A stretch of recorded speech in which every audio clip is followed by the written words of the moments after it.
Hello, hello. Welcome in, everyone, to our final session of Act I. Thank you all for coming, and we are very, very excited for what's in store as all things come to an end. It is the nature of nests to crumble and of fetters to be plucked clean. But here, deep beneath the earth, hidden from the eyes of the city, things could be different. Maybe, just maybe, it's a seed planted that will give birth to new light. The Golden Bough retrieved from Big Rudder Berg and Pryor's relationship with his son repaired, the managers returned to their home facility, having struck a deal to exchange Enkephalin and, in return, receive supplies. Now our broken and bruised facility heads drag themselves back to Sanctuary in safety, their mission completed, their heads held high, and hope at last to return to the peaceful lives they once knew. With a solution to their supply issue and a Golden Bough to help their AI assistant, it seems nothing can stand in the way of a return to normal. But the city's fires still burn far beyond the entrance to what would have once been their tomb. And if they get a chance to check in with their agents, their abnormalities, and themselves in the silence, they may find that while they may have survived the city, they have not escaped its grasp. One last time, join us today as we unwind from the chaos and doom of the back streets and lakes, calamities and syndicates, and return home to see off our managers on this leg of their journey. And managers, how does it feel to be home? What are the first things you do before you head down to the basement to meet with Ange? And let's begin with Miix. If you could introduce yourself and answer those questions for us.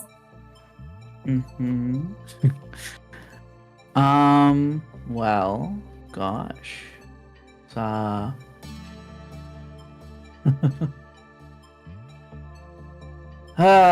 suppose starting off,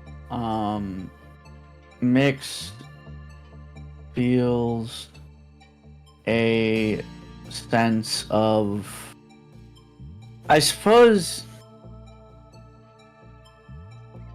it's like there's been this weight on their shoulders this entire time. There's like a breath they've been holding, and finally the weight is off. They finally are allowed to exhale and take another breath.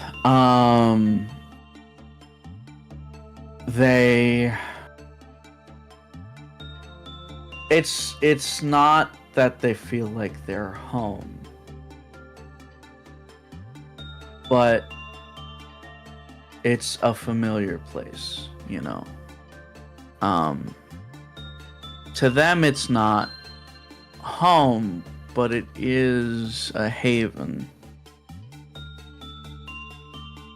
And taking in all the things that hit their senses, the temperature, the smells, the sounds, it all comes together to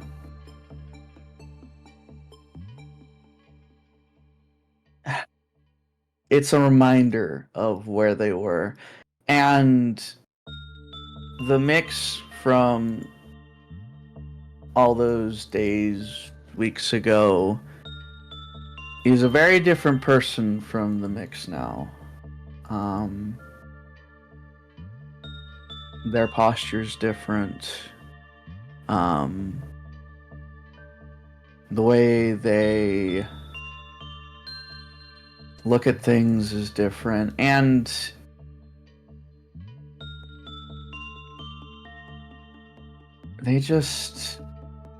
they're here, they're finally back, and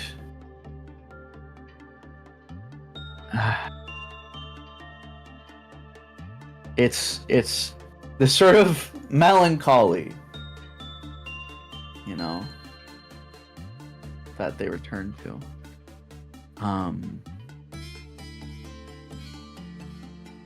And I think they just take a moment. They just lean against one of the walls and just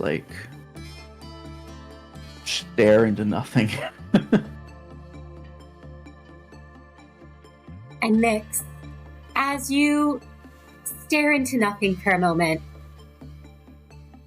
you know that even if you wish you could keep sitting here, there's still work to be done, and there's a meeting to be had with your AI assistant. Yeah. And unless Miix has any last thoughts. No. Not at the moment. Then we move on to Merru. If you could introduce yourself and let us know what Merru does in the brief period of time you have before meeting with Ange. Yes. Hello. I'm the VTuber Merru Online. I play our control team department head Merru. Merru's quite tired, but also quite relieved to be back in the facility. I mean, for the first time in a while, he feels at least a decent bit safe now that he's out of the RV and in the walls of the facility. Though he does not miss the irony of that thought, considering what kind of place L Corp has always been. And I think once they get into the facility, Merru, he probably wastes no time breaking off from the rest of the group the moment he's allowed to. And before anything else, he makes a beeline for his office, in the hopes that his team captain Kit would be there. And when he sees them, he gets a progress report from them from any issues and all of that. Skillfully avoids the hug they attempted to give him, and retaliates by giving them a awkward pat on the arm while he praises them for doing a good job in his absence. Then he puts his things away, just kind of tries to get back into the swing of things before he has to go to that meeting, including making a quick round of his the control department as a whole. His agents and clerks in general don't seem too excited to see him again, even if Kit's right behind him trying to reassure him that yes, Merru being back is a good thing, not a bad thing to be worried about. But Merru doesn't really care what they think. He's just kind of trying to familiarize himself back with the walls he had left behind for a decent bit of time. I would say for him it doesn't necessarily feel good to be back exactly, but again, it's certainly familiar, and it's much less stressful than what being out in the RV was like. So yeah, that's kind of all Merru's up to before the managerial meeting with Ange. He's just, being a busy bee as always after a difficult mission accomplished. But at least the mission is done now. And even if he's back to his department, he can rest for a bit, knowing he's in a place that he knows well. And Prior, why don't you introduce yourself and let us know what Prior's been up to since getting back? Wow. For those of you just joining, my name is Prior, and I play Manager Prior, who... the tall, deeply, deeply fatigued man has been through it these last few everythings. Ever since leaving this facility, the light in his eyes is dimmer than it was when he first stepped foot out of the facility, even though he has accomplished so much more in his absence. He expected those doors opening into the facility to be a weight off of his shoulder and not a door dropped onto his back. City is still out there. Prior feels like a piece of him is still out there. With Berg, with the little siblings, those he couldn't save and those he could but couldn't bring with him. The clerks are quick to surround him, of course. They always are. And he sees them differently. Sees the faces of the dead. He keeps thinking he catches Brad out of the corner of his eye, even though he knows he's not there.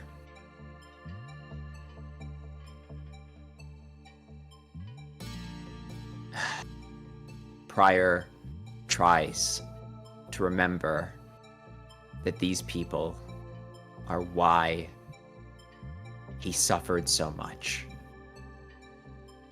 Their safety, their self-determination, their peace, their chance at a world that is better than the one Pryor must wade through. That is the virtues he expounds. And expounds them he does. He's giving spiels and speeches the moment that he can catch their ears, even as he's walking, even as he's signing reports, even as he's preparing for what needs to be done. Diligence, duty, honor, and obedience of the rules. Trust that allows this place to remain a haven in the storm. So long as they do not fail in their part, he will guide them. And he keeps that plastered mask of an unflappable leader on his face.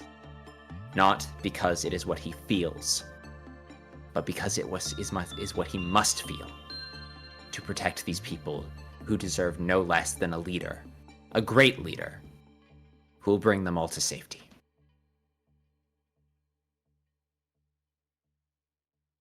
And the clerks who surround you see that, as I imagine it's probably a bit difficult for Pryor to make his way to the elevator down to the basement with the amount of clerks who keep running up to him. Oh, it's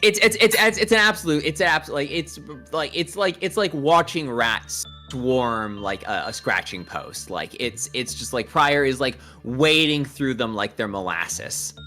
Like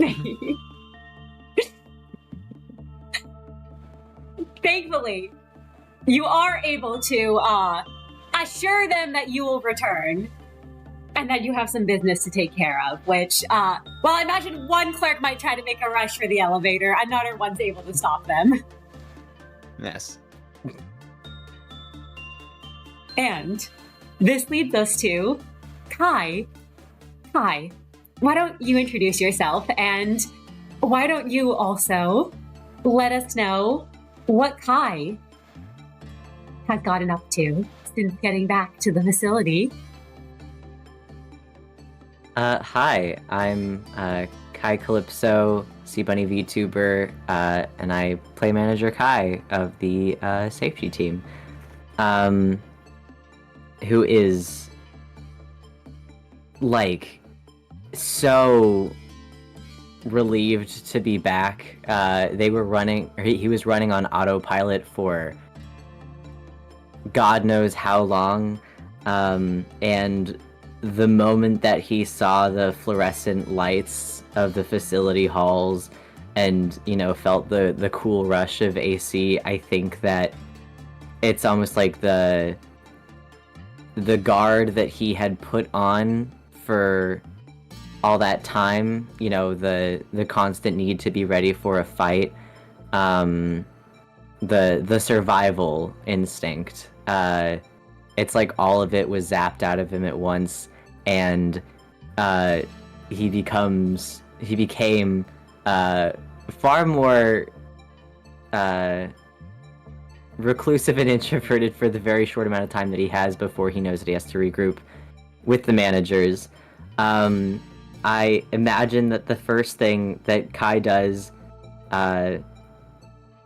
you know, not being quite as directly close with his clerks, even if they, have fun banter. I think he would run to his sleeping quarters and tuck his belongings underneath his mattress. And I don't. Is it fair to say that he can flop onto his mattress for a short little tower nap before they have to go down and meet Ange? Oh, absolutely. I would say that Kai's Like a able really to flop short down really short, like 5-minute nap or something like that. Like, you probably all have about half an hour or so. Ange is very... You know how Ange gets about punctuality.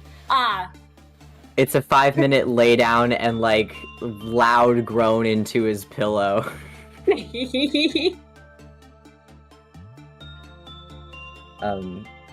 Before he can regain the energy to be a person again, after being a fighter for so long,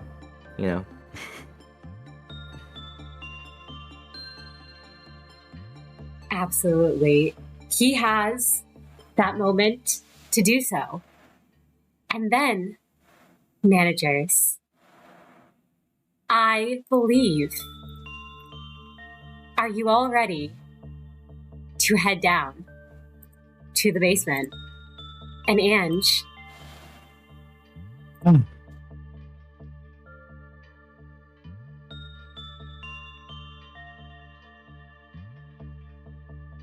I guess so. Yeah, Pryor looks to his fellow managers as he takes the elevator down and collects them one by one. Well, Pryor taps the containment unit on his hip. I want to say it's been an honor being on this journey with you all.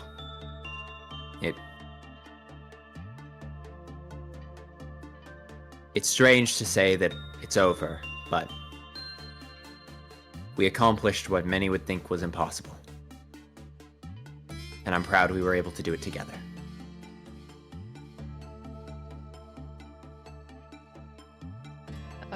Thanks for the speech, I guess.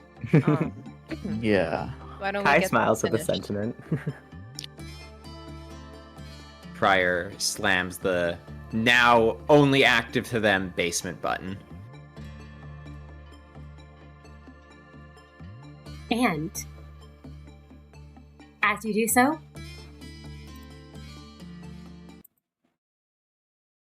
the elevator descends down into the depths below.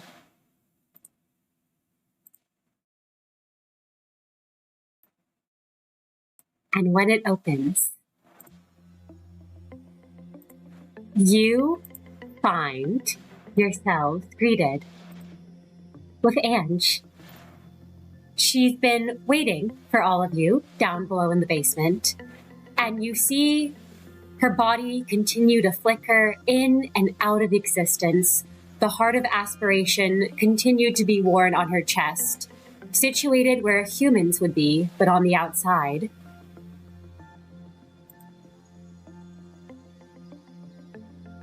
Managers?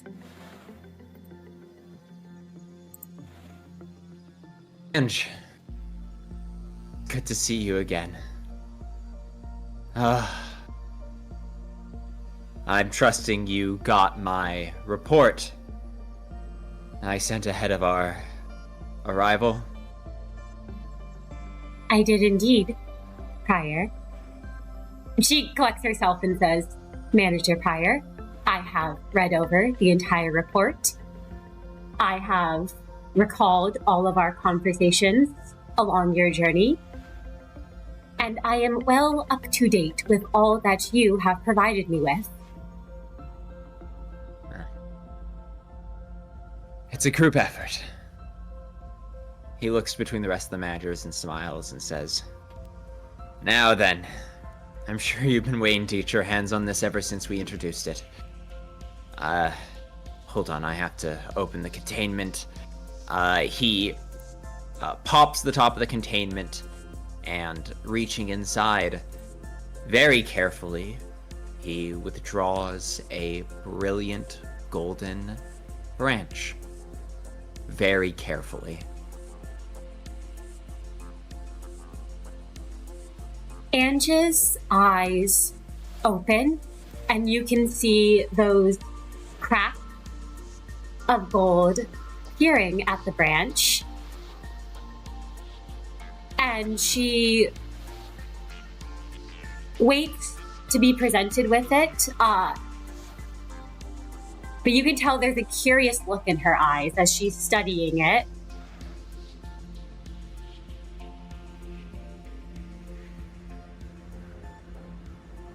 Prior climbs his way up the stairs and gently holds it out and holds onto it until he's sure that Ange is able to take it, since he knows that tangibility is sometimes not a first attempt thing for her. Though he's curious that the Golden Bough will allow her to lift it regardless. Prior, as you hold it out to her, and you can tell how her features almost seem to soften, she seems well aware of what you are doing and appreciative of that. She starts to take the Golden Bough, and you know from experience that usually, because of Ange's issues with tangibility, usually things might take a couple tries to be held, or she'll have to set them down. But you do notice, even when her form flickers, her hands are still able to continue to hold the Golden Bough. As she says, "Thank you, managers."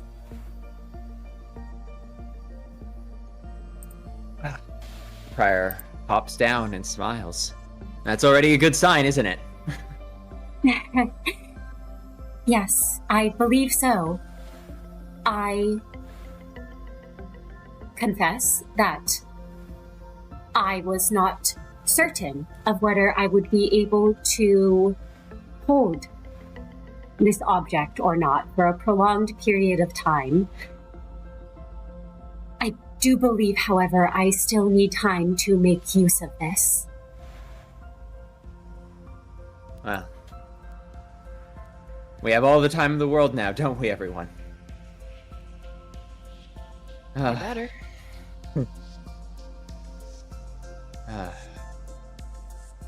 And of course,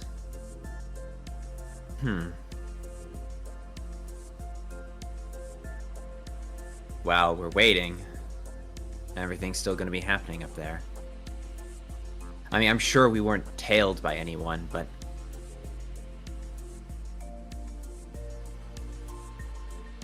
still going to be wars in the street. That maestro, if we didn't deal with her, she might end up causing Berg some problems. And that could affect our supply lines. Almost instantly, the relief from Prior's expression starts to harden and wash off as he puts a hand up to his lips and begins to mutter through all the possible things they encountered out there that they left unresolved.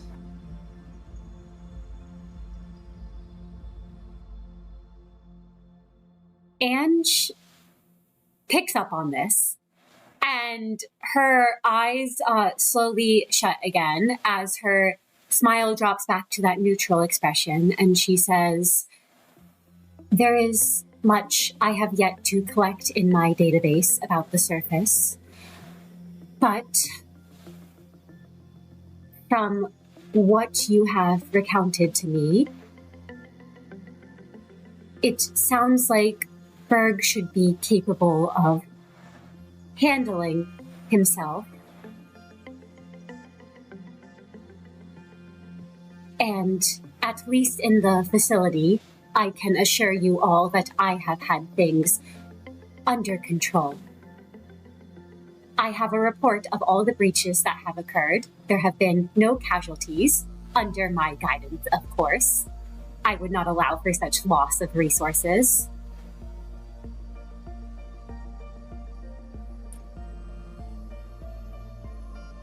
And your management skills will allow for an increase in production while you are here. Not that we have any need to do so, but a backlog of energy may, in the future. If a threat does breach the facility, in the event this occurs, it may prove prudent to have prepared while our resources and staff are still capable of doing so.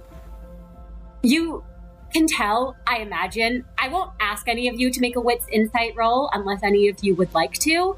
But it seems that Ange has picked up on that distress prior and does not know what to say about the outside, but is trying at least to cement that she has the inside of the facility under control. That does seem to calm his nerves slightly. Thank you. You're right.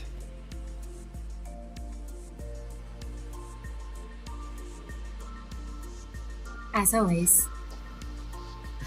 You're right. Doubting you has never been a good bet for me. Well, it worked out one time. I am occasionally capable of miscalculations, even though it is a very rare occurrence.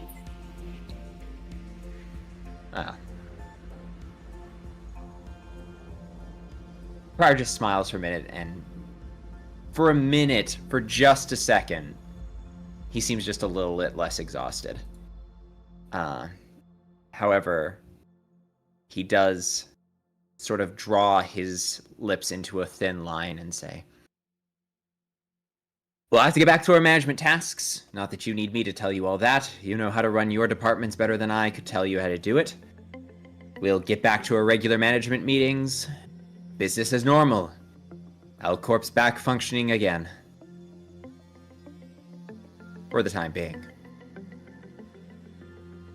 Indeed. Ange nods her head at that, and the smile resurfaces.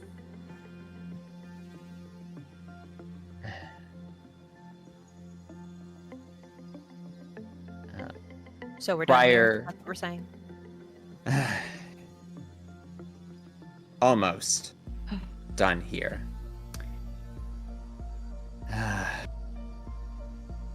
Listen, I feel A lot of things. yes, but one I am most loath to admit is that Miix was correct. I have been cagey and dishonest. Yes. Mm-hmm. Hmm. You're not supposed to agree so quickly. But it's true. You've been very bad about it. Like, to a point, it's not even funny. Mindfulness, Prior, mindfulness. That's my line. Sorry, you were saying. Cagey and dishonest? Prior's features draw into, like, hard stone.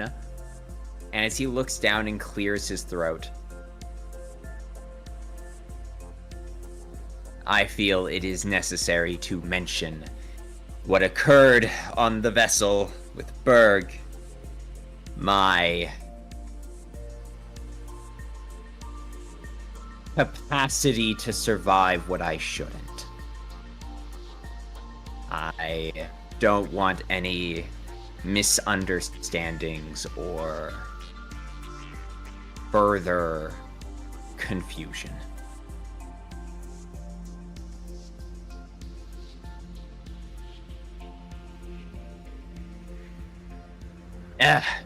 Effectively. Back when I was a big brother, the story's very long and it would take a lifetime to tell. There was a feather obsessed with prolonging his own lifespan. Me and my first friend I ever made worked together put together a middle four, seized his ship on the Great Lake, stole his life's work. It took me a decade and a half just to figure out how to turn the damn thing on. And when it did work, I knew it only by one name. Neo. Neo? The What? never-ending opera.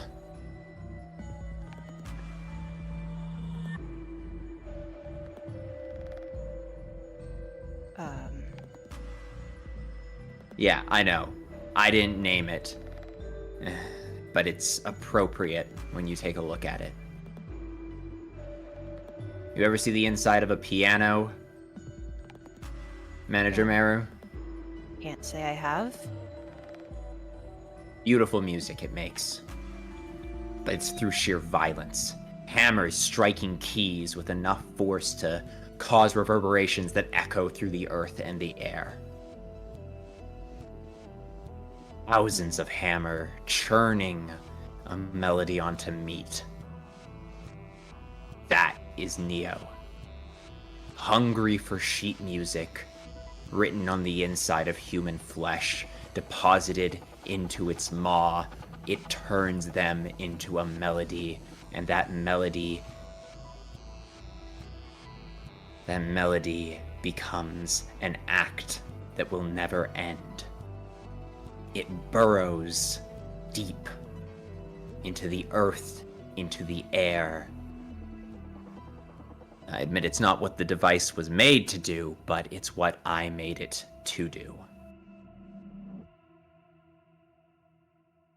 That's the whole point of the web.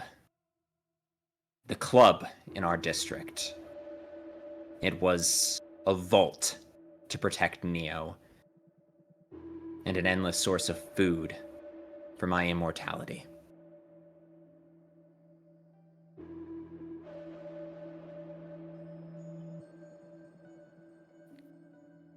Oh. I think as Merru hears this, it's kind of like he knows what he's hearing is a horrible thing, but it's like so like intense that he almost like can't completely wrap his head around it. And he just goes, so the club part was just a front for all of that? Yeah. Once upon a time, long before you were born, it was just a club. But Right. No, I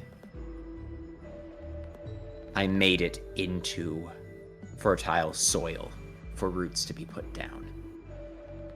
My cooperation with Greta and L Corp, my cooperation with the butchers and the meat trade, it was all obfuscation, a shell game so that no one would know what I was really doing. 2 to the butchers, 1 to Neo. I was very careful that the numbers never added up in a way that seemed suspicious. I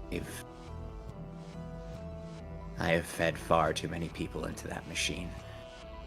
And their lives became mine, their strength, their speed, their stamina, their mind, in part their memories. All of it churned together and then focused. I am the flower that blooms with the energy that the roots suck out of the soil. I am the star of the opera, or I was before I shut down Neo.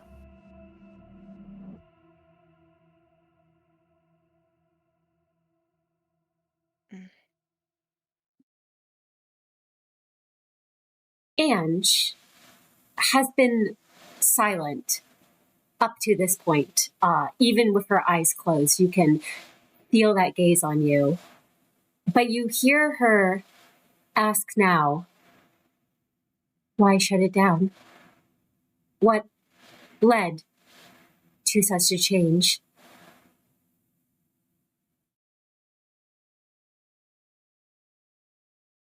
Neo was a false path.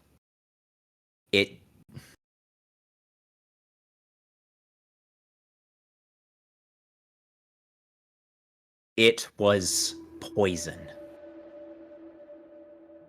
I had every assurance that Neo was benign to the earth it churned from. Not the lives it took, of course, but as it spread, I was assured time and time again, through rigorous, constant research, that it was safe. But I assume the machine had its limits. It began to poison the district. The earth became infertile, cracked. I began to become sick. Neo began to choke on blood. And I would wake up every morning vomiting an entire person's worth of viscera. My eyes would pop out of my skull and regrow 6 or 7 times before I even dragged myself out of my room. The web began to groan and collapse. My empire was built on a foundation of sand. And given the option between allowing everyone to be buried in a tomb with me or persisting without Neo, I made the most rational decision as a leader who, I suppose in some ways, did care about my subjects. I shut down Neo and I left, in the hopes that those who wanted me dead would leave what was left of my crumbling empire alone. I buried Neo so that no one else could ever turn it on again. And I went to L Corp so that when I perished, the memories and the knowledge of how to work Neo would die with me.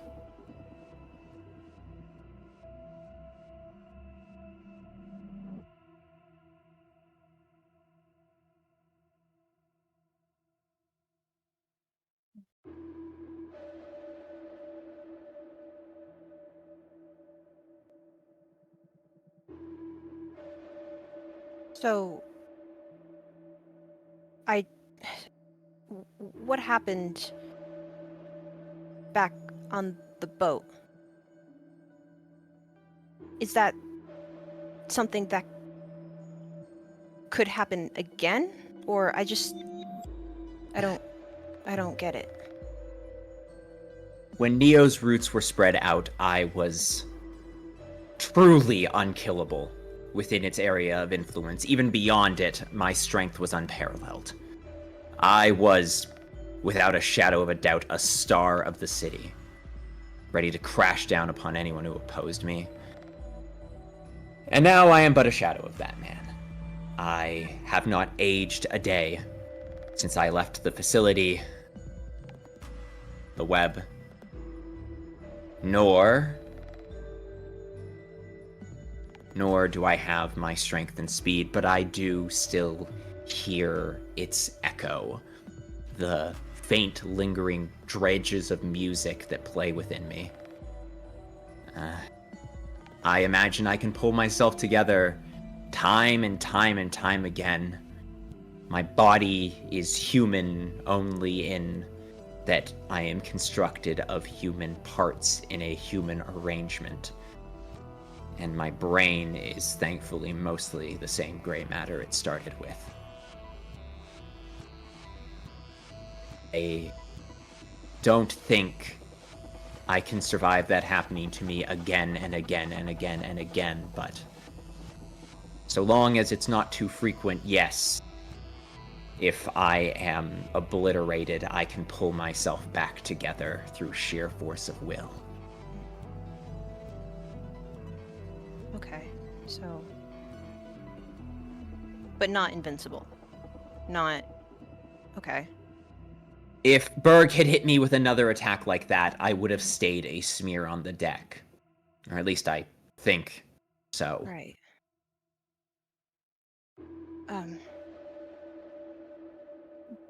Did you, before we went on to the boat, Berg's boat, I mean, did you have any idea that that was a possibility then, that you'd be able to do that, or did you just have no idea? Prior looks at Kai, and his gaze is kind of a, is it worth lying?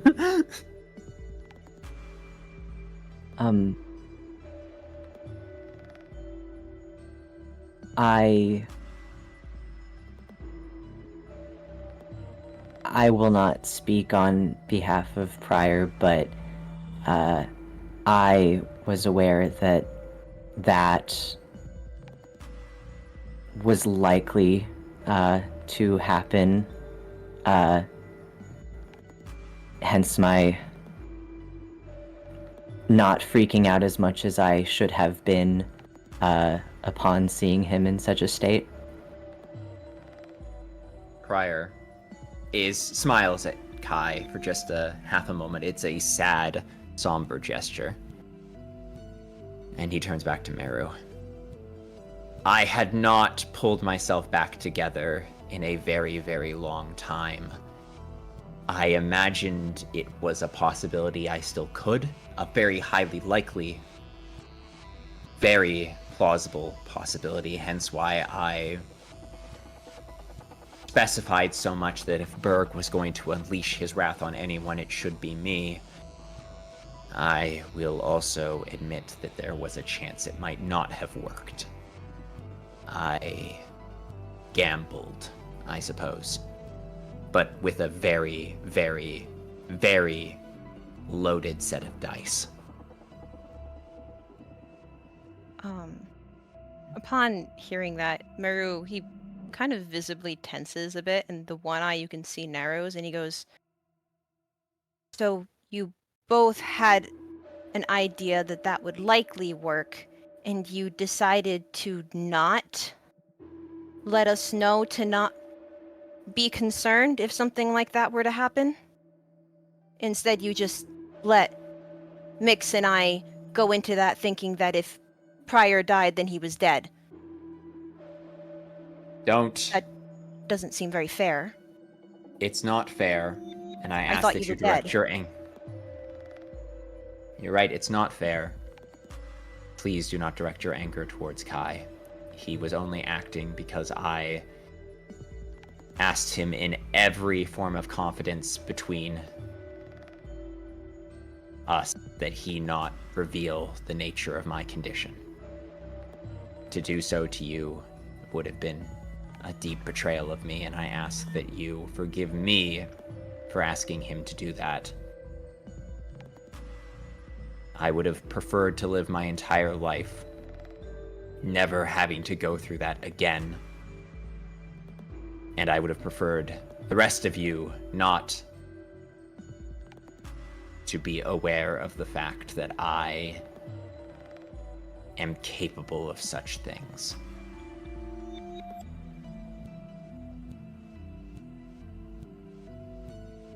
I didn't want... No, Prior nods for Kai to begin. Prior doesn't have that much more of coherence to say. Kai will turn to Merru, because he does look like he holds some regret, because, you know, in any other... He probably would have kept Prior's secret regardless, but he does feel not good about it, and the consequences that it had. And he'll turn to Merru and say, for what it's worth, I am sorry. I understand, why such a thing would upset you, and only hope that you can still, to some extent, trust me in other regards. I would not have kept this from you if it wasn't something that was so clearly seen as necessary by the person who told me to keep it a secret. And I would have said something on the boat had it not been for the situation that we were in at the moment. I couldn't let up the opportunity fighting Berg, knowing that he was off kilter, thinking that maybe he wouldn't come back, and frankly, I can't say that I was entirely sure that he would either.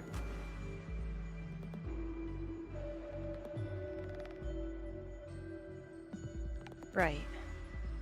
And Merru, his eye narrows just a little more at both of them.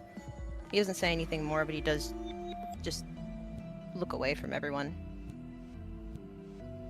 I care about keeping promises very deeply, Merru. It's dear to my heart. I would rather say nothing and come back than to promise that I will return and have remained a smear. I would not like my last act as a person to be lying.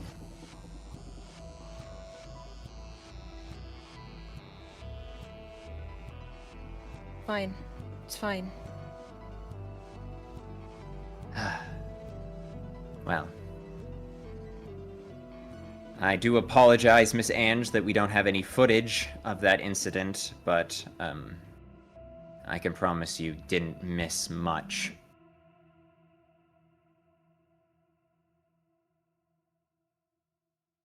I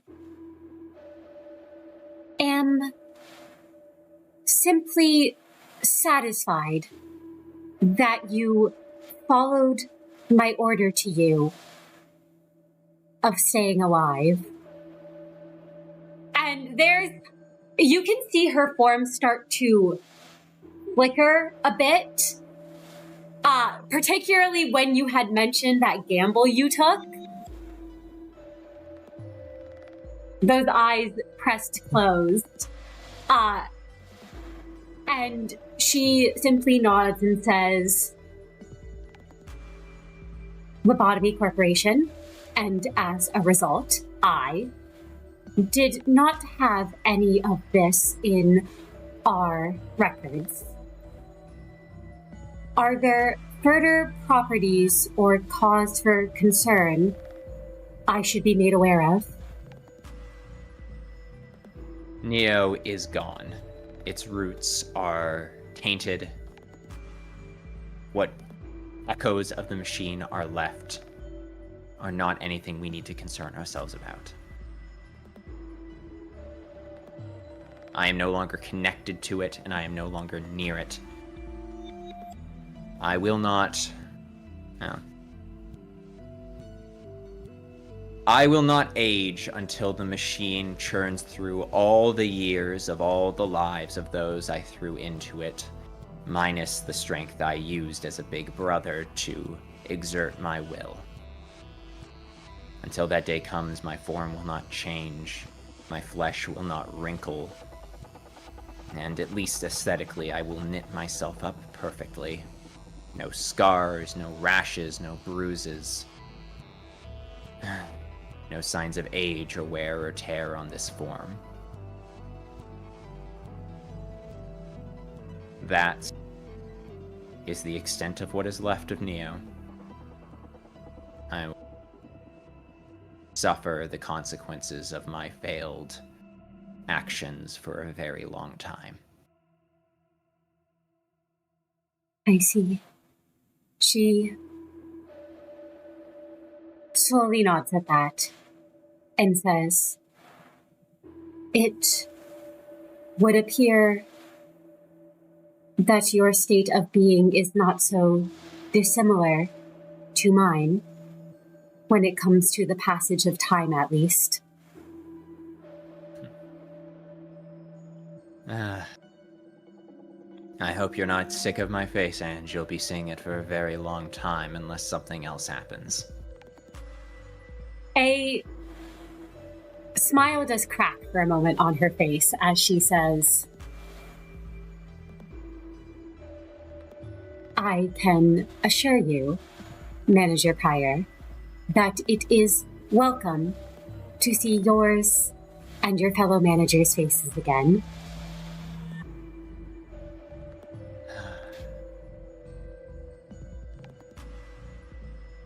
Pryor does actually approach Miix, mostly because he can't quite smile back at Ange, and he will nod his head. Doubt has made me a terrible leader these last few weeks. I've learned a lot from you, Miix. Thank you. It's nice to be challenged sometimes. It's nice to remember that a great leader has a lot to learn from those who he travels with. I hope to continue to become a greater one. I hope one day to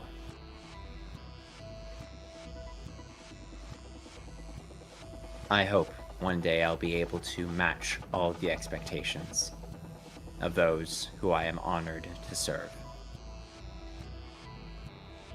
I appreciate you keeping me honest, and I have appreciated traveling with you. And I look forward to going back to working with you as a manager here in the facility.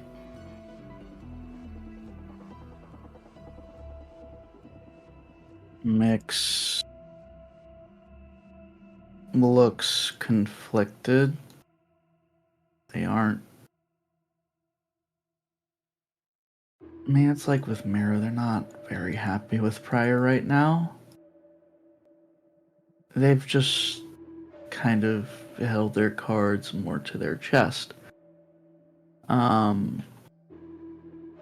think in this moment, Miix nods, but there is both the hints of appreciation for his words, but also anger.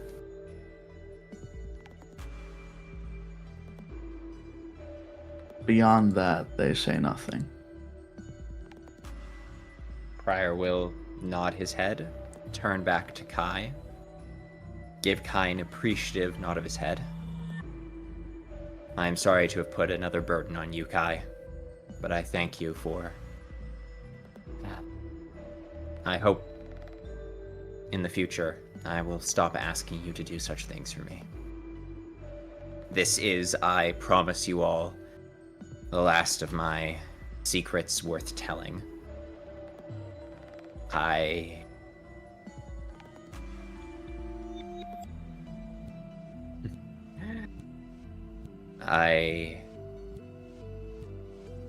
feel no better for getting it off my chest, but all of you deserve to know regardless. I will return to my duties. Ange, Lady Ange, I will leave you to your business. I suppose I have to get back into using the proper honorifics. I am back under your employment, after all. She smiles at that and says, It is appreciated, Manager Pryor. After all, even if L Corp itself has fallen, we are still a running facility.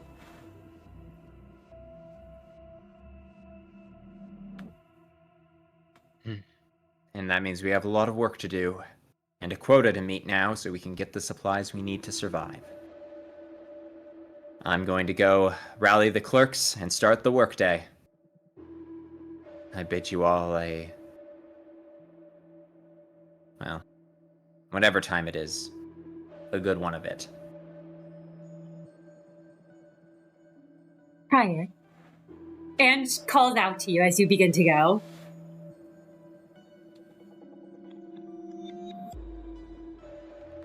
I have no right to judge before I operated this lobotomy corporation branch. That is all. You are now dismissed. Pryor lets out a tiny chuckle, and he is the first to ride the elevator out, alone.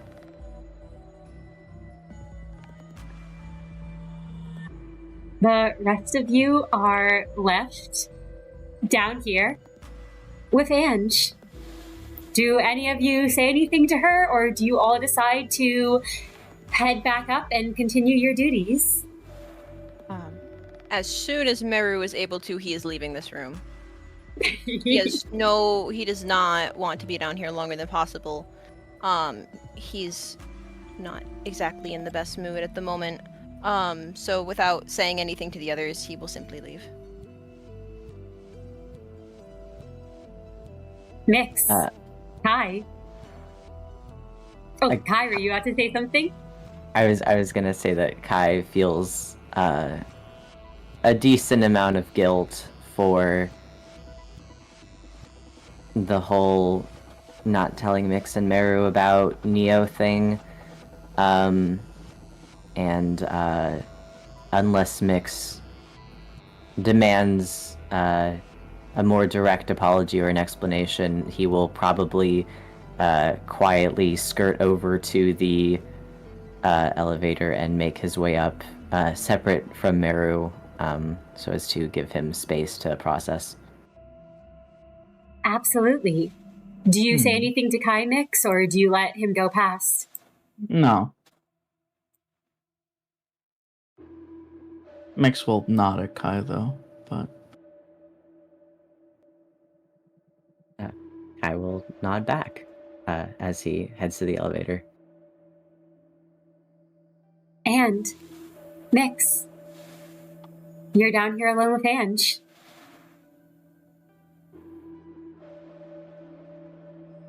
Do you say anything to her, or do you head back up? Miix will kind of tap their left foot.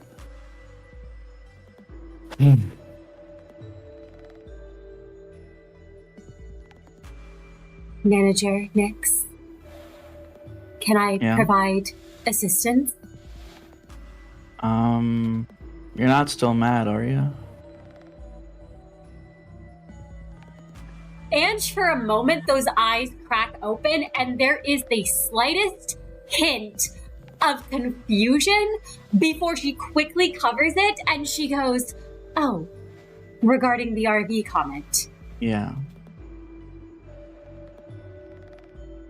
No, I do not forget.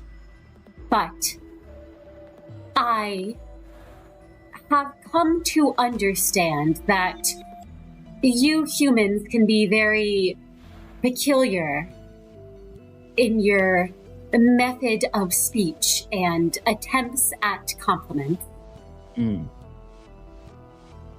Right. So you're not mad? No, Manager Miix, I am not what you would describe as the feeling of mad. Okay. Cool. And Miix looks very conflicted.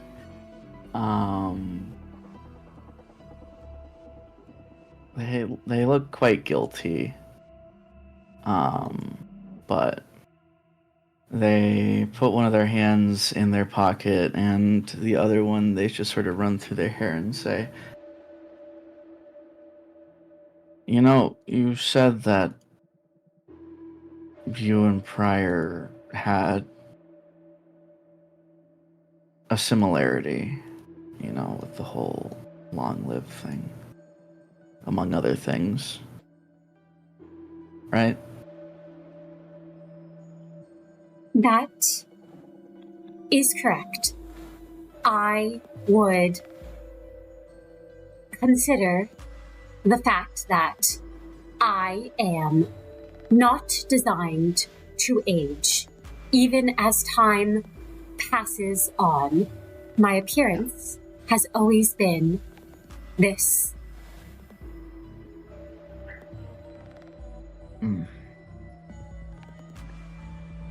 Right.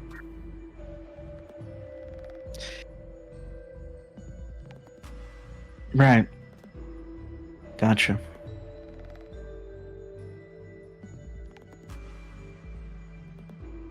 Alright, I'm gonna head out now. So,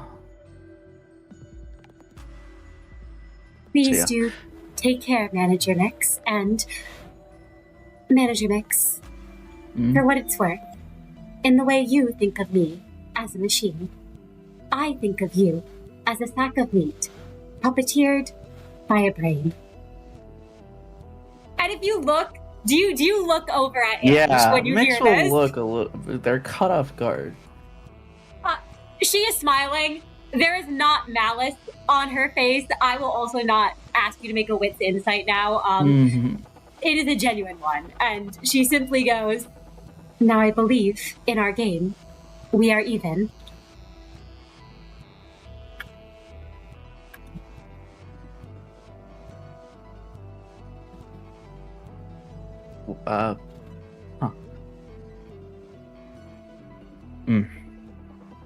Miix will kind of just nod a bit.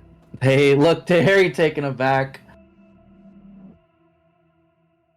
But that look on their face, they're very... It's not really that they're making an effort to hide this, but, like, they have something they would say, but they just don't feel like they can. And they just nod and say, talk to you later, Ange. Miix. Yeah? As you go and say that, can you make me... If Miix is trying to hide something, can you make me a manipulation subterfuge? If Miix is simply trying to just not express anything... It's a thing where, like, they're not even necessarily trying. Like, Ange would be able to tell if she tries. Oh, in that case, what would Ange pick up on then? Miix has something that... It's about the, like, similarities between her and Prior. That Miix has something to say about, but also... They look quite guilty. It's presumably not a pleasant one. It's not a pleasant thing. A sort of thing of, like, if you have nothing nice to say, don't say it. I see. Ange picks that up. The smile drops. She sort of busies herself, you see, with the machinery around, as she simply says, I may have overstepped in my attempt at what you all would call a jest. Do be well, Manager Miix. And you can tell when she says that she is not addressing the real issue that you seem to have. As she turns away and seems to be very focused on her work. Or at least feigning that appearance. As Miix steps away, they just think to themselves, it's not a good thing. The fact that Prior, as Ange is right now, is getting closer to that.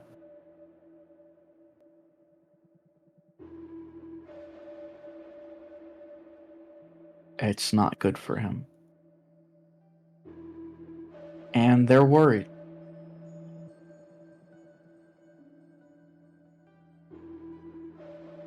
They are concerned about him.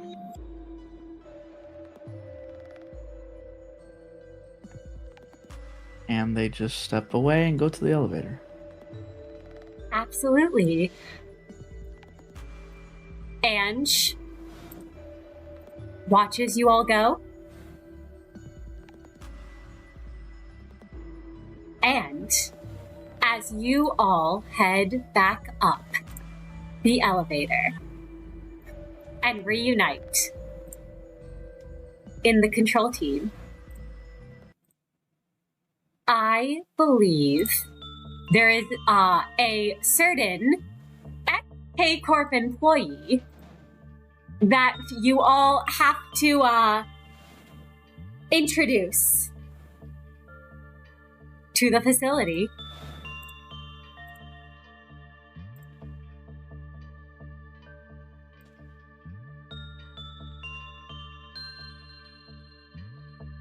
Yuna, Oh, welcome to place of work.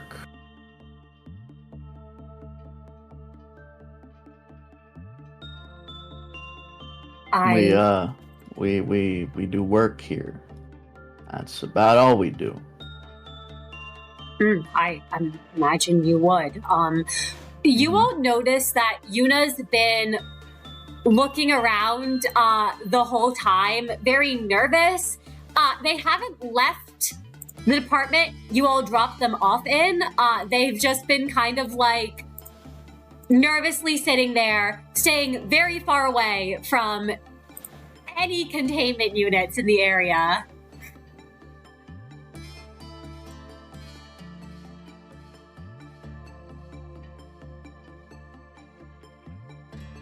So, welcome to L Corp.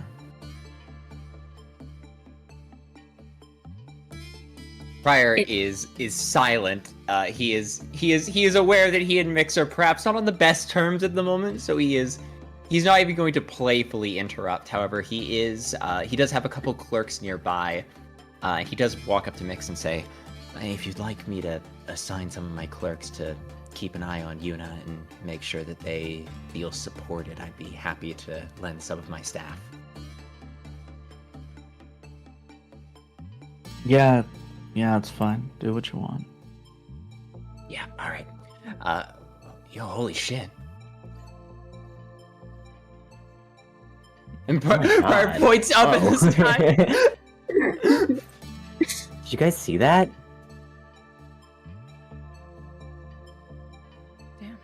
Pascal beeps happily, and Pascal must...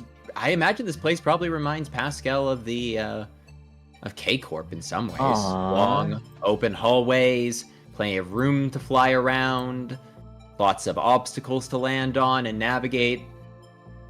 I imagine it's probably very good for his training program. Prior, like, cocks an eyebrow not knowing how robots work. Yuna just kind of sighs and says, "It will indeed be a good environment for Pascal. I don't believe Pascal is capable of such sentimental things, such as recognizing a place to be like where it was created. But it probably has pattern recognition of the sort of hallways." Pascal, down boy. Don't go that high.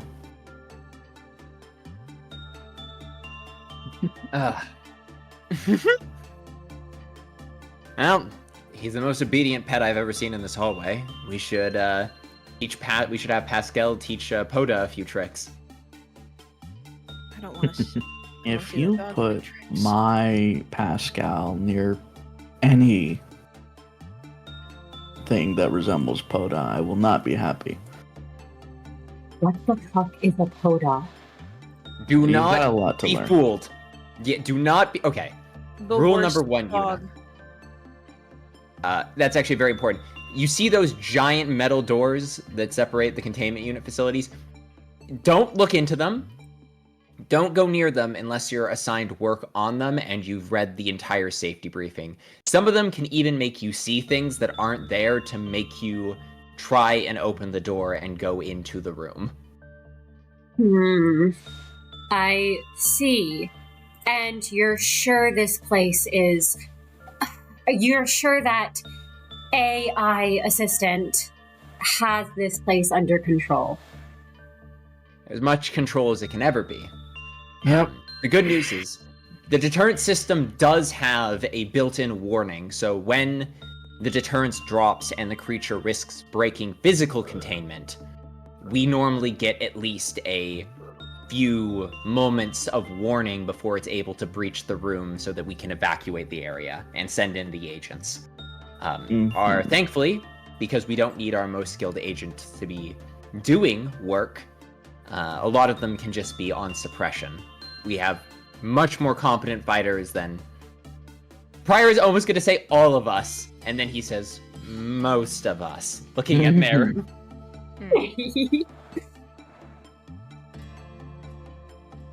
I see. Well... You'll be in my department for our time here.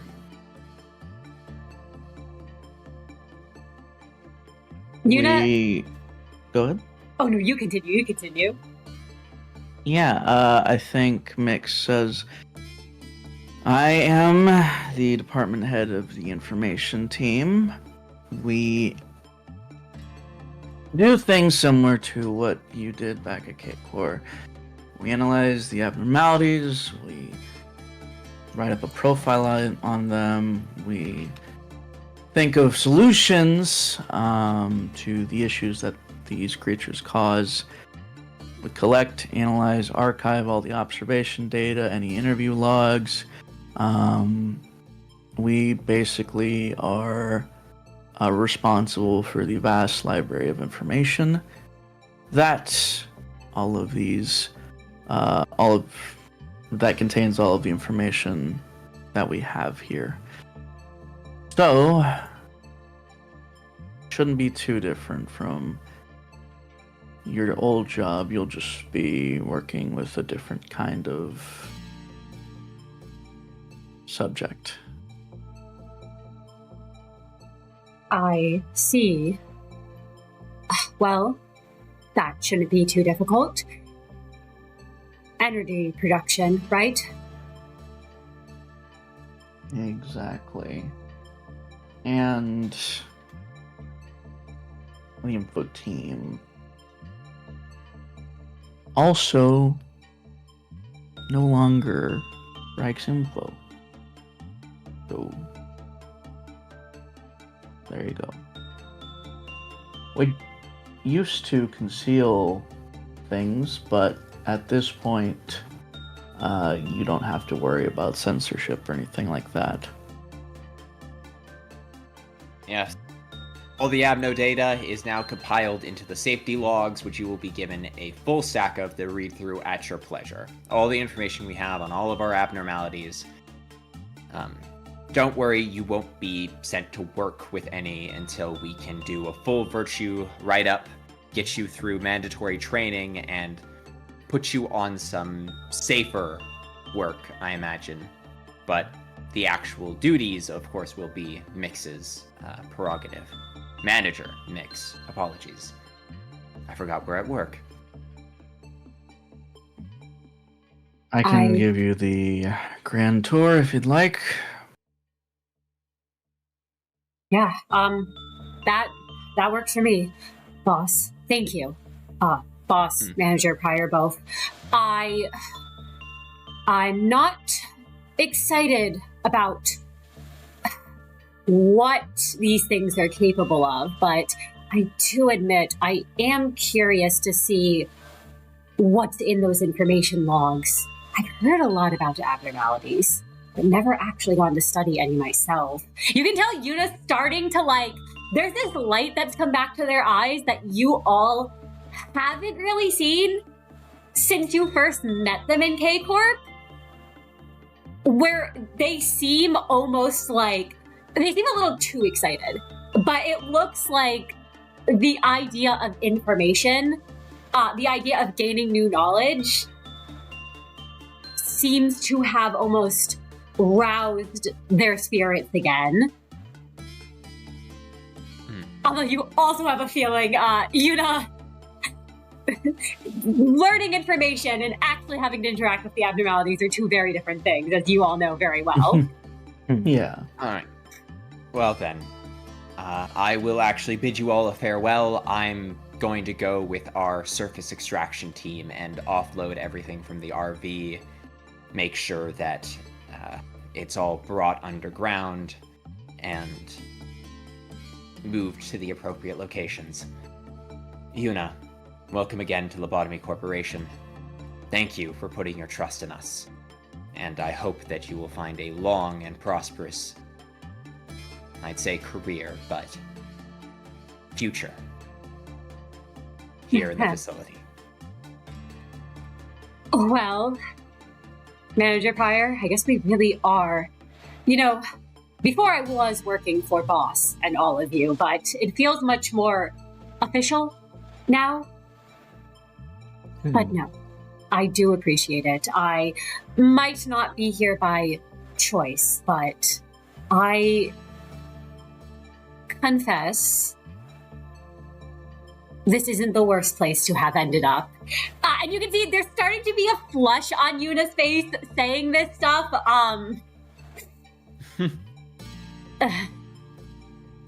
Well, then I hope that it will continue not to be the worst.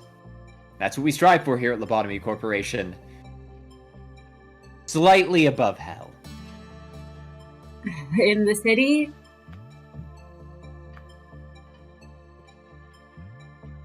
I think that's something worth aiming for. Alright. Well, I'm going to go get that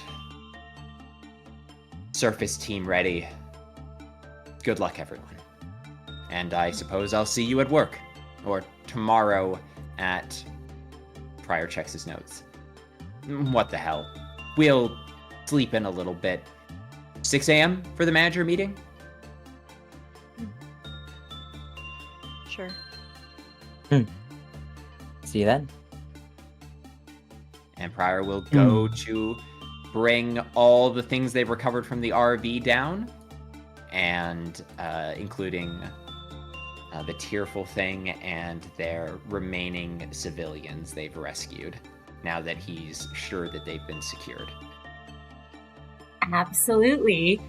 And I imagine Miix is going to give Yuna and Tor and may have some things to say to them, 100%. but do Merru and Kai have any advice they wish to impart or anything they wish to say to Yuna before Miix takes them to the information team? Yeah, I think before Merru leaves, because they're in the control team right now, right? They are. So Merru would probably Yeah. just get to whatever work he's doing before they leave his Yeah. department. So I guess before Merru leaves, he'll turn to Yuna and be like, "Well, for what it's worth, this is my department. Probably not a place you'll be frequenting for work, at least. Don't exactly have entry level abnormalities here. Got like 6 abnormalities that breach. It's not a place you'll have to worry about for a little while, I'm sure. But my office is down the hall that way. You are not allowed in unless you knock. And I specifically say you can enter. Got a bunch of CCTV set up there, so if you're having an issue in one of the units, I'll probably see it, and I'll do my best to alert the others before something happens to you. So I have to get to work. You're standing in front of the door. Thank you, Manager Merru. Yuna kind of nods, moves to the side, and you do notice, for once, they don't retort anything back at you like usual. Merru definitely notes that. He doesn't say anything about it, but you can kind of tell that there's a little, like, I don't know if smug is the right word, but it definitely like was like a little mini ego boost that, like, yeah, now he's in control. He's the manager now. And he leaves to get back to work. There's definitely some places he's got to go. So Absolutely. Merru, you do see, as you're leaving, Pascal seems to try to go over to one of your CCTVs. My God. Merru doesn't do anything.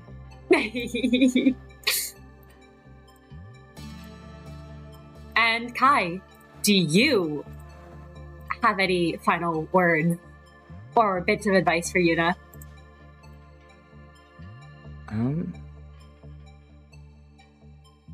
I think the rundown of not looking into any units that you are not going to work in and have not read briefings on is pretty solid advice. I work over in safety. I don't know how much we'll be interacting, but if for any reason you ever need me, my office door is open. You don't have to knock. Miix is plenty competent, but if you ever need to know anything about anything, Pryor is kind of your guy, so if you're willing to wait behind the line of 100 clerks. I'm sorry, the line of what? He's very popular. Yuna seems to remember something from back in K Corp and is like, I see. But, I think you'll fit in just fine. Best of luck. Thank you, Manager Kai. I will probably go to you before I go to Manager Merru, if you have an open door policy. Well, then I'll see you around. And Kai will make his way out. Absolutely. And Miix, it's just you, Yuna, and of course Pascal. Let's go. All right. And you all head to the information department.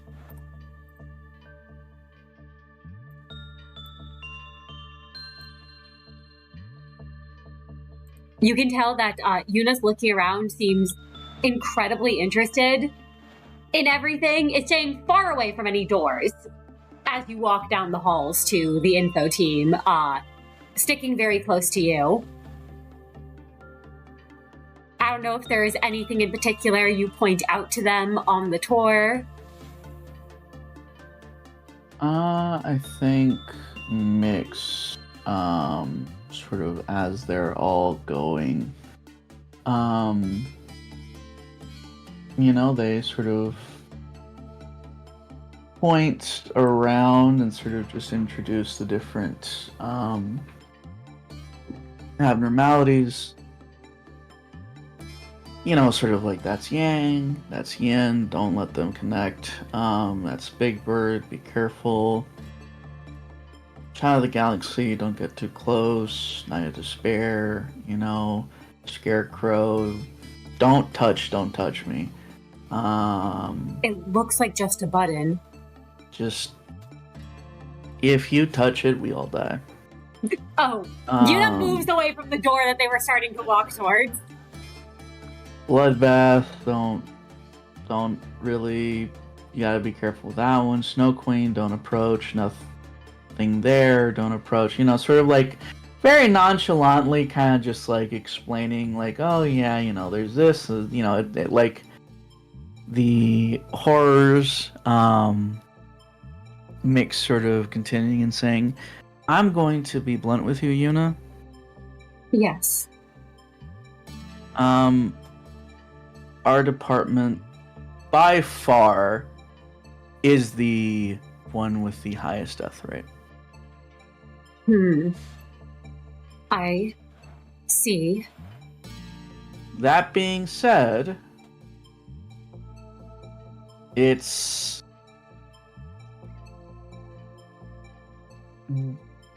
part of that was because a certain AI was meddling in certain ways to make my job a lot harder. Hey, Miix, when you Yeah? say that, for an instant, these screens over here, you swear you see the flicker of a certain AI. But it's just for an instant. And she hasn't apologized for it. Anyway. Silence greets you. That being said, things are different now. It's going to be difficult. It's not going to be easy. I'm going to be blunt with you, Yuna. And you know what? I'll even give you this chance. And Miix kind of finally sits down at the chair that's kind of like at the head of this of their like big old like sort of room that like there looks over all the abnormalities and all the cameras, and they say, if you want to be reassigned with someone else, I will not stop you, because this place is, frankly, it's not.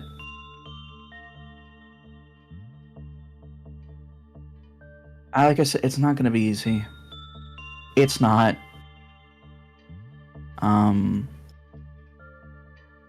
Even if things are better than they were before, these are still dangerous creatures. Very dangerous.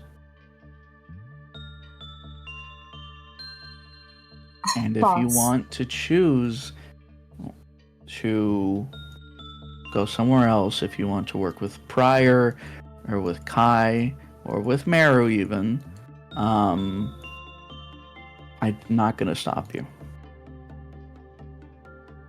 Boss, do you remember? Do you remember when you asked me not to leave you in J Corp? You asked me not to leave your side. And I said that I wouldn't then.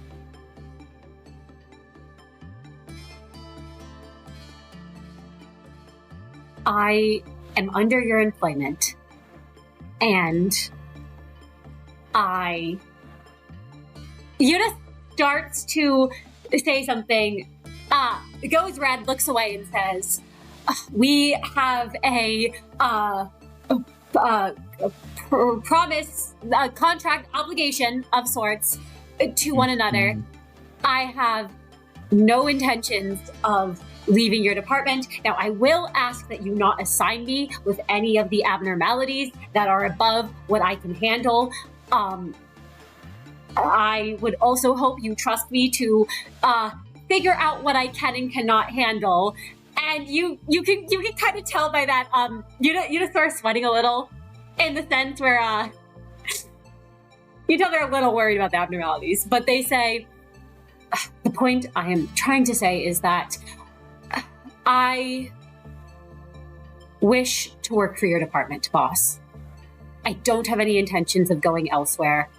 I just ask that you give me work that I can do and I can perform, and I might not be able to handle some of these things, but what I can handle is I know how to make ampules.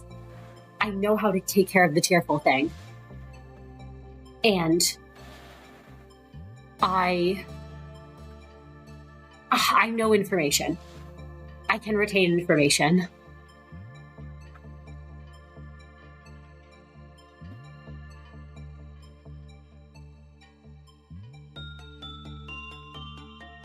Miix again looks conflicted because there's more to what they said. And they're worried about saying it.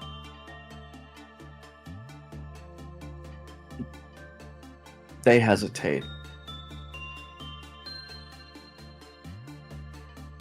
Yuna.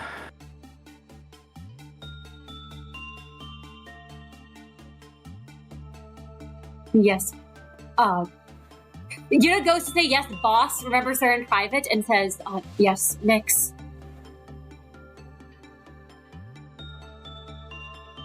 They ever so slightly wince at that and say,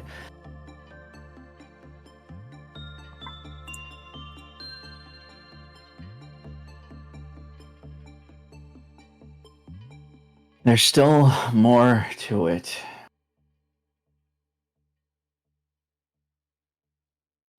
If you choose to stay here, you're not just gonna be a clerk or an agent.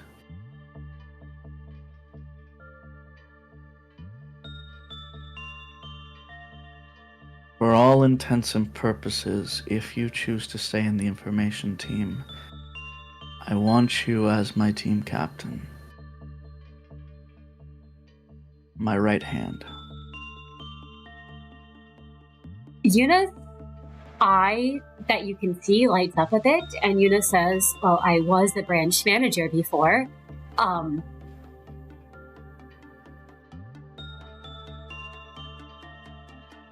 can handle such a position. I don't have my resume anymore, but Can you? can I? Yuna, I just want to be transparent with you that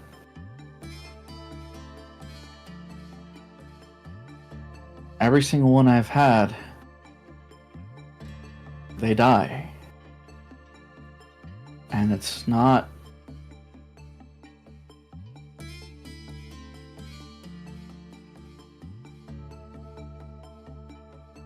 There is a real danger in taking that position. And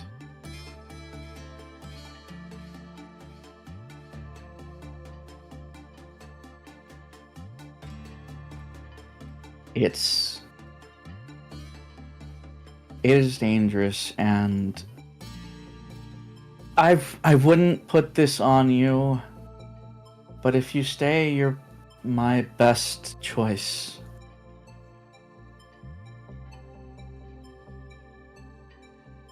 And for the sake of the other people here who work in my department, I need the best person for the job.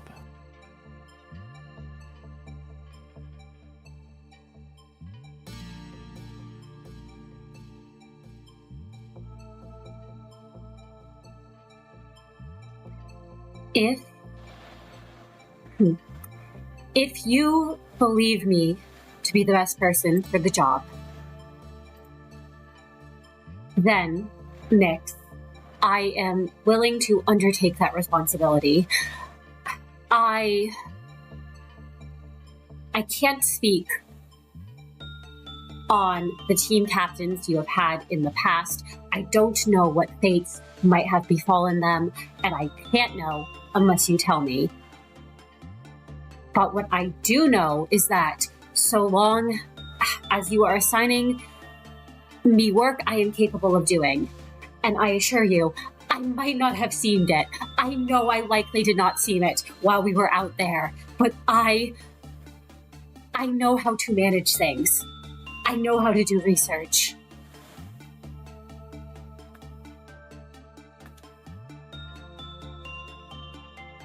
Even if I can't handle abnormalities myself, if you give me lists, if you give me the logs, and if you give me files on who can handle what, people's virtues, even figuring things out, that is something I'm actually capable of doing.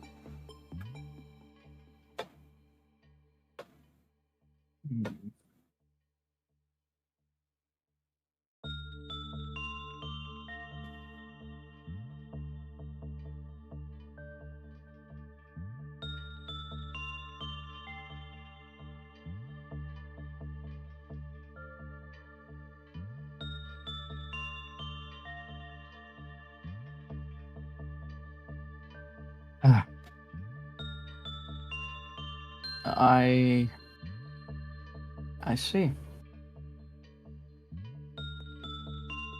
Very well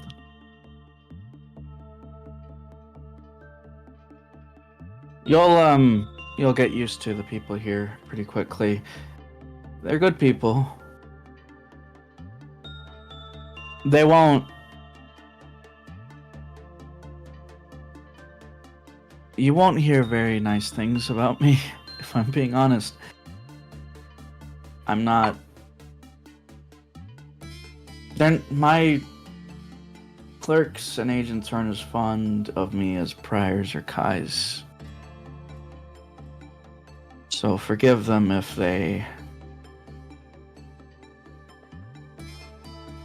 Miix, I can assure you that, one, I am quite sure that over the past, however long it's been, past week, past couple of weeks, I do not think there is anything else that you could possibly do to me that I have not already seen happen with the four of you.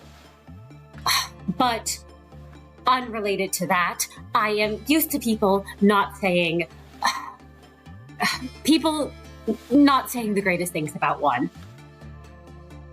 Especially one put into a position of leadership. They'll like you. They will. It would be a first that my coworkers do.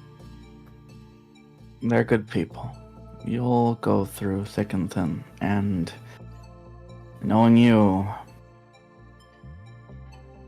they'll like you. I mean, well, I appreciate the confidence. Yuna kind of looks a bit flustered at that, but okay. I have the documents all here. I'll have them. We'll get you set up with your own tablet and all the notes. Right. It's a lot to go through, and I know you will, but I'm just going to say it again. Please, you have to read and memorize all of this. Prior will be in touch about getting you trained up and stuff like that. I don't expect you to actually do much work with the more dangerous abnormalities. There's some here that aren't as bad, old lady for one. But still. Well, I can assure you I had no intention of skimping on the reading. Mm-hmm. I am always very thorough about that. Yuna will take any files Miix has for her at the moment. And she simply says, and I am glad to know that I won't have to go in with any of those more dangerous ones. I will talk to Manager Pryor. If I can get through that apparent sea of 100 clerks I was warned about.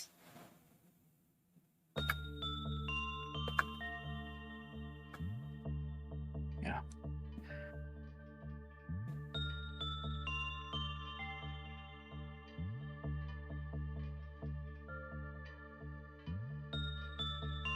Thank you, Miix. I do truly mean that. It's good to be getting to work again. Yeah.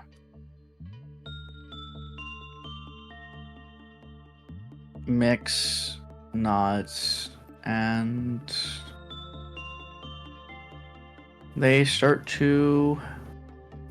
well, I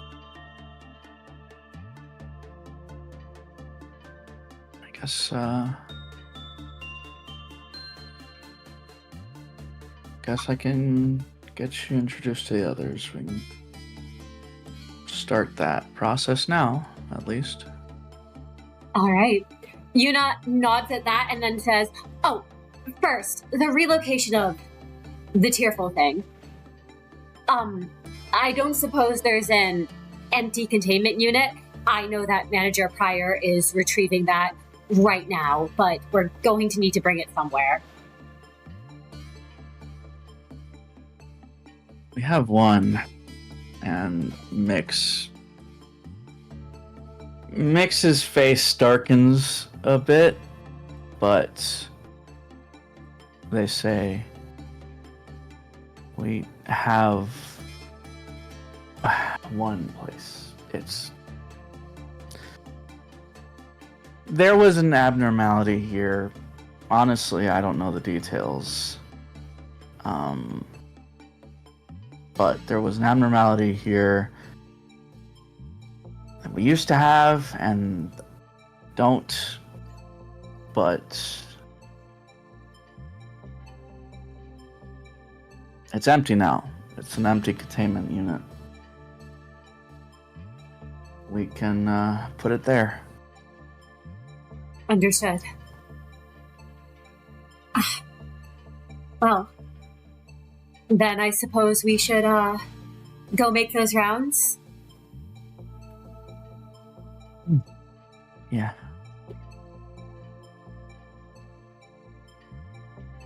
I look forward to working under you, boss. And Yuna does genuinely smile at you at this. In a, official capacity now. Yeah. Miix nods. I will say, as they're leaving, I imagine Yuna's like walking a little ahead of Miix to step out of the doors. Is that correct? Yeah. I imagine Yuna honestly looks probably in a really good mood. Like, as you're leaving, also Pascal's following along, like, doing little flips and tricks over Yuna's head. But no, Yuna actually looks like as relaxed as you saw them back at the resort. Like, it seems like Yuna is genuinely okay. Yuna kind of looks up and says, "Oh, are you excited too, Pascal?" Miix grabs Yuna by the arm. Miix? Yes. Yuna whirls around and says, "Sorry, boss, I'm not sure what title I should use at the moment." They cup Yuna's face with their hand. Yuna. Yes, Miix. Don't die. I have no intentions of doing so, and it would seem this facility is a safer place than most. At least compared to what we've just been through. You're just kind of blushing a bit, you can tell, in your hold.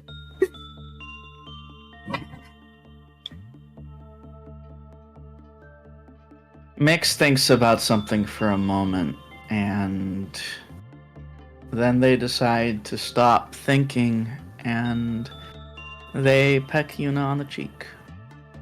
Yuna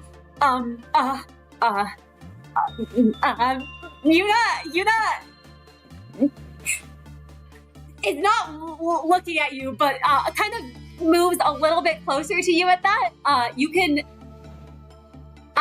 feel them shaking a bit, and they just kind of go,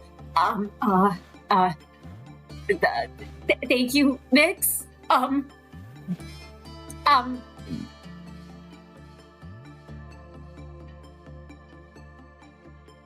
Miix nods and says, "Let's get back to work."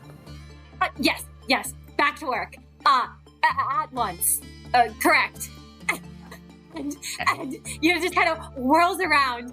And their hand keeps kind of like hovering over where you kissed it, like almost as if not wanting to, disturb the sanctity of the place.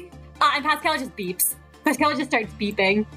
Miix, before following after Yuna, they just watch, and then they sigh, and they look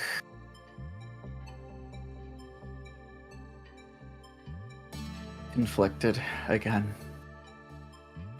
They don't necessarily look very happy. But they take a deep breath, shake their head, and just follow after. And you head on out.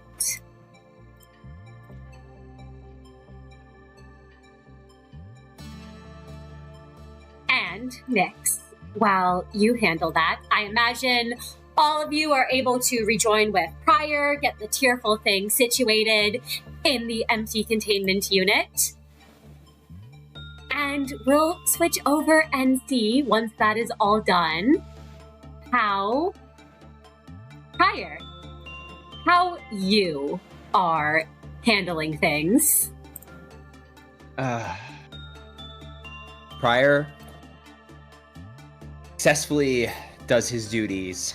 He is moving as if he had never left the facility in the first place. These halls are familiar to him, but his mind keeps wandering. But that is no excuse to delay his workday.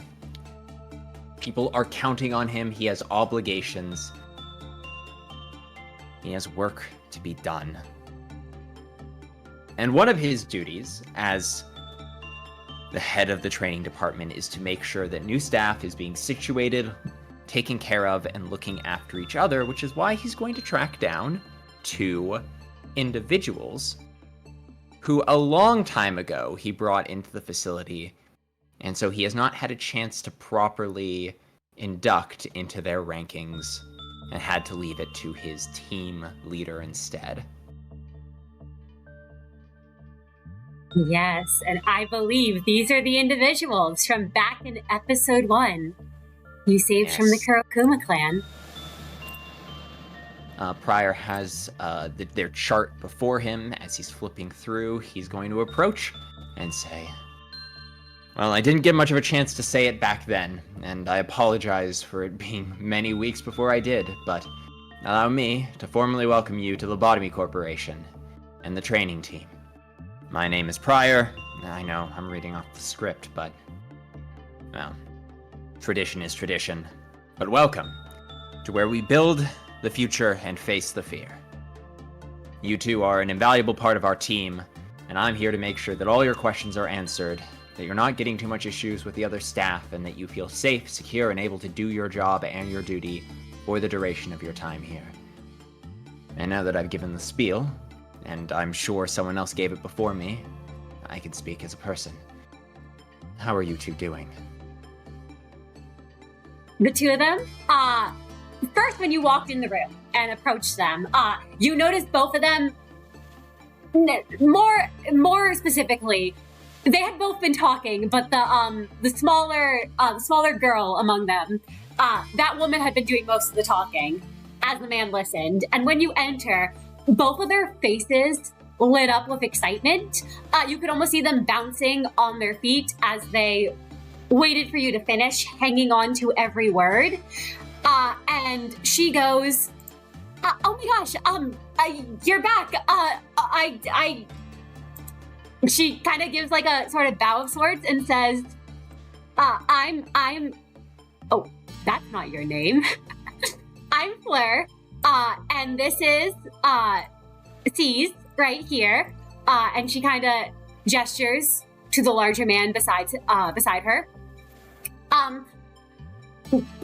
No, it's been, we've been settling in, just well. I mean, it's been, I didn't know a lot about what L Corp was up to anyways, before. I mean, I knew you all were an energy company, but no, everyone's been fairly nice here. I mean, they've been asking us a lot about how, things are going on up there and all of that. But I like talking to them, and usually C sticks with me, so he doesn't have to do any talking he doesn't want to do. That's good. That's great. Fleur sees. And he points between each of them and repeats their name 3 times each. And then he taps the side of his head and says, all right, I won't forget it now. I never forget an agent name. Not any employee under my command. Now I want you to make sure that you can always entrust that me, or if not me, one of my trusty subordinates will always be there for you. I'm sure you've heard my name before, but you were kind enough to give an introduction, so I can do the same. Manager Pryor, controller of the training team. I've had a lot of titles before that, but let's just stick with the one relevant for your employment, huh? I'm going to be here for, the foreseeable future. So I see here that you've been assigned to clerk duties, correct? Yes, that's correct. It's nice to get to see you again, Manager Pryor. And yes, no, I've been really interested about a lot of the abnormalities, but for the time being, oh my gosh, what was the team captain's name again? She kind of seems to be trying to remember. No, they've put us on clerk duty for now. We haven't been in any of the units yet. And it hasn't been too bad. Right, Cease? And she looks over and the larger man just kind of gives a nod. Prior, you do notice, remember those swords that Merru tossed at these people? I do remember them, yes. Cease is clutching one of those katanas at the moment. Well, that's not a bad weapon to keep on you. I do hope that you were also provided your standard issue 9mm, however. He nods, and you see that the gun is holstered at his side. Good. Excellent, in fact. As I said, normal weapons are not super effective against most of the abnormalities here, which is why I hope you've been provided the correct training for the clerk evacuation protocol. Remember, in a fight, you find an agent, secure your position, and take cover if possible. Fighting is a last resort for survival. Work together, work as a team. Here in the training department, we are a unit. We are a single entity, all making sure that the survival of the body and every part of it is ensured. You are valuable. You are important as any agent, my own life, or even the entire facility. Protecting each other is our job. We sometimes must put each other in danger. We must make sacrifices so that the facility can remain standing. But we do not make those sacrifices lightly, and we do not make them while there are other choices to be made. So long as that we are a team who shares in our skills and dedication, we can all make it out of the training day alive. Both of them, you can see, are starstruck, just staring at you for a moment, and then Fleur just kind of like, pumps her fist in the air and is like, yeah! Oh, wow. No, they talked about his speeches, but they're even more rousing in person. I've had a lot of practice. I'm really glad that the two of you recovered so swiftly. I was worried about the both of you when we found you out there. We were not... Most of my companions were a little jumpy, a little skittish, and more than anything, they were not as willing to go out of their way to assist others. But you never have to be worried. So long as I am in control, I will make sure that all lives are respected, of all the innocents. You do not deserve to suffer simply because you were not born with the strength to fight others on your own. Lend me your skills, lend me your capabilities, lend me your time, your dedication, and your work. With the sweat off your brow, together, I will guide you. I will bring you to a brighter future. We will make heaven out of hell. So long as you trust in me, I will bear the weight of obligation that it takes to make your future shine brighter. Fleur smiles at that, and you can see that she is in awe, and she just says, thank you, manager, sir. We will do our best, won't we, Cease? And you can kind of hear Cease mumble, thanks. And despite how quiet he is, those eyes are also shining with awe. You're good people. Competent people. You'll fit in well here. And the work you do is valuable. It is important. Never let anyone tell you otherwise, and if they do, you come and find me immediately. I do not broker corruption. I do not stand for turning against our fellow allies. Unity brings us power. He nods. No. She shuts her mouth at once, and she just goes, "We'll be sure to. We haven't had any issues like that, but if it ever occurs for some reason, we'll be sure to." I hope not. And you can find either my team captain or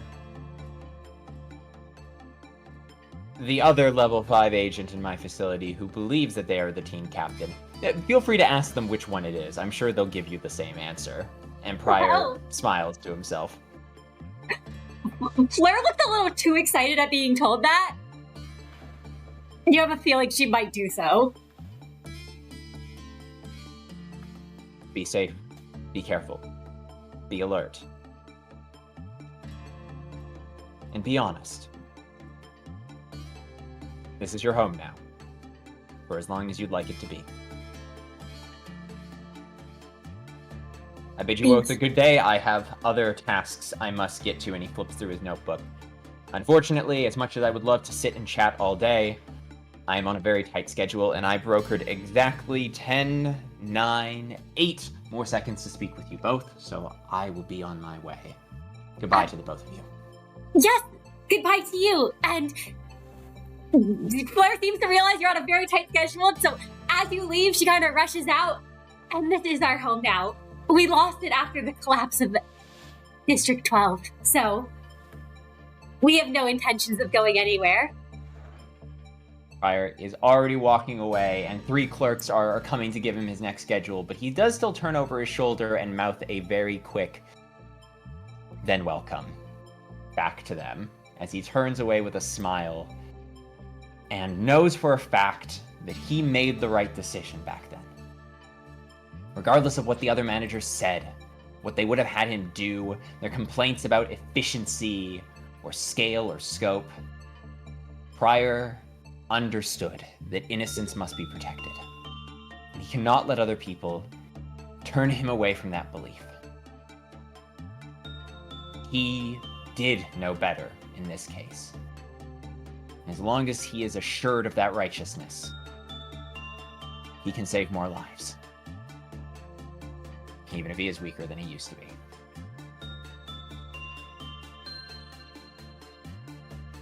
And Pryor, as you head out, I think a certain other manager wanted to meet with a particular abnormality. Are you talking about me? Oh, I'm talking about you. Yes. Yeah.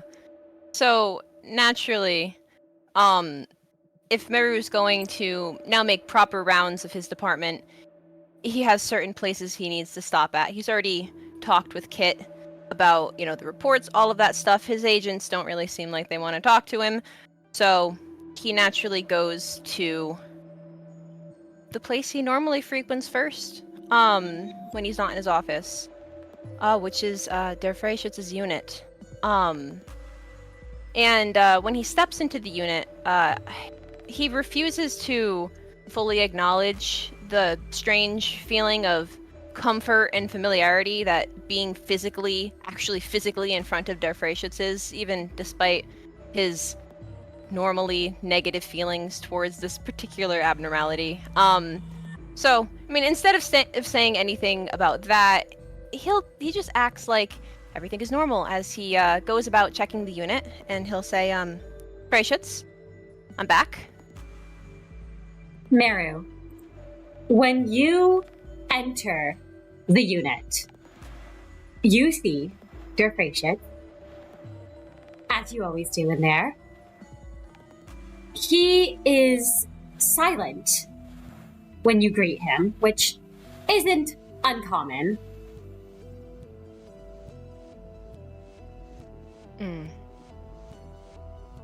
Merru won't take offense to that. He'll just continue to talk. He'll say, I'm sure you knew that. I'm just gonna check the unit, make sure everything's all good here. If all went well, then your time out was successful, and no one sneaked in here after I told everyone to stay away, so... Something is brewing. Huh? Do you understand? Merru, he'll kind of pause, and then roll his eyes a little, because Freischütz certainly knows that Merru has no clue what he means, but just to humor him, he'll reply and say, what? Spilled that contract shit? I told you that I know what our deal is. I gave you what you wanted, didn't I? I'll use this weapon, you'll protect me, and I'll keep firing bullets. We didn't change anything. Merru, Der Freischütz just continues to look down at you. And then you hear his voice again. And then what will you do? Merru will fully turn towards Der Freischütz now and just goes, what do you mean? When you run out of targets, when everyone in your way has fallen, who would stand before you then? In what would be against his better judgment, Merru almost takes a step back, but he catches himself just as his left foot begins to lift off the ground, and instead he just adjusts his standing position as casually as possible before saying, you sure are chatty. Spouting nonsense again, I see.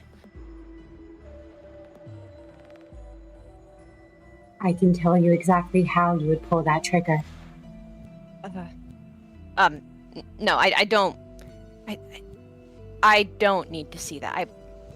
Whatever you're implying, I wouldn't do it. My contract is different from that. Der Freischütz doesn't ever move, Merru. But it almost feels like it's looming over you even more. If you refuse to see it for yourself, then I ask, why do you still walk the same path? I don't know what you're talking about. I'm just doing what I have to. You know that. Every bullet fired has its own trajectory. I know of every single one of them. I could clearly see your path the moment your frail form entered my unit years ago.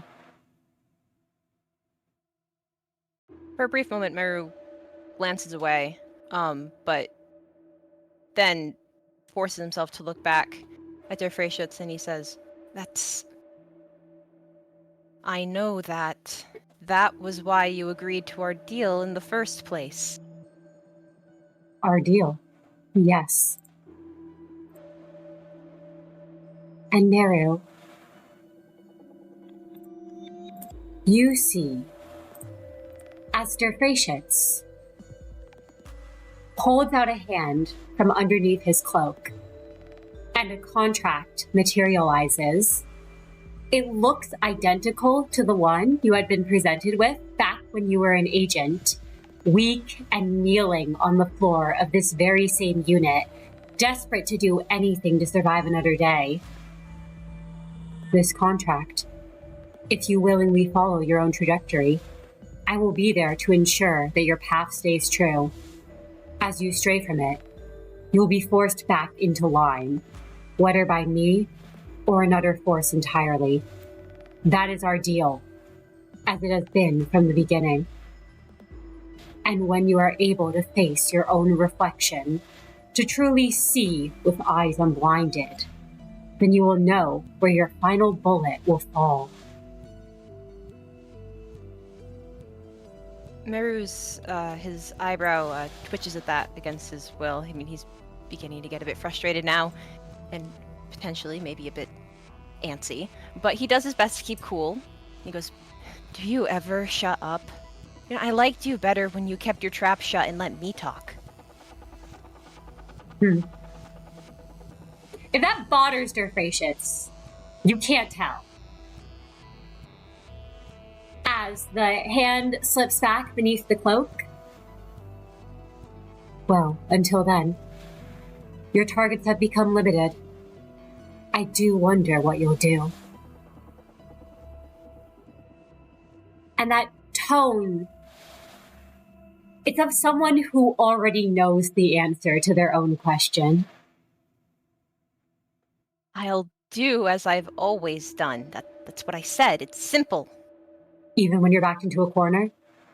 Back against the wall, the only way out being through striking the hearts of those you love.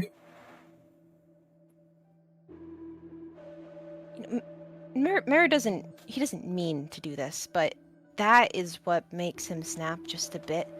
The comfort that he felt in this unit has slowly faded. I mean, as it tends to do eventually whenever he visits, and he goes, I won't. We already talked about this. Still blinded. Unsurprising.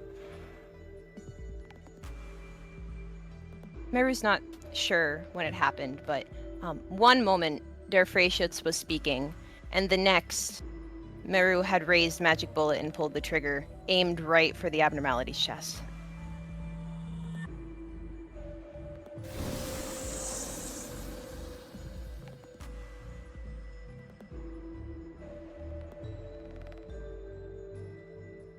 You watch the bullet fly, and the hole appears in Der Freischutz's chest. As the smoke slowly reforms, as if it was never there to begin with. And there's an almost pleased expression that this abnormality exhibits as it speaks. This is also as expected. With just a little push, you'd even be willing to fire at the one who has given you the means to survive. That doesn't count. I don't love you, and you can't die anyway, so... Der Freischütz is silent, Merru. An unspoken question hangs in the air as it gazes down at you. I don't love any of them either, okay? I know what you're thinking, and get the fuck out of my head, okay?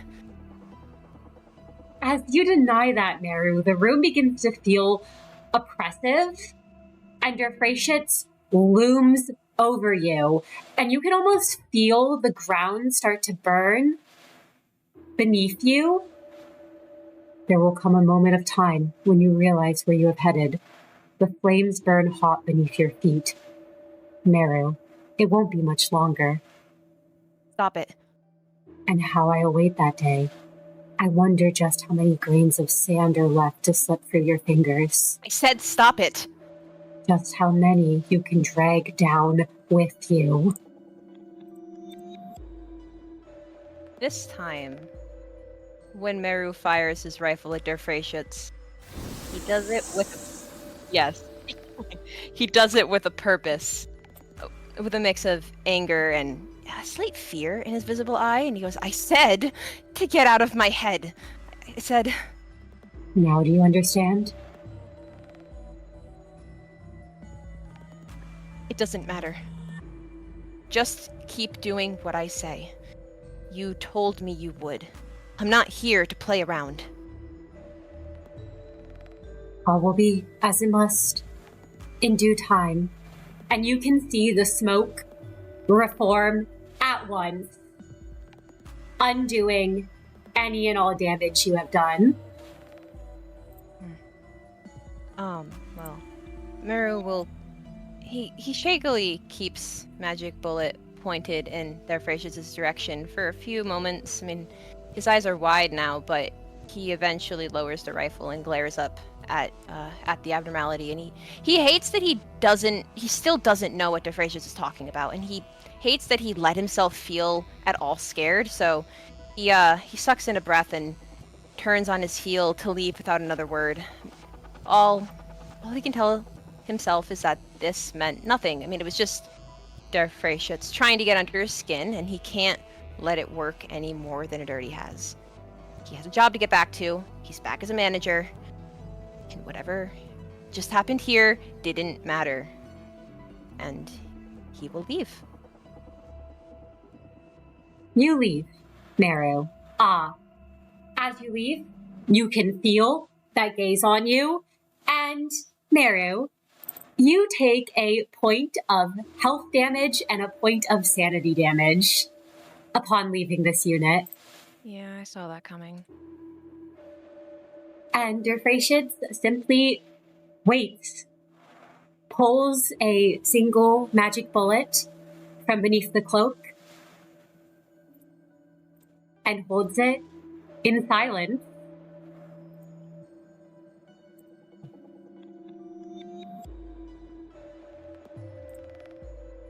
And why don't we return to Kai? Because I believe you have an abnormality you would also like to meet with. Oh, well, yes, of course. If they didn't have to have a meeting, probably would have been the first thing that Kai did outside of taking his power nap. Kai would like to see Happy Teddy Bear again. Absolutely.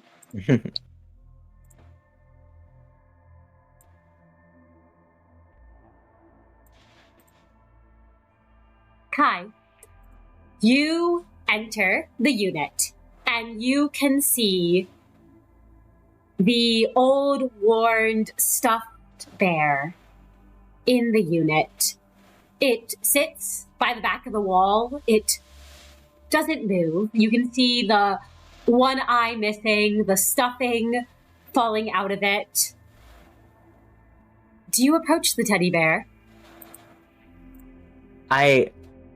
This is so reckless, but I think that Kai enters the containment unit, and recklessly would run to hug it. So yeah, he definitely approaches it, having missed the stuff abnormality, because he considered it an early friend of his, at least in terms of being here. Absolutely. Kai, the moment you hug it, this up till now unmoving abnormality, the arm moves to grab you, and it squeezes you a little extra tight. You can feel almost for a moment your bones almost crack. And can you take a point of aggravated red damage? Just one, as it holds you tight. Yeah, I can. Our health reset from last time, right? Yes, you all have had time to heal yourselves up. Do not worry. It was a bit of a journey. Yeah, okay. Okie dokie Loki. I have taken that point of damage then. And as Happy Teddy Bear is squeezing Kai a little too tight, he's probably pretty strained when he's like, I promised I'd come back to you. You never really left my side. I think a lot happened, and I really mean a lot, but I couldn't say goodbye to you, so I made sure to come back. And I hope that you trust that I'll always come back, even if I might have to go out again sometimes. Hi. He's trying very hard to breathe. Yes, the grip on you as Happy Teddy Bear seems to realize you're not sure how sentient this creature is, but it seems to realize you are struggling to breathe. It does loosen its grip a bit on you, especially at that reassurance that you will come back for it. Yay.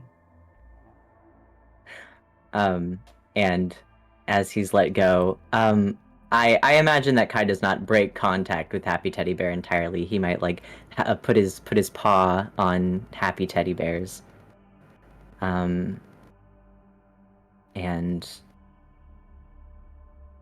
don't know. He'll just say something like, he'll just say, I'm really sorry I was gone for so long. I missed you the entire time. And I had snagged a little piece of cotton from you before, and I always kept it with me, so it's kind of like you're a part of me now, or at least that you came with me on that journey. I missed you though, and I don't know. It's just it's good to be back is all.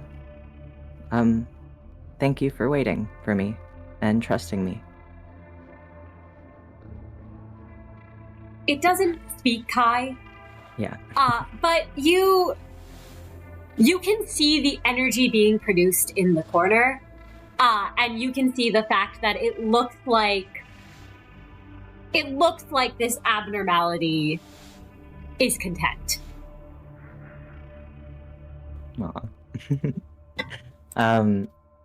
This is the calmest that Kai has felt emotionally in...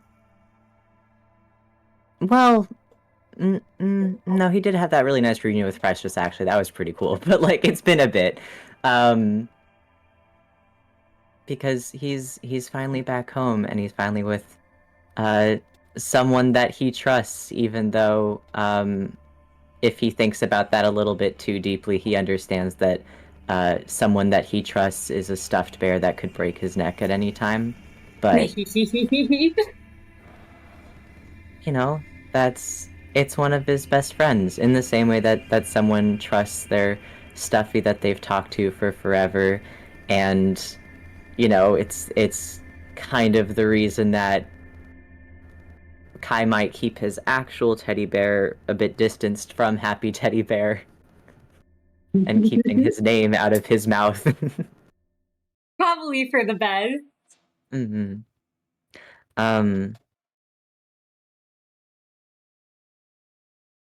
I imagine that he would probably almost gossip as if it's a two-sided conversation, but it very much isn't. Kai is good at talking to a wall when it's Happy Teddy Bear, about everything that's happened, basically everything that he,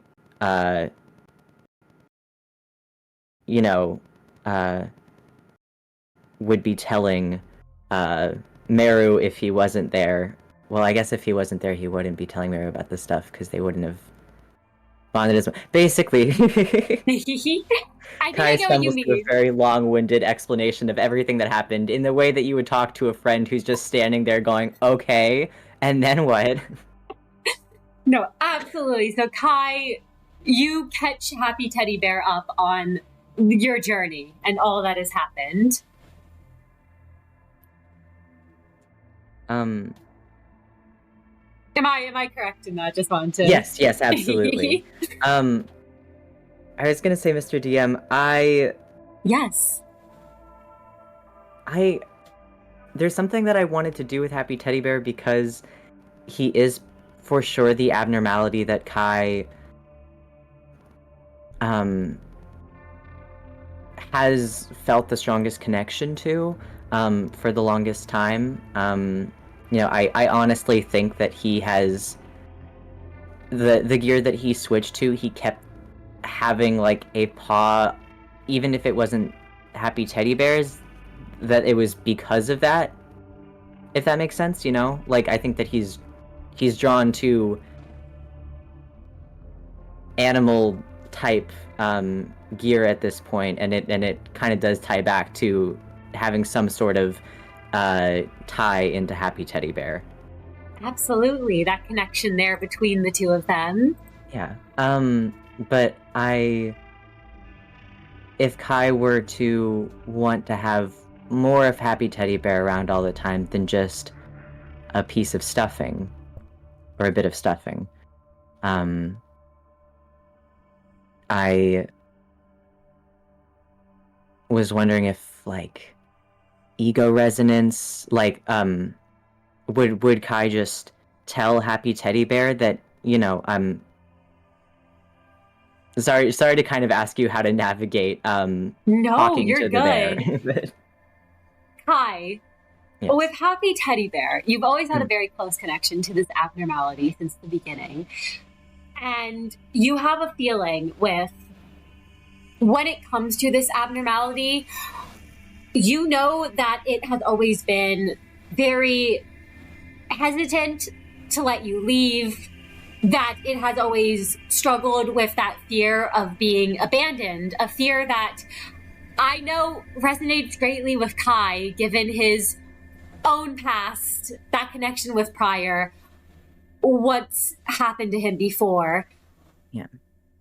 I would say if you're hoping to deepen a bond with Happy Teddy Bear and your connection, perhaps confiding in it on those deeper fears, things that you perhaps can't even tell your fellow managers.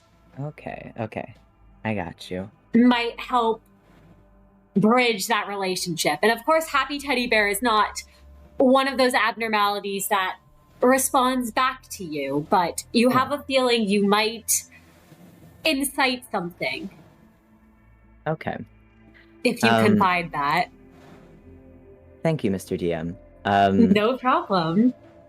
Then in that case, after catching up Happy Teddy Bear on everything, the highs and the lows, he'll say, I really missed you, and I wanted to have more of you with me, but, more than anything, I think it's wonderful to have you around because you understand things that I don't think anyone else does.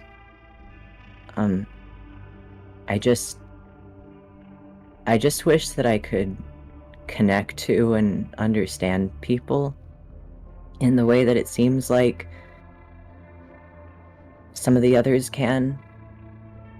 And even if what I've had to do involves killing some or a lot of them, I wish that I could love others like I love you and the other managers, and I wish that I had the ability to keep them around so I wouldn't be so afraid of loving them in the first place.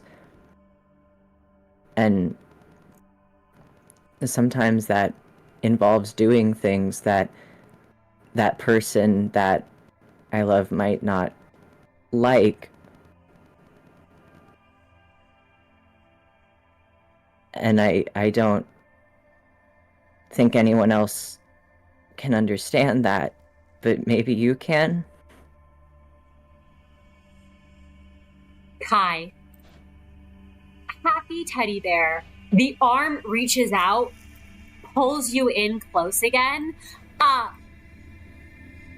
It is not as pain-crushing as the first hug was, but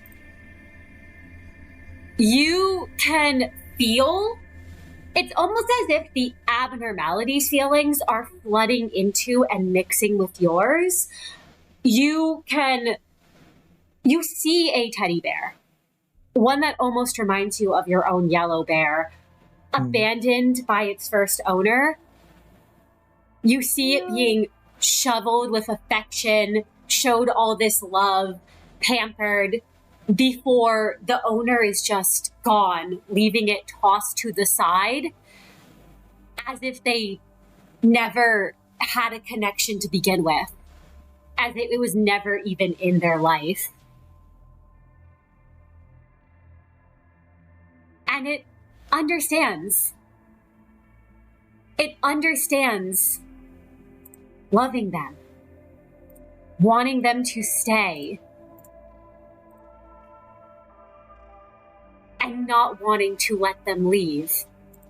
And it's willing, Kai. It's willing to help you to do that, to make sure that they never do.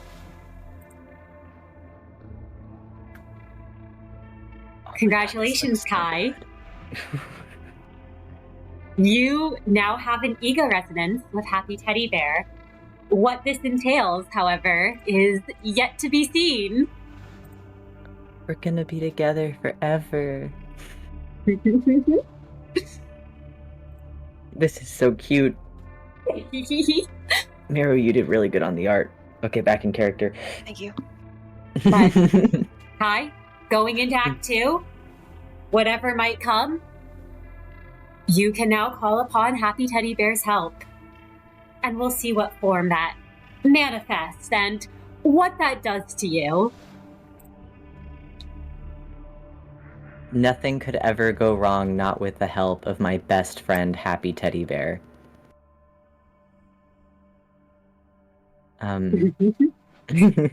It does release you if you choose to step away.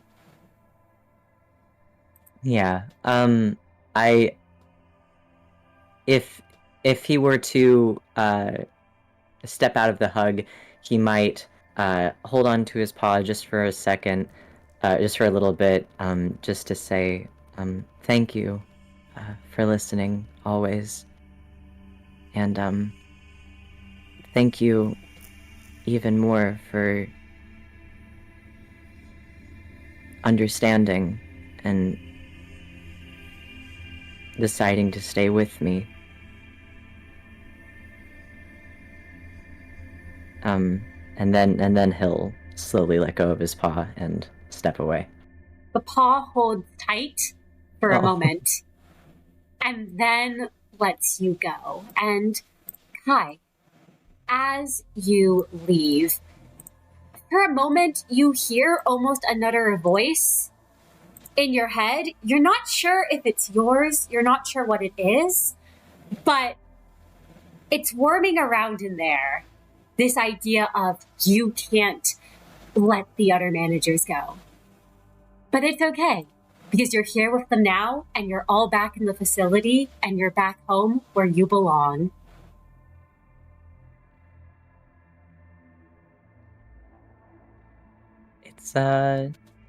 It's a warm thought. Even if Kai's optimism has maybe died out a little bit, and he has a feeling that things might not be. I mean, it's still a Lobotomy corporation, you know? But he knows that they'll get through anything. And that he has the ability to protect them, and he will continue to try. And we'll And see. I was gonna say he feels grateful as he leaves. I'm glad that he does. And we'll see if he can, as Kai, unless you have any final thoughts. Nope. I think that's all. All right. Well, then, I believe that there is a certain AI assistant and a certain manager who wishes to speak with her. Yes, there is. Absolutely. Prior, do you decide to take the elevator down alone this time to speak with Ange? Yeah, I was actually gonna take the fireman pole. Yeah, Prior will. Prior will. Well, sneaking away from his duties implies that he hasn't scheduled time in his carefully pre-planned day. He finds a hole of time that is not dedicated to another task and takes the long elevator ride down, closing his eyes as it descends, almost falling asleep on his feet, just with how peaceful and quiet and nice the ride down is. No responsibilities, no obligations. It was like being splattered across the deck of that ship.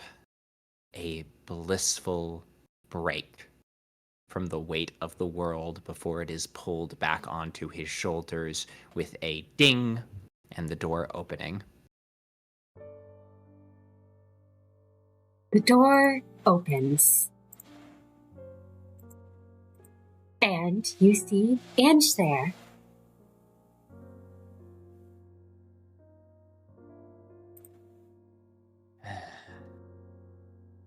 Lady Ange, I came to deliver today's report in person. That's because I had some spare time. Manager Prior. She looks up, those eyes open, and you can see there is, at first, surprise almost as if she did not expect you to come down here. She knew, of course, when she heard the elevator, but it seems that initial shock has still not worn off, as she then seems to take in the state of your body at the moment and says, Manager Pryor, if you are in need of rest after a long journey, I would have understood not coming down here.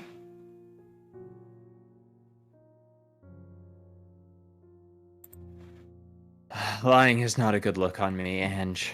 Lady Ange. There is no one here but us at the moment, though, of course, formalities are always important to keep up.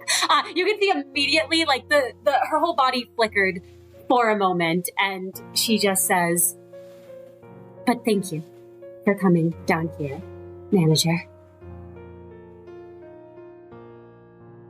This is the closest thing I have to a break, Ange. There's so much to do every day. And unfortunately, I'm so aware of how tiny this facility is. And you know how many people I left to die up there? I'll always remember those faces as we were driving past them in the RV. The bleeding, the dying, the mugged. Across several districts, across several days, across an endless drive. So many people could use our help. And I am already so exhausted trying to look after one facility.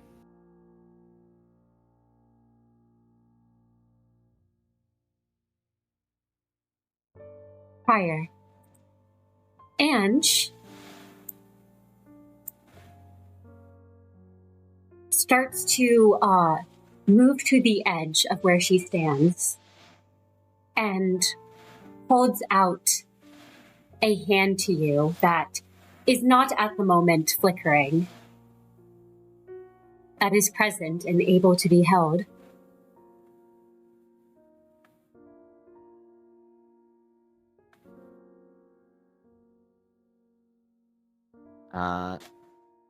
Pryor looks up, and for a moment he's slightly curious, but he does reach out his own.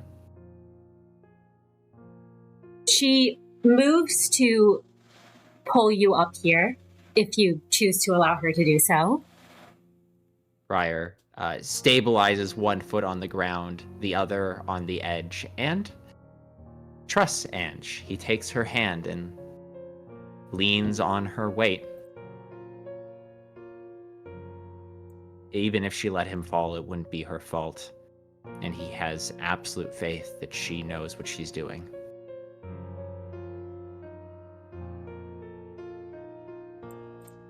I'm just going to make a quick roll.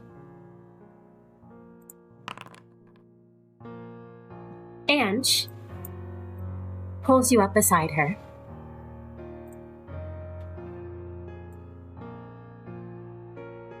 You may rest here for now, Manager.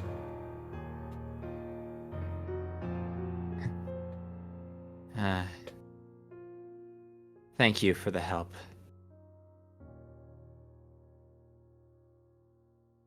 I think your hands have become a little warmer, Ange. Oh. She looks at her hand, which now you notice starts to flicker again. And she says, I would not know. I cannot observe that for myself.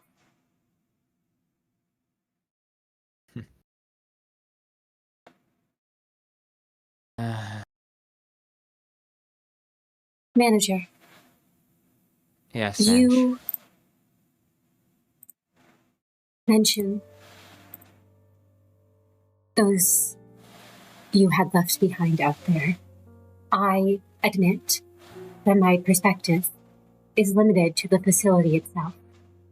I do not like confessing my lack of knowledge, but any and all information from the outside and the people out there come from you, your fellow managers, and the employees in the facility who have been down here for quite some time, with the exception, of course, of the new ones you have recruited.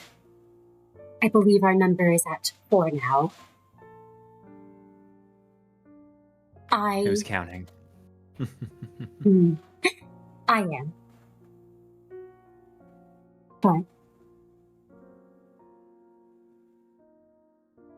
this facility, at least, I can assure you, I have under full control. I know, Ange. And I can never thank you enough for it. I was confronted out there by the fact that I'm not the man I used to be. In good ways, sure. If I was, But I can't be the leader I once was. Not for my fellow managers, not for this facility. Not even for you. I want to keep my promise to you so very badly. To keep this facility safe. To make sure the people inside don't have to suffer. I want you to be able to enjoy the sunrise, and I want everyone here to be able to mark a new day with something hopeful. I want you to see the bright future I promise every single person in here. And I don't have the strength to bring it about by myself anymore. They are looking at me to be Mr. Pryor, Manager Pryor, their leader. The managers have seen that I still make mistakes. You have seen that I'm not a perfect man. But I really want to do good, Ange. I want to do well by you, and I want to do well by everyone. And you're one of the few people I can trust. Truly, and with my whole heart. You changed. You have decided to listen, to learn, to grow. And together we can make something amazing out of this place. I know it. And I can bring your dreams to fruition, and you can help me bring mine. I'm going to need to rely on others to build something lasting. And I can rely on you. So thank you, Ange. Thank you so much. Pryor, her eyes have been opened the entire time that you speak. She is watching you, and when you say that, a small, true smile flickers on her face, and she says,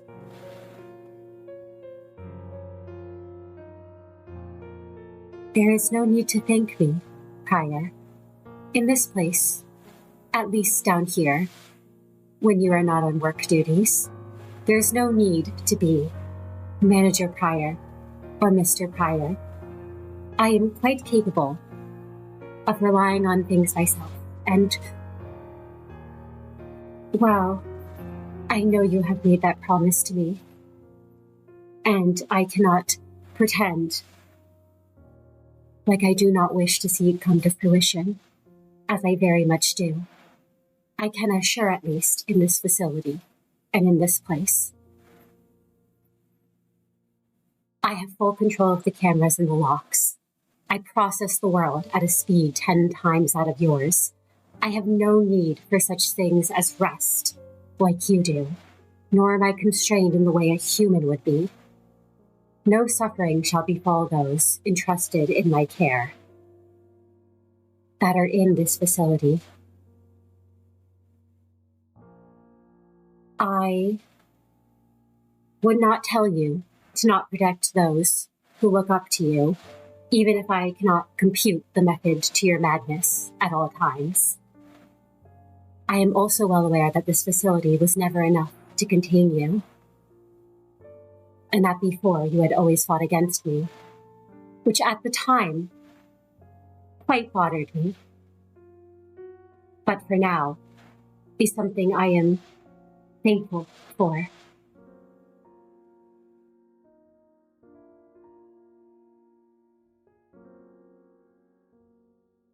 So you can rely on me here, in this place at least. And if you do decide to venture out again, I will handle things. I will keep things under control. I will keep your agents and clerks safe in your absence.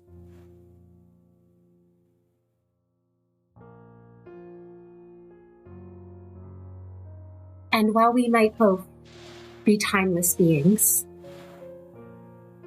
Prior, there is something that sets us apart. You are still a human. You still need to rest.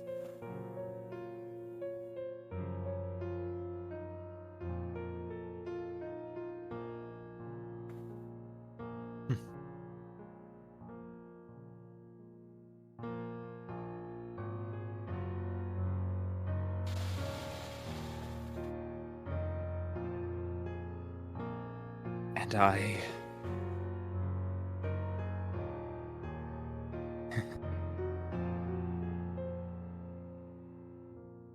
I am so tired, Ange. And it's true I need to rest, but that is not the only thing that sets us apart.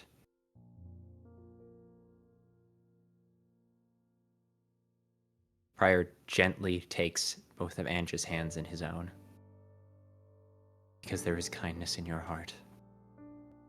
That even in my misshapen, twisted organs there are not. I owe you the world, Ange. But I will still promise you the sun.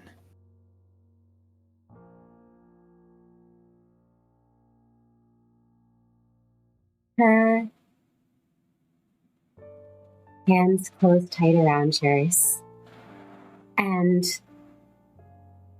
there's a soft smile on her face as she says, I look forward to the fulfillment of that promise. I do not know if I can have such things in my heart.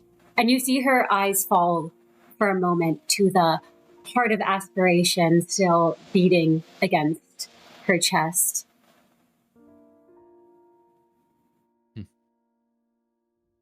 Prior lets her hand slip from his and closes his eyes for a brief moment as he leans back.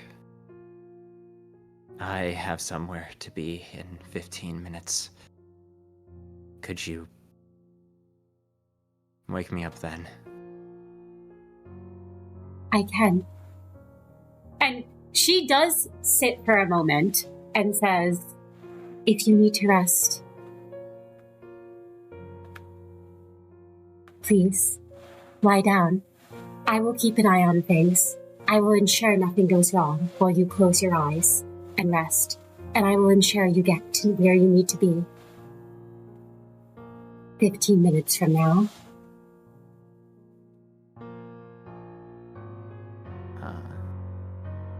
Prior gently closes his eyes, and as he begins to slump, his form gently keels to one side. And Prior is well on his way to being asleep by the time his head rests on Ange's lap, and immediately passes out from exhaustion. She studies him. One hand placed upon his head, careful to avoid the thorns, and lets him rest. And it might only be a brief 15 minutes of rest that you get prior. But for that period, it is undisturbed. No trumpet sound. No breaches occur.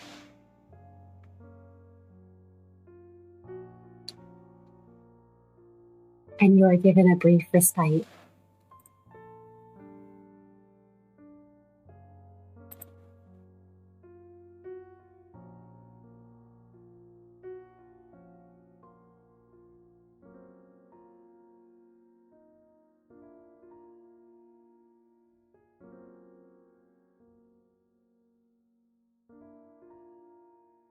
But work does need to continue.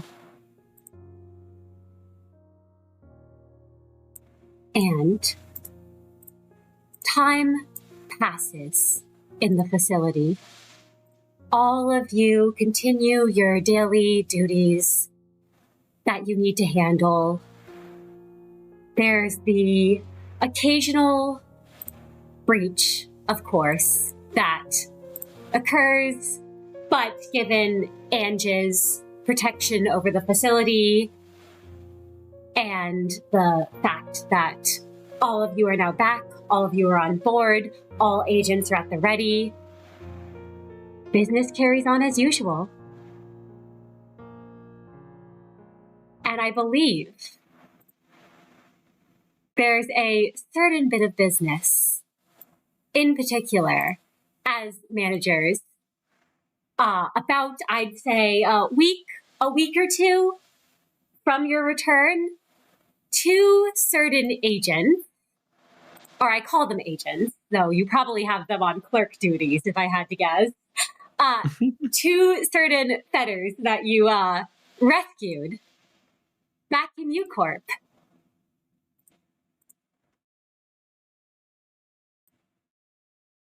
Are settling into things.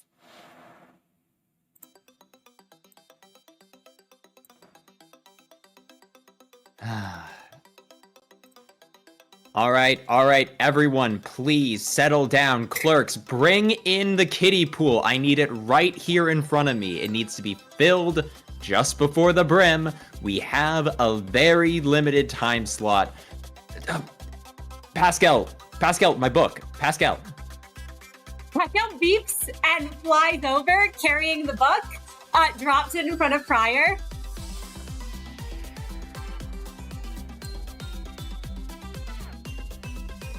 On your head, and then beeps happily.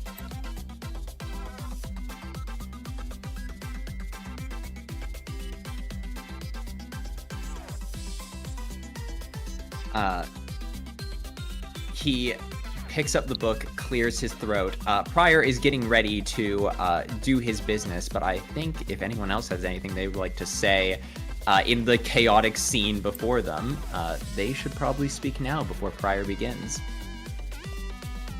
Before any of you can speak, however, Magical Girl does manifest in the room, tosses some flowers, and says, "Happy birthday!" Well, thank you, Magical Girl. Thank you. There's a cue though. It's when you hear the music, you're doing fantastic.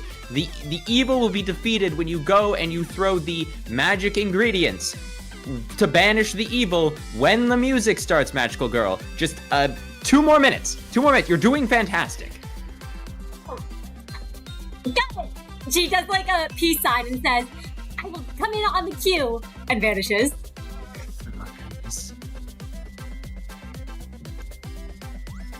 Why were we invited again?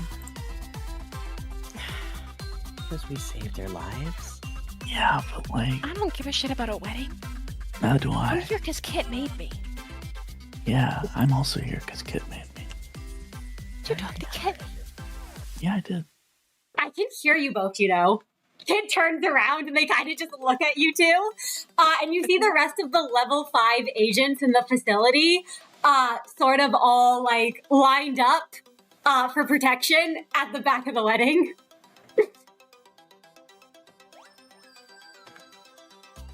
I'm not a fan of weddings.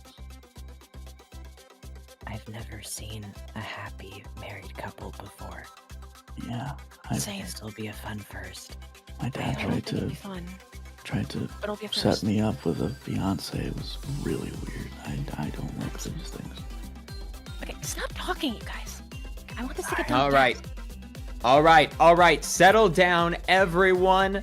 Everyone, this is not a call out to anyone in specifically. Certainly not any specific managers who may or may not be causing a commotion. Don't care. We're whispering. Not anymore. Hurry up! Okay. It's about them, not you. Clerks, please. The pool. And the clerks bring out this. Yeah, the clerks bring out this tiny, like, homemade plastic, like, kiddie pool filled with water and deposit it right at Pryor's feet. And he says, all right, the two of you, thank you both so very much. Again, we want to make this as official as possible, so you did bring the rain boots, yes? Aiden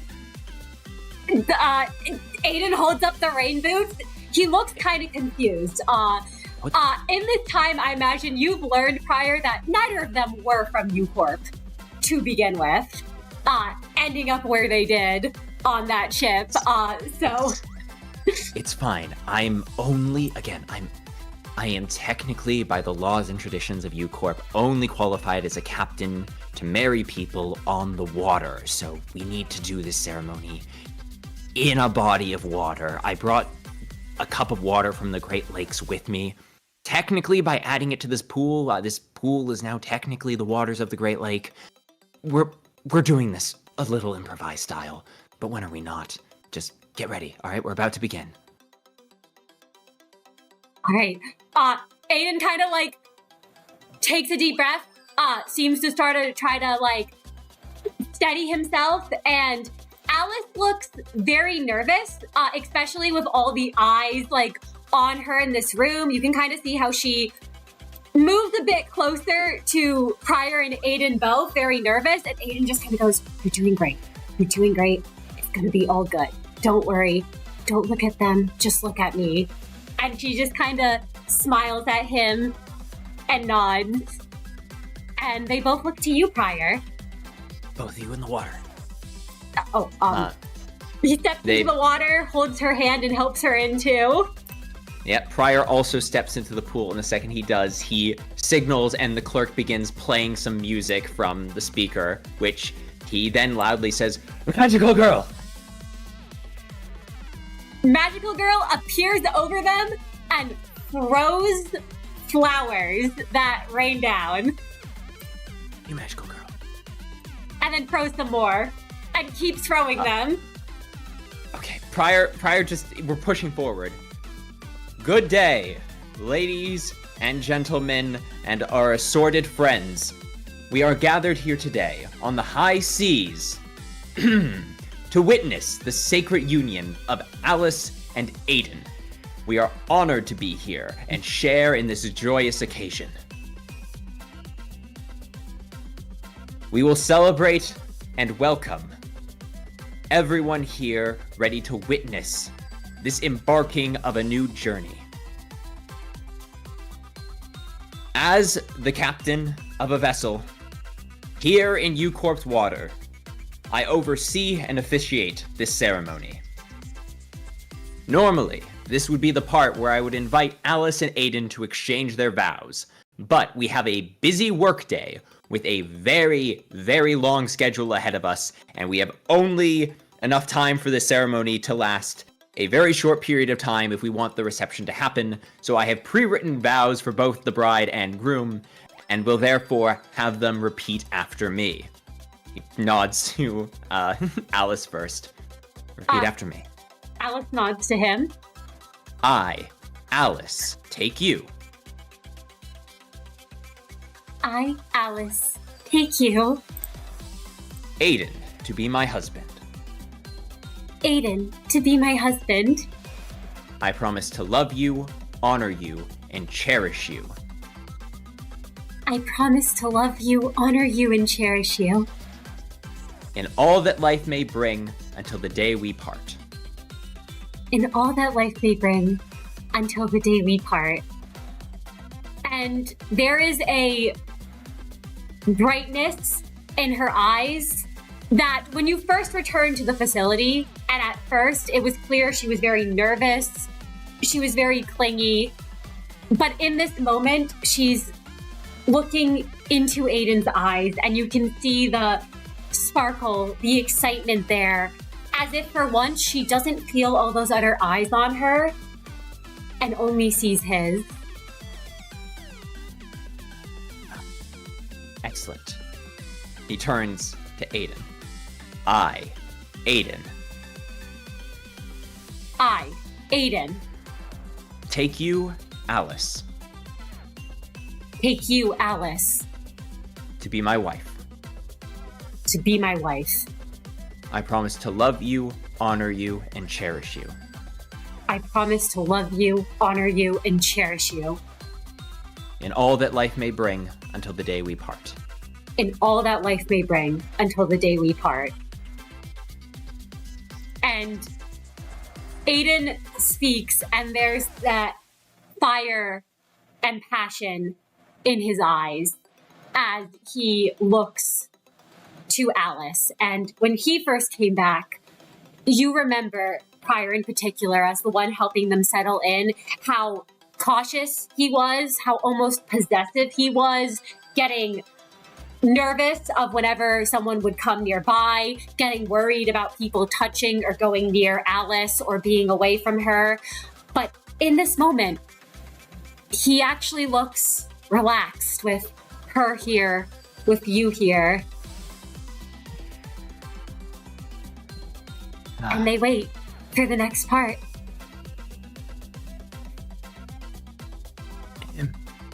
Pascal, the rings.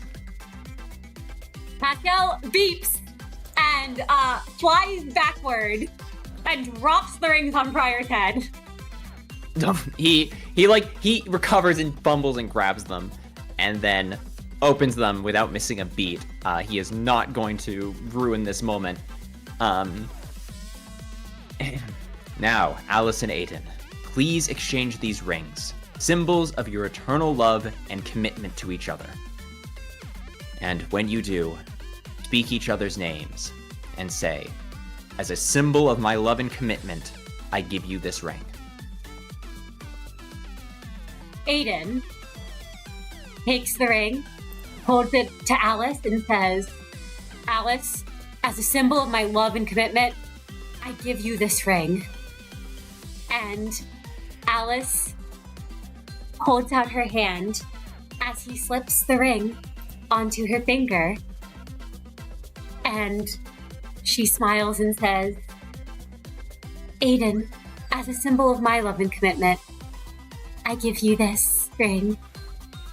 And slips it onto his.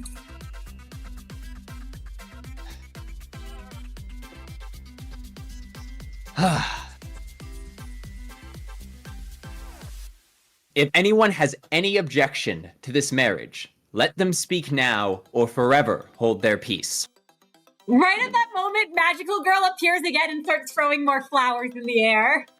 there's a moment where Magical Girl appears and Prior goes, oh no. And he looks directly up, but then flowers start coming down. I think it'd be really funny if one of us said something right now. Tit whirls around, looks at the three of you, and you all see there is a look in this level 5's agent's eyes that says, if any of you managers step out of line here, I will not hesitate.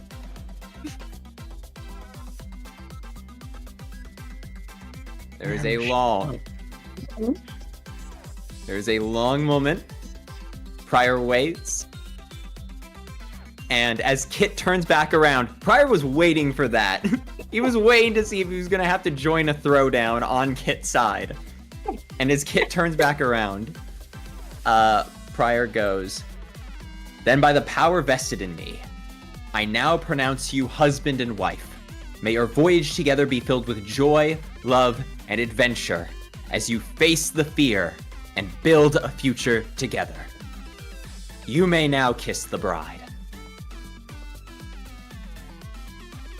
And Aiden and Alice move in close as Aiden pulls her in and she leans in to kiss him. She looks a bit embarrassed as he kind of makes sure to like cover her a bit from everyone as best he can to give her that privacy. As the two kiss, Pascal beeps happily. And then Pryor looks up and says, "Excellent work, magical girl. The evil's been banished. You can give me the bouquet and head back to your unit." Absolutely. She hands the bouquet to Pryor, and then she vanishes. And Pryor will turn and wait politely for them to finish their moment and hand the bouquet to Alice and says, "Normally this happens a little later, but we are on a tighter schedule. And besides, I feel it's an important tradition. Congratulations to the both of you. I'm so very happy and honored to have been able to share and help you have this moment. Now, Thank you. you're Thank you, welcome. You're both very welcome. Now, toss the bouquet." And Pryor will step back. Alice closes her eyes and throws the bouquet up in the air. Hey, managers, you all want to make a Dex Athletics check to try to grab the bouquet? You're going Yes. to get hit, Low-key, by the yeah. way. Yes. Loki, yeah. What's the Or- challenge level?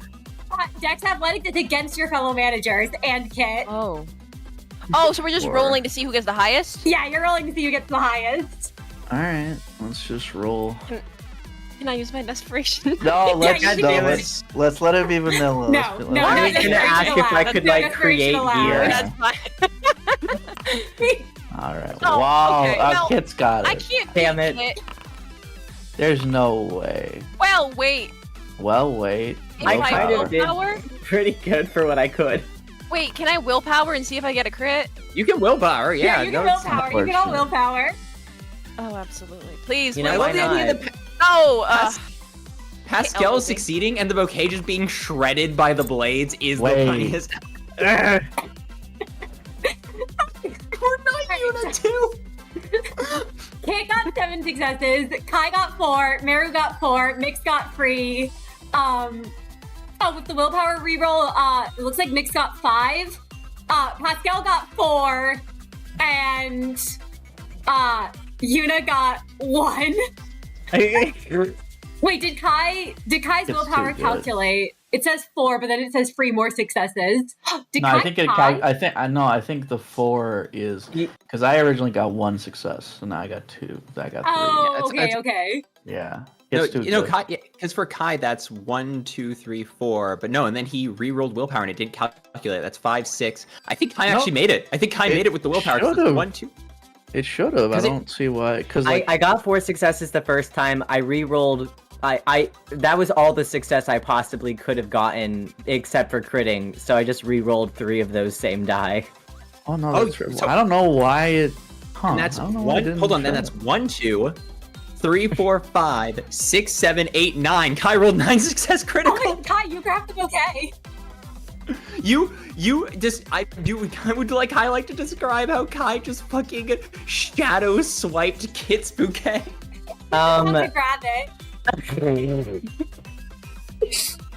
Kai's paw is like half the size of his body. He like it looks as though he teleported. He just moved really fast, but it's like a whoosh, and he's just in front of Kit with the bouquet in his paw. And then also quickly realizes, why the hell did I put that much effort into catching this? When Kai does that, for the briefest moment, Justicia flares and he goes, "That was meant for Kit! Kit was supposed to grab the bouquet." Now don't be a sore loser. No, I'm not being a sore loser. I don't care that I didn't grab it. Kit was supposed to grab it. Kit's the one with the girlfriend. You are. Miix. Kit? Don't be a brat. Kit was supposed to get that bouquet. Yeah, okay, shut up. Kai Yes. will hand the bouquet to Kit and say, "Sorry, I don't know what that was," and sheepishly step back into the crowd. Kit takes it, smiles, raises it up in the air, and says, "Thanks, Kai." Okay. Seems very proud. Seems a little bit taken aback that Kai managed to get it before them, but seems very glad. Alice and Ada, meanwhile, have kind of clustered near each other, almost in concern, when they heard the managers start arguing and raising their voices. Pryor was ready to escort them out the side door to safety, and then as the crowd calms down for a minute, he goes, "The reception will happen over in the next room over. We've cleared one of the empty containment units. The two of you, this is your work order. Take the day off. Enjoy yourselves, both of you." And he reaches into his back pocket and pulls out a key card and hands it to them and says, "This is for your dormitory room. A little larger than the two singles you've been having. Congratulations again." Aiden takes it and says, "Thank you, Manager Pryor. Pryor is just fine." Thank you, Pryor. Seriously, Aiden looks, you can tell, on his mind. He remembers the auction. He remembers what happened with the ring. He and Alice both, and you can see the gratitude in their eyes at the fact that you stood up then and said something. The city is filled with tragic, terrible, awful stories that have bitter, helpless ends. And I reject each and every one of them. So long as I have the power to change this city, I will use it. Enjoy your lives. And know that, again, no matter what it cost me, I would have saved you too. And I will continue to work to save you both. We all will." And he looks up at the screen and Ange above and smiles and nods at her. Ange opens her eyes for a moment, smiles to Pryor, and then flickers off the screen. Now shoo, both of you, you're newlyweds. Go do newlywed things. We might be a corporation, but we have good benefits. Alice and the rest of you. No, you go ahead. Oh no, Alice, you know Pryor doesn't speak often, but in this instance, she looks to you and says, "Thank you." As the two of them turn, holding hands, and head off, and you can see the lightness in their step.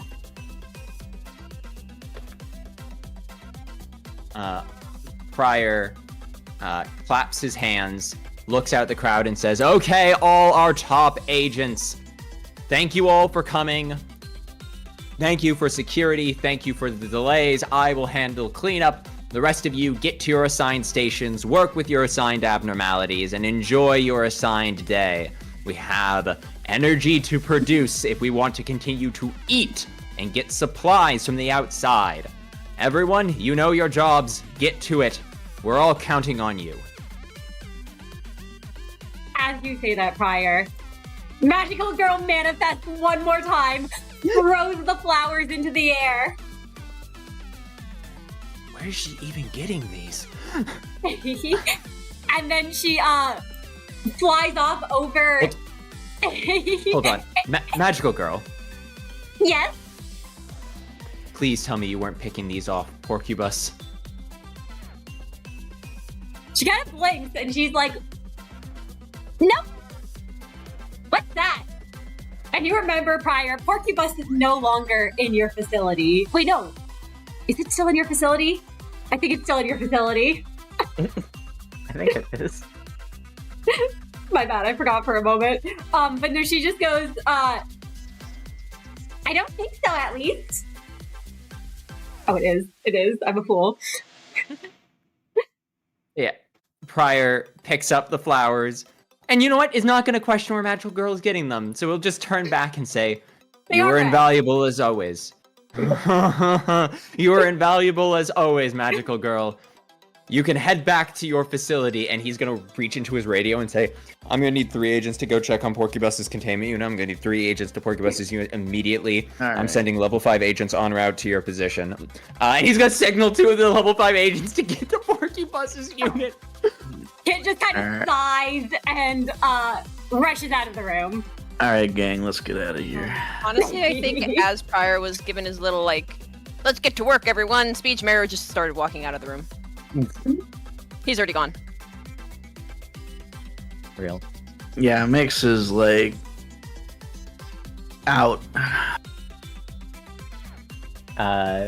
Kai will skedaddle after the other 2. Yuna just looks to Prior and says, that was a nice ceremony. And Pascal Thank you, Yuna. leaves. Thank you, Yuna. Thank you, Pascal. I know you have important work to do. You can leave me to do the cleanup. Hurry up, you two!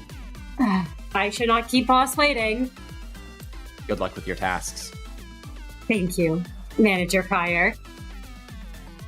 And Prior will, one man, grab his broom, grab his dustpan, and he will clean up this room. And as he does, he has the voice recognition up on the nearby screen, so he can start transcribing the next edition of the Employee Work and Safety Handbook as he's doing his cleaning. There's not enough time to do a single task. Everything must be a multitask.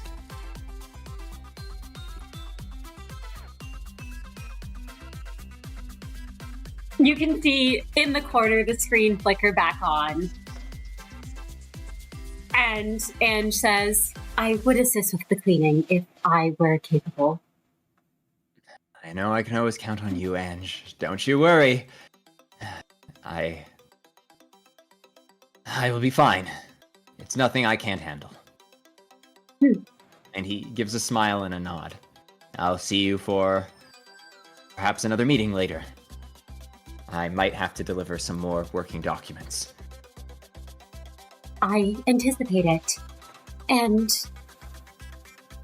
she notices there's no one here and says, Prior, I do not understand these customs or the importance on them, but it did look as if you made those 2 happy. I can see the one, Aiden, you called him, picking up Alice as they head to their room. Thank you. Prior smiles. And it's not from his own joy, but it's this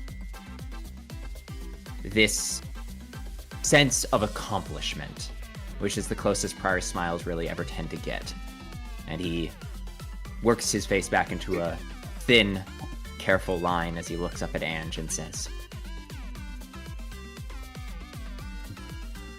I'll never be able to repay you. Not for all the days I have in eternity.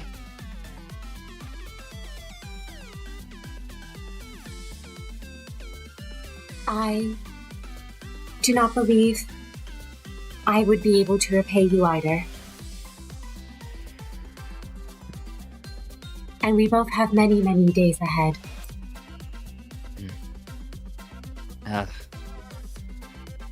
Goodness, how long has already passed? Oh no. The magical girl appears again and throws flowers over them both. All the area that Prior had just cleaned is covered in flowers again.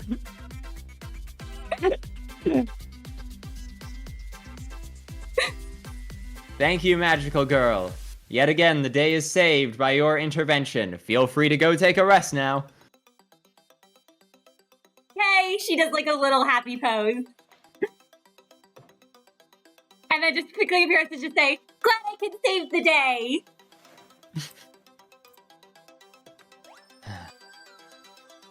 Ange, is there something wrong with the deterrence unit? I've noticed that Magical Girl is popping around much faster than she used to. Anything I need to be concerned about? Ange, you can see her eyes close, and she takes a deep breath and says, "It is not yet a cause for concern, but I am keeping an eye on things. If this continues, I may need to call the four of you down for a meeting. But I have been working at figuring out this Golden Bough, and she's not trying to hide it, Prior, so I won't ask you to roll a wits insight here. Prior gets the sense that she doesn't want to say anything because she doesn't have a definite answer yet, right? Yes, you get the sense that Ange is having concerns. She's not trying to hide them, but she more doesn't want to bring up something if there's no cause for alarm. And she thinks whatever is happening is something that she is fully capable of solving on her own for the moment. Prior nods his head and says, "I put my trust in you. Just let me know if anything changes and you need assistance.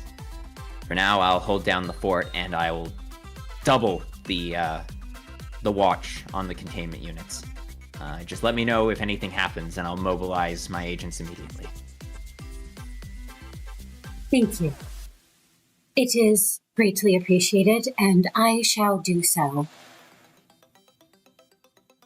As I said, there is not yet cause for alarm. And you can see the screen start to flicker as she says, "Good luck to you with the cleaning." Prior smiles. "Of course. Good luck to you with the managing. We're all counting on you, Ange. You can count on us." Thank you.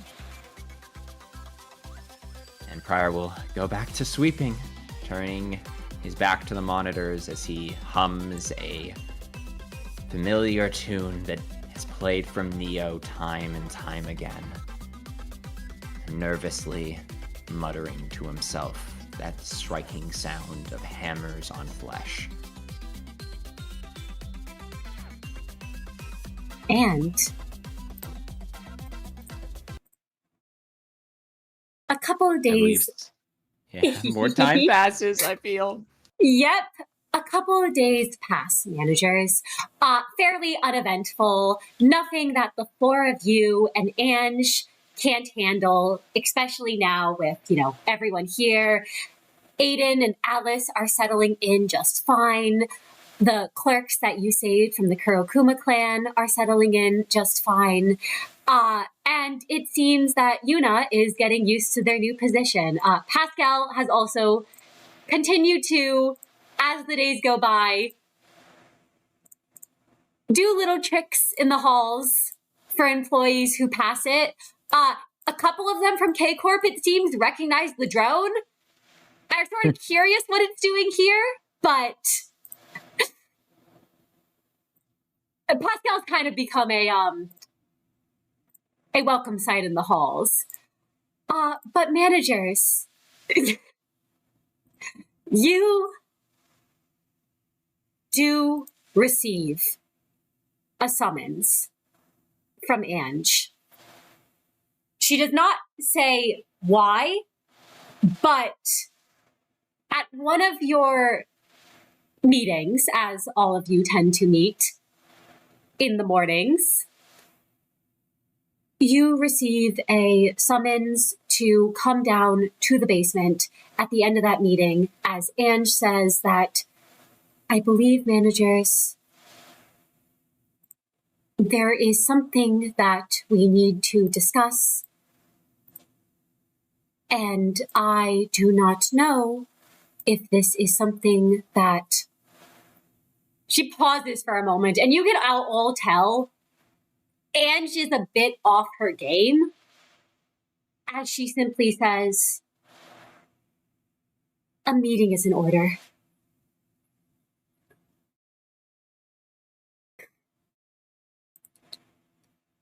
And do you all head to the basement after your work that day? I don't think we have And a choice. actually, what is each of your reactions to that, I should ask, as you head down?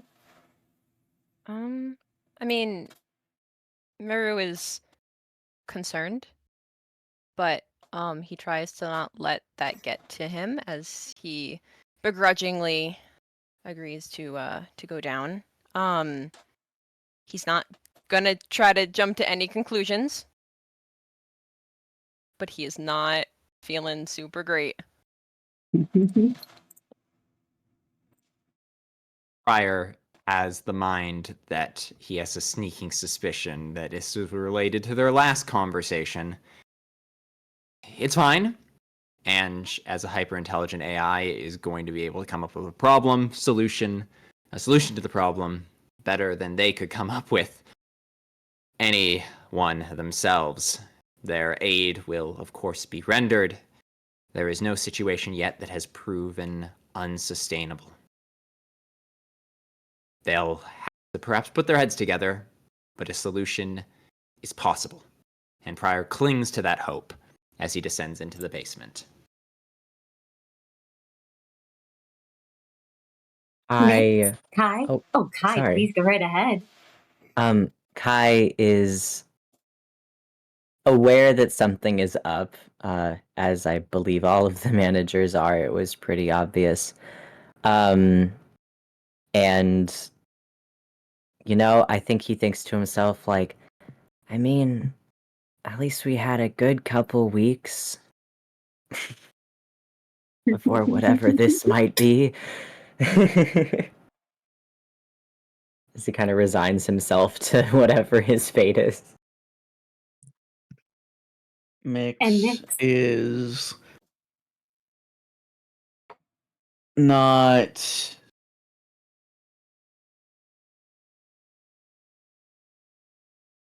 Miix is, I mean, it's pretty obvious. This is probably not gonna be pleasant. And they're not really looking forward to this. But it'll take their mind off of other things, so they're going. You all head down. I don't know if you all say anything to each other as you're in the elevator down to the basement. Merru's silent.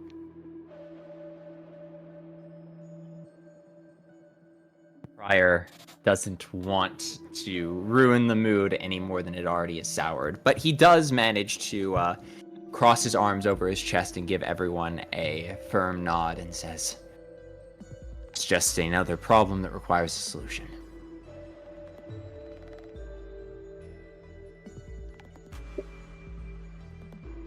We'll figure it out.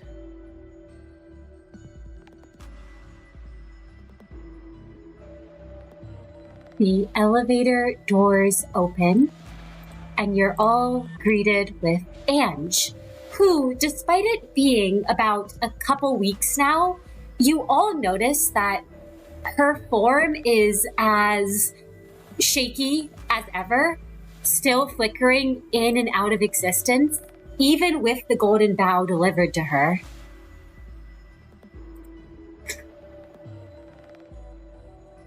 Managers? I have called you all down here because there is... She stops. You all notice, first of all, her eyes are closed. Recently, she'd been having them open more often, but once again, those eyes are squeezed shut. And the heart sort of pumps on her chest as she says, I refrained from saying anything sooner, as I was under the impression that this would not be an issue that required any of your interference. Unfortunately, I feel it has come to a point that I must inform you all that the clip-off deterrence is failing. What? What? She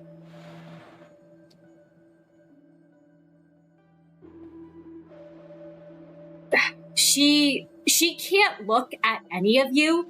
She hears both of you, Merru and Prior, but can't look as she just says, the clip-off deterrence is failing, and I have come to the conclusion that the Golden Boughs being removed from L Corp's branch facilities is causing the deterrence to fail.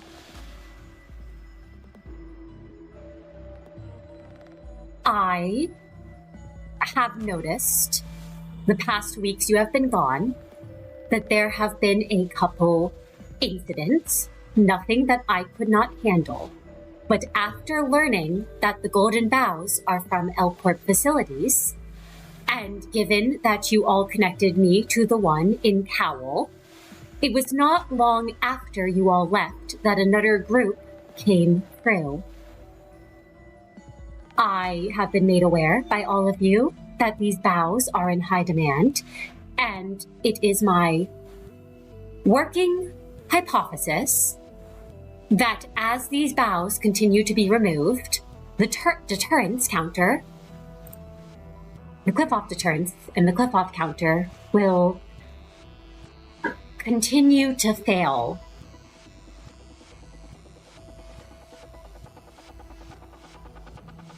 Oh. Wait, but... Okay. Prior seems to be processing this. His hand is on his face, and his eyes are wide. This is about the worst possible news he could have heard. She can't look at you. She can't look at any of you. Her head is bowed slightly, her eyes are closed, and her hands are clasped in front of her, flickering in and out of existence.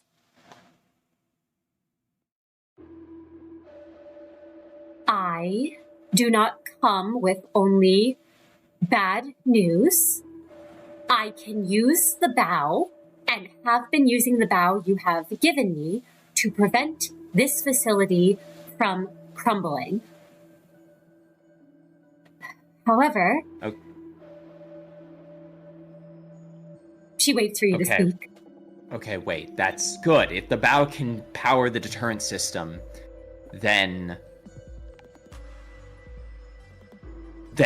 we have a solution. We have the Golden Bough, and that should be enough to power the facility, right? Incorrect. It is not enough. My own objective aside, as more Golden Boughs are taken from the L Corp facilities, more will be needed to power this one. I do not...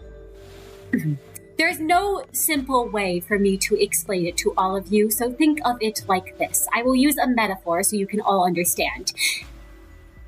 Essentially, the network, as more of them are removed from it, this one begins to fail. I cannot disconnect us from the rest of the facilities because they are meant to share the burden equally, not opt out of the grid.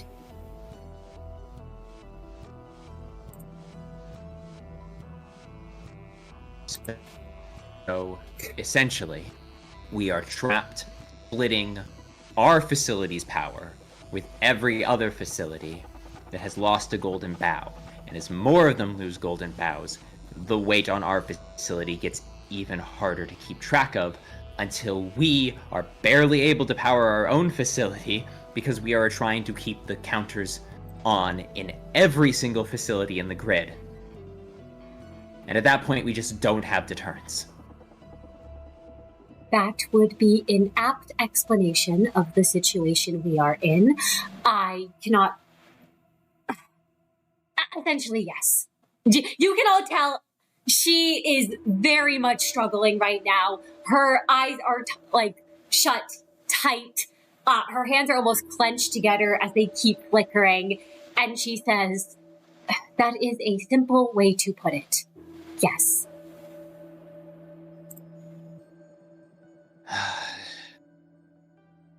Then we can't stay here.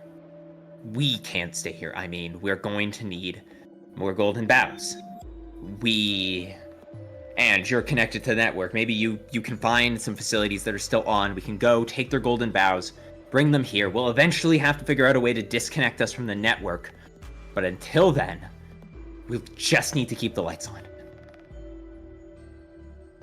She nods her head and says, I will begin searching. I have limited knowledge of the other facilities, but I can start trying to see what I can find and pull from our databases.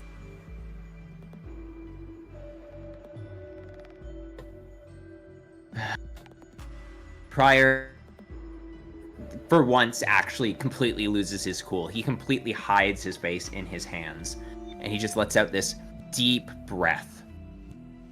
Oh god, we're going to have to go back out there.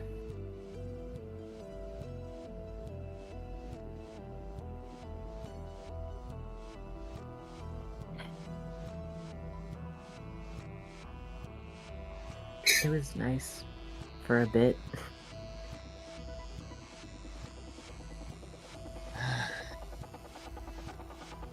Yet again, I let complacency take me.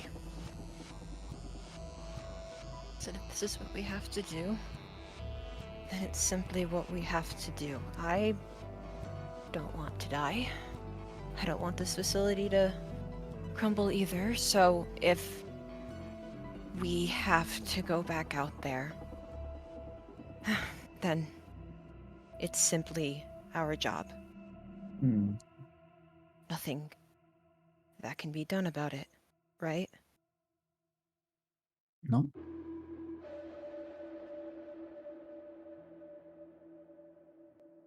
How many Golden Boughs do you think we'll need, Ange?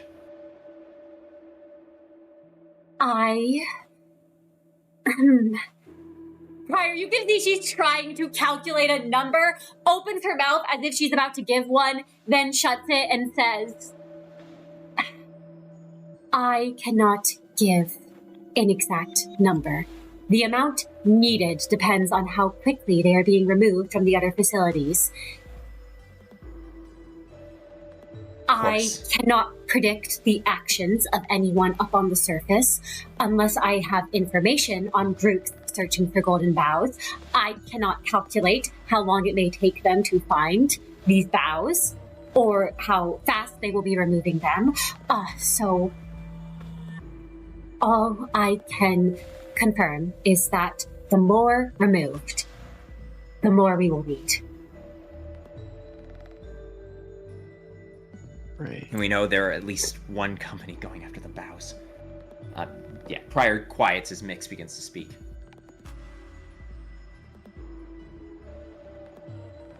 No, Miix was just saying great.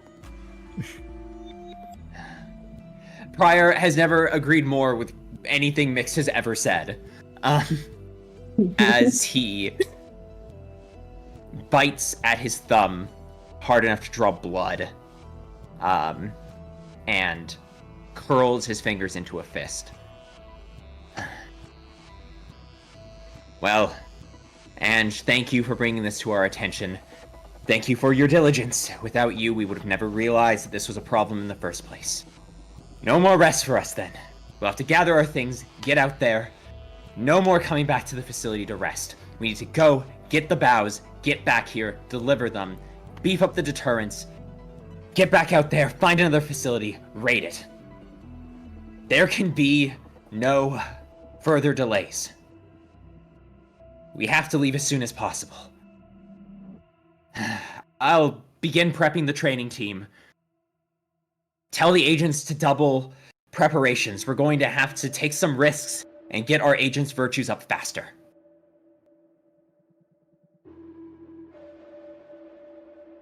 Noted. There's a lot to be done. We're going to have to train our agents, assuming that a breach could happen at any time. Until we get some more bows. We'll get the bows.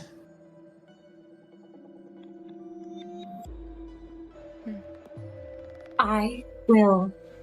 The locks can only do so much, but I will be sure to keep a tight eye on security, as I have been doing.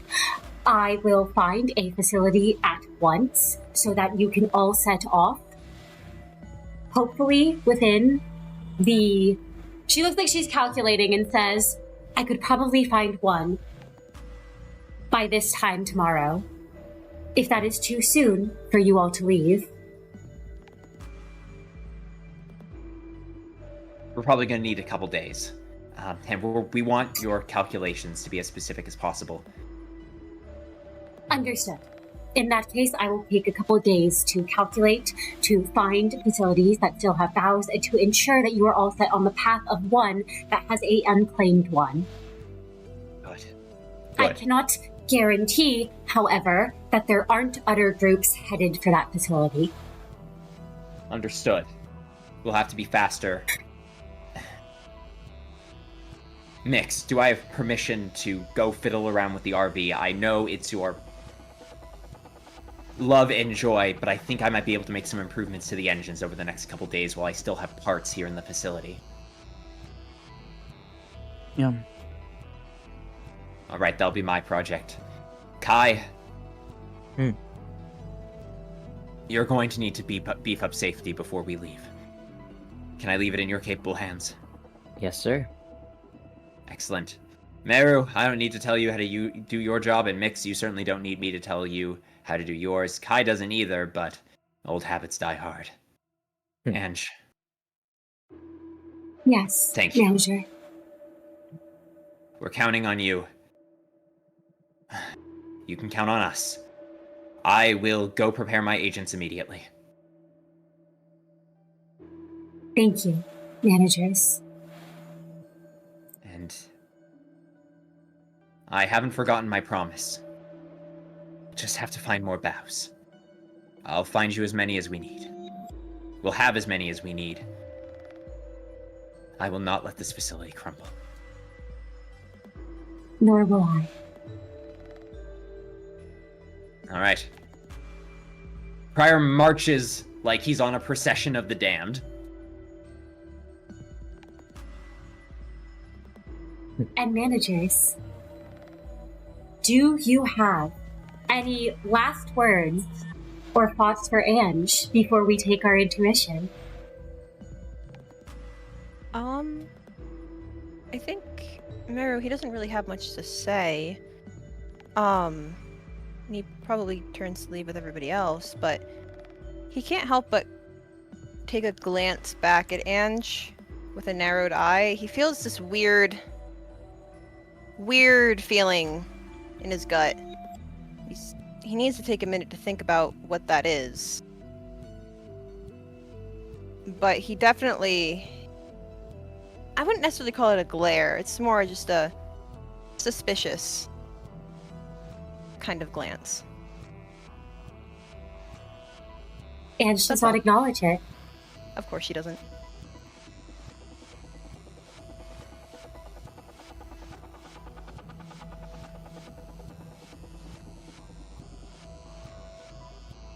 Are there any other final words for her? I don't think Kai has anything to say to Ange. He might be kind of doing the like kid grumbling and kicking rocks thing as he leaves, because he's like, we gotta leave the facility again.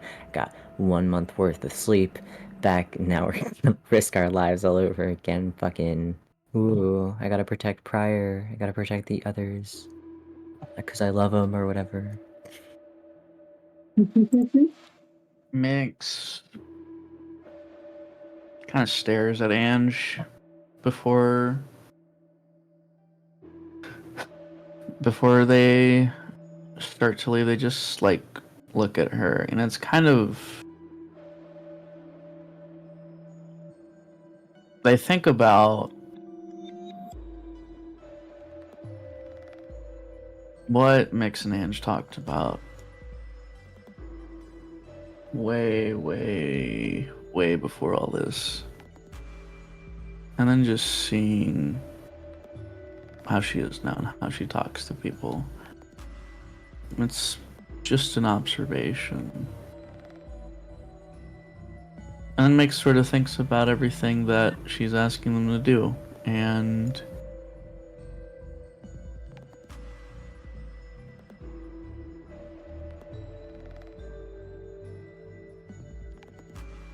they kind of want to say something to Ange. Sort of comforting words. Things have been kind of awkward between the two for a bit now. But I don't think they have the time right now. So they walk off with the others. As they walk off, Ange does call out as Miix is leaving and says, Manager Miix.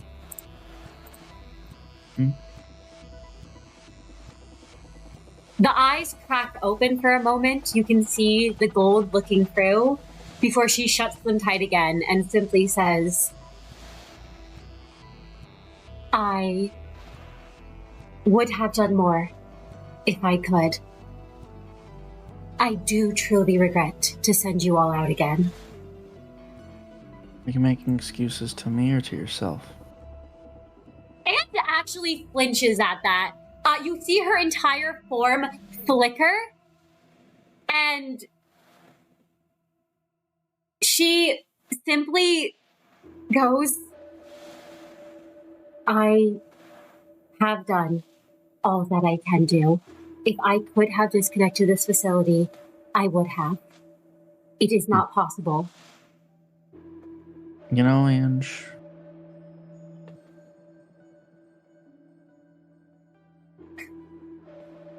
I think we're rubbing off on you. That was a remarkably human thing to say.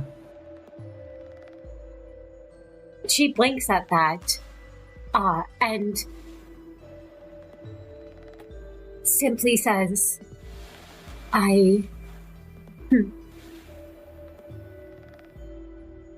Perhaps. I have work to get to with finding this facility for all of you. As she turns to busy herself with the machines. Miix kind of sighs. And they just say, they whisper under their breath as they walk away. You've got a long way to go, though. And they still feel this tension. They're just not sure how to feel about all of this, about everyone. I just don't know how to feel about how Ange is and how Ange is acting and how they saw what she was and how that's affecting Prior more than anybody else, and they just feel a sort of pit in their stomach. But they walk off. And you all leave Ange down here. Miix, even under your breath, I will let you know that there was no role that can hide anything said in her presence. And I think this is where we will take our intermission. We will return in 15 minutes as the managers finish and say farewell to any abnormalities, handle all business they have to do, and we'll conclude the rest of our intervallo when we return. Thank you all for coming. We hope you stick around, and we shall see you all very soon. Wow.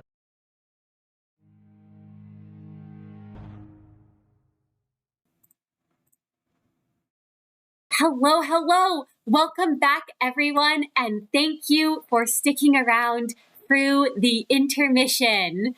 And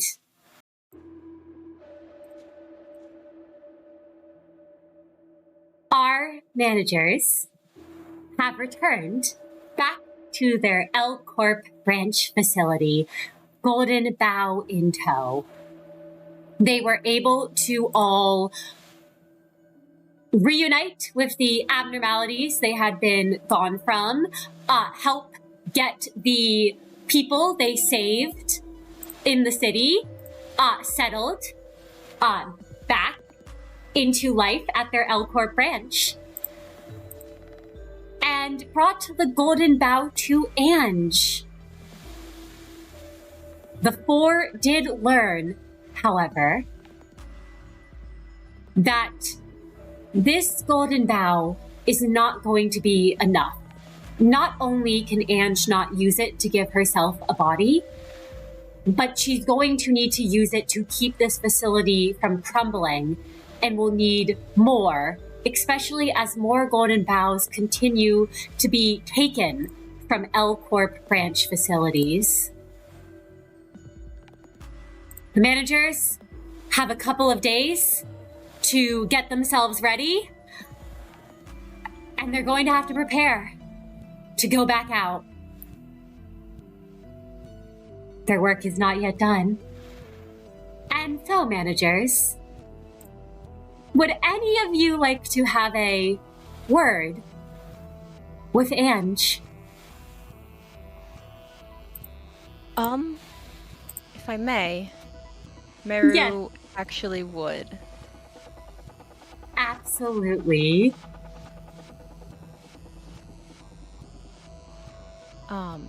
So I think what happens is that after everyone else, they go in the elevator, they disperse from the meeting to do their own preparations. I think Merru stays where he is, and it takes him a few moments of pondering to convince himself to turn around and go back down the elevator, because he's never once chosen to go down to visit Miss Ange on his own. Just like Miss Ange has never once blipped on one of the screens in his office to speak with him, personally about anything that she hasn't said to the other managers also. But the difference between the two of them, in Merru's opinion, is that this was not supposed to be Merru's stalemate to break.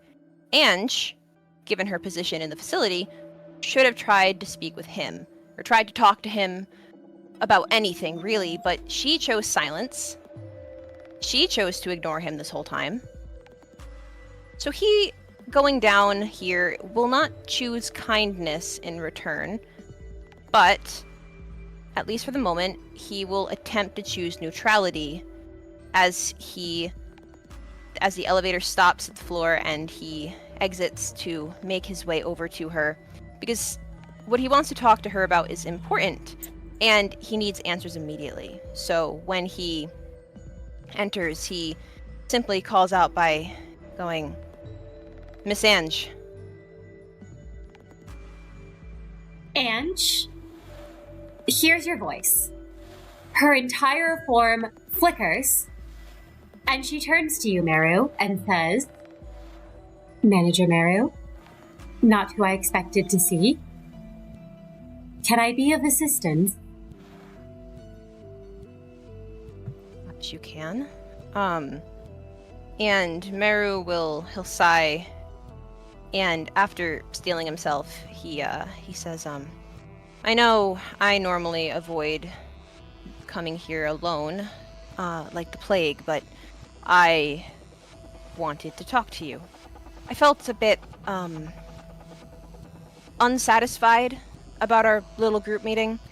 Wanted to clarify some things with you. I mean, it's about the Golden Boughs. I could have asked during the group meeting, but usually meetings get overpowered by other people's voices, so I wanted to wait to ask privately. I don't want anyone interrupting me."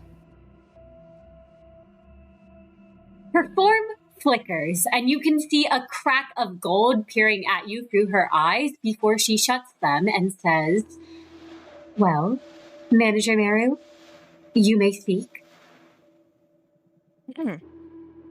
Well, you said we're getting more bows for our facility as you see those other facilities be wiped off the grid or whatever. I don't like it. I said I accepted it.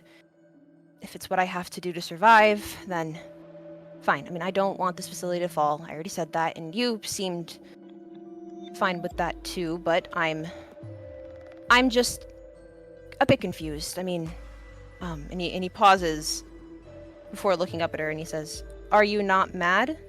Is there really not part of you that's still, I mean, despite what you told us, expecting us to still find you a personal bow? And soon?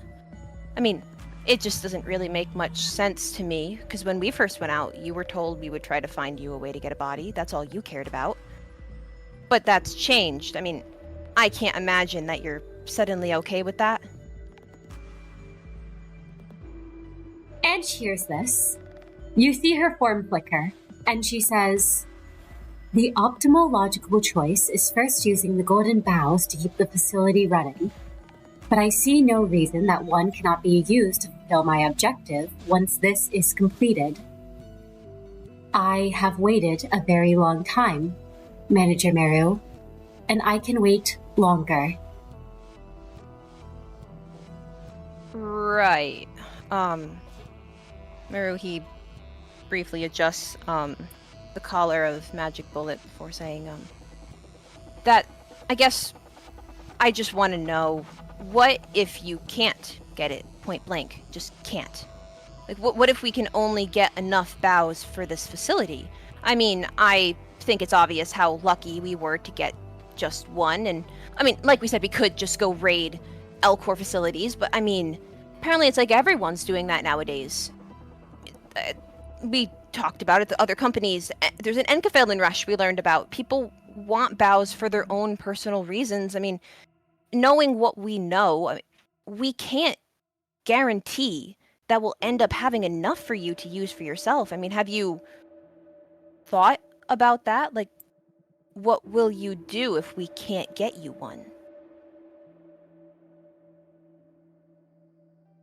She is silent for just a moment. Before her eyes seem to squeeze shut a bit tighter, and she says, "There are many L Corp facilities out there. I would not rule out the possibility that there is one that can be used on myself."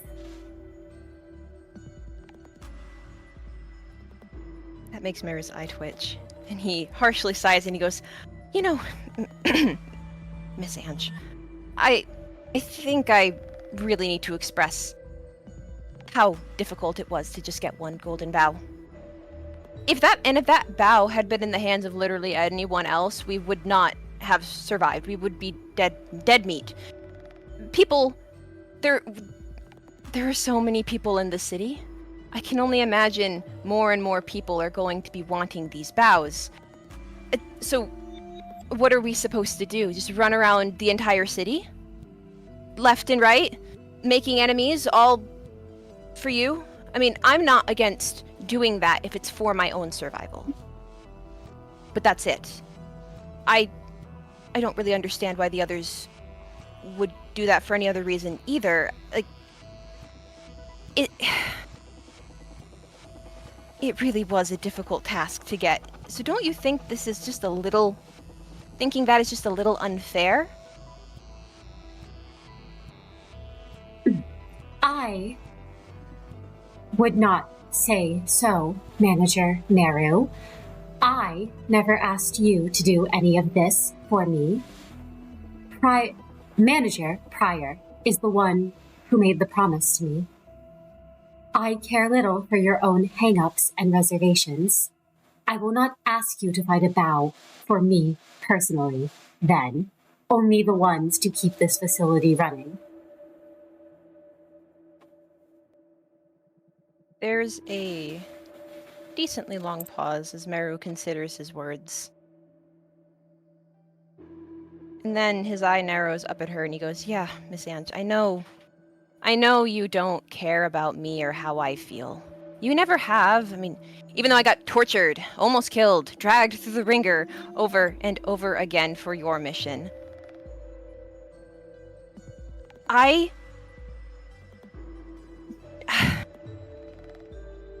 just don't understand. I know you don't like me, but you really should care, you know? You should care about my thoughts and opinions a lot. I mean, Prior may have been the one to make that initial promise to you, but he can't actually keep it on his own. I mean, he'll try. He will certainly try. But it's a fact that without me, we wouldn't have even got into the party boat to get that first Golden Bough. I've either saved Prior or stopped his ass from running into danger enough times this past month to say that if you want a Golden Bough for yourself, you're going to need all of us, not just him. So if I'm not on board, you won't get it. Did you even think about that? Or were you just expecting Prior to spend the rest of his life running around the city, making enemies over and over again, all for a Golden Bough that might not even exist for you? Isn't he tired enough already? Aren't we all? So what have you even done for us, really? Not kill us? Merru. For a moment, Ange is gone as you see her entire form just blink out of existence and flicker back in. Her eyes squeeze shut tighter. You can see those hands clench where she's holding them, clasped together.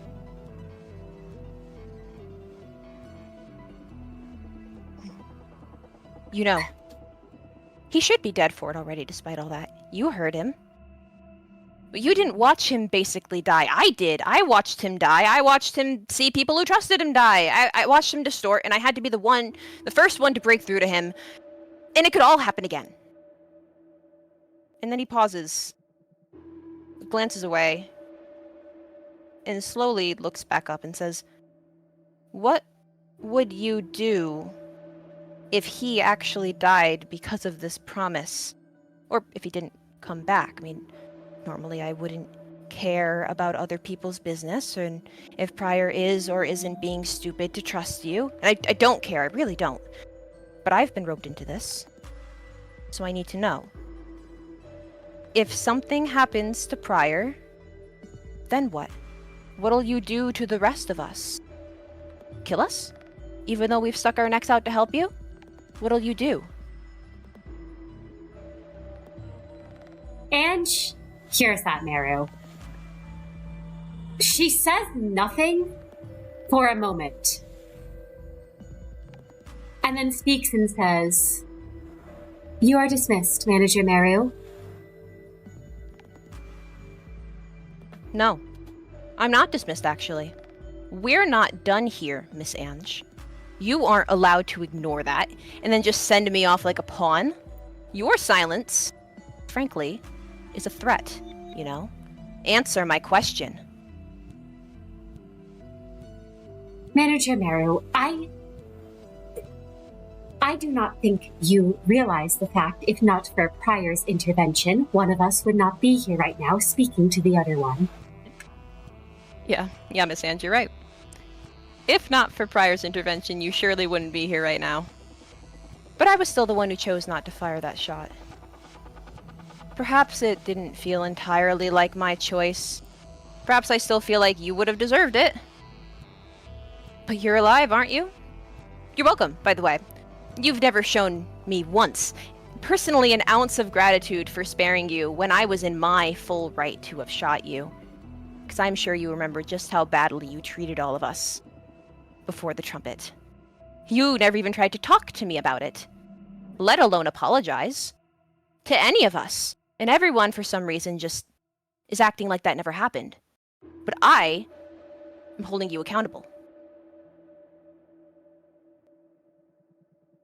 Ange's eyes open, and there is a cold yellow glare on you, Merru, when she speaks and she says, "And what would you like me to do about that, Manager Merru?"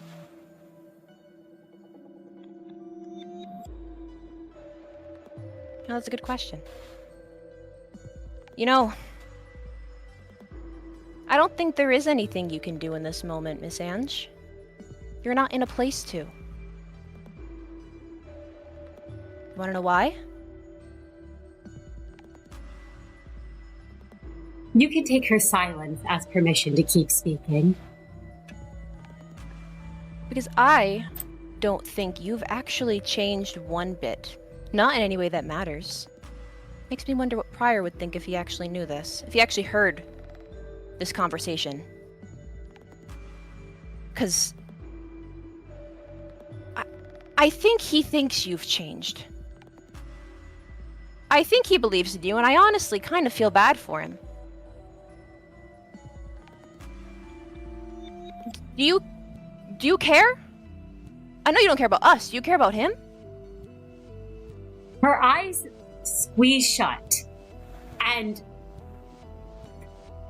you see the heart of aspiration begin to beat and drum a little faster. I am operating at my utmost capacity to handle running this facility for the moment, Manager Merru.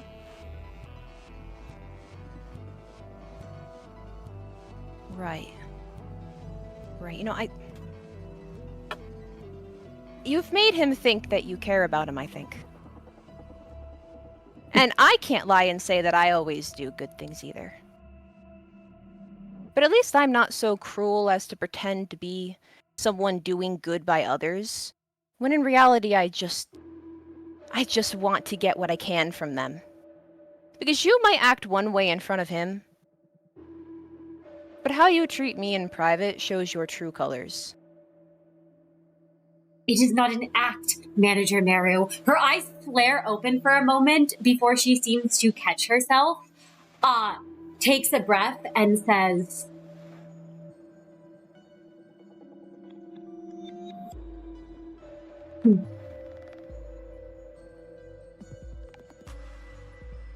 She just makes a soft noise.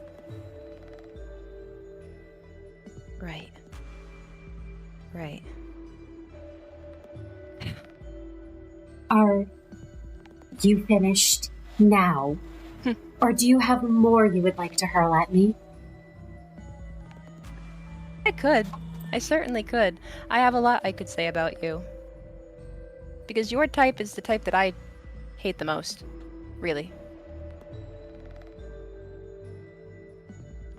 I really would like to say, Miss Ange, that you are one of the worst people I've met in a while. And then he leers up at her and says, but that would require you to actually be a person now, wouldn't it? And at the rate we're going, I'm not so sure I'll ever have the opportunity to say that about you. You swear for a moment, Merru. You can hear a creak from above.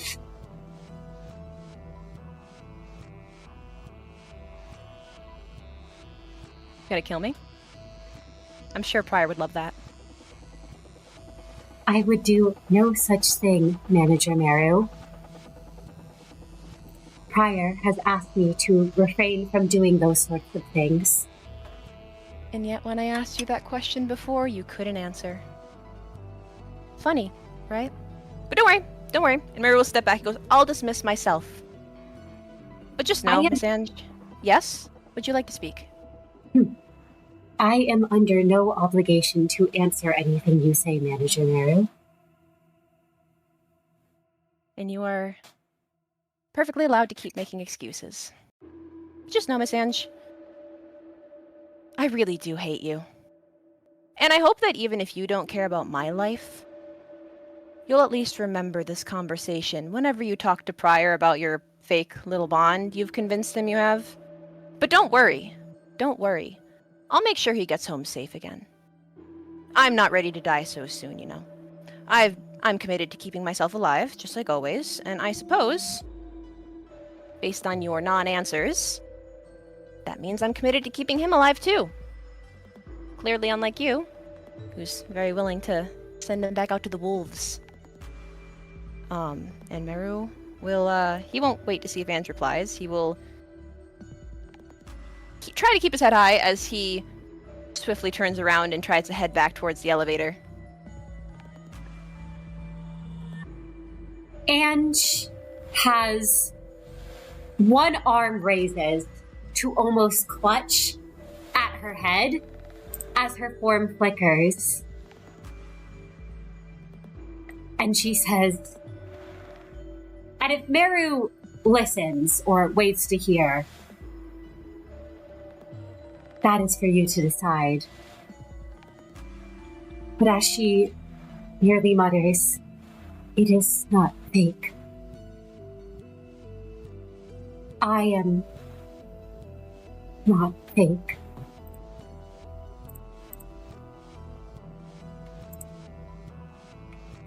Merru didn't necessarily wait to hear, but his augments allowed him to anyway.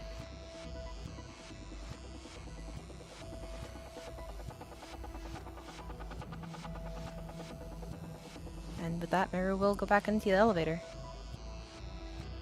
And Merru, you leave Ange there. She clutches at her head for a moment, form flickering, the heart pounding. And she then lowers her arm, returns to her work with a final assertion of, it is not fake. It may be impossible for a machine to have feelings like a human does. But her form flickers as she frowns and is left there, down below, in the basement. And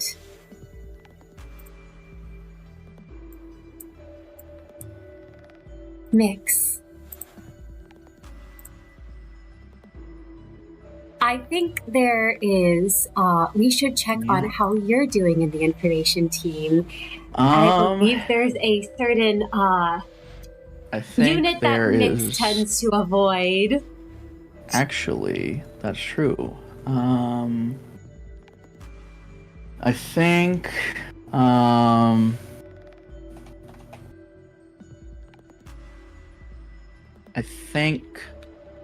Miix is gonna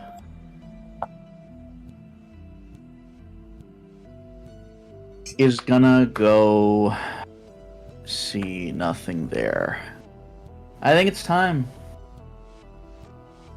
Miix, you don't enter the unit, of course. You know that to enter this unit would be a death sentence, with how nothing there is. But you can see the abnormality through the window. It looks quite different from the last time you fought it. You know that this is its first stage.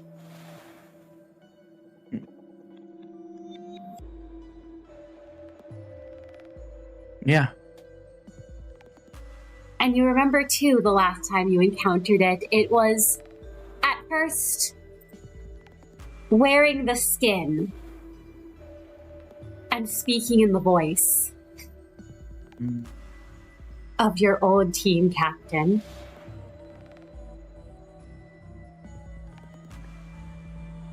I think Miix starts off.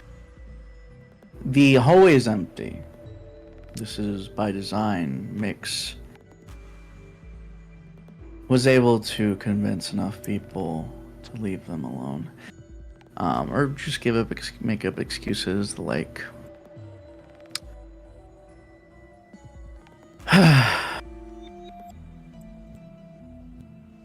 if they don't say it now, then when would they?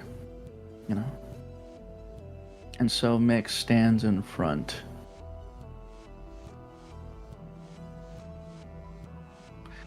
They are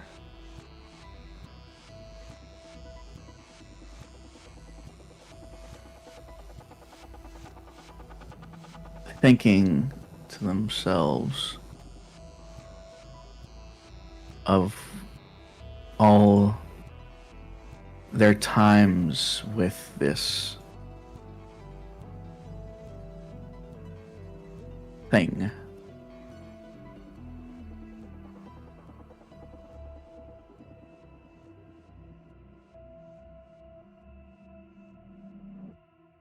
And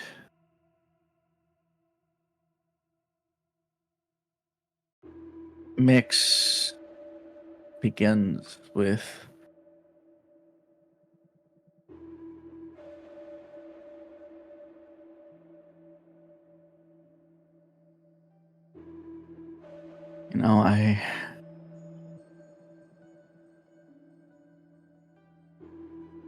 I avoided you for a bit. I'll admit it. I didn't know what I would say to you. What I could say.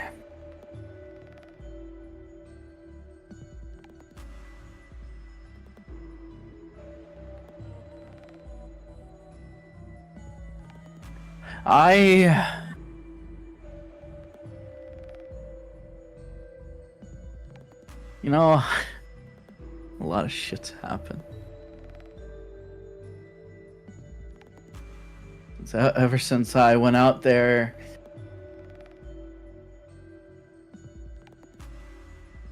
so much has happened. And when we finally got back, everybody was relieved. Everybody felt like they could finally breathe. I never got that. Really, I didn't. You know whose fault that is? It's you. You. Because I knew you were gonna be here.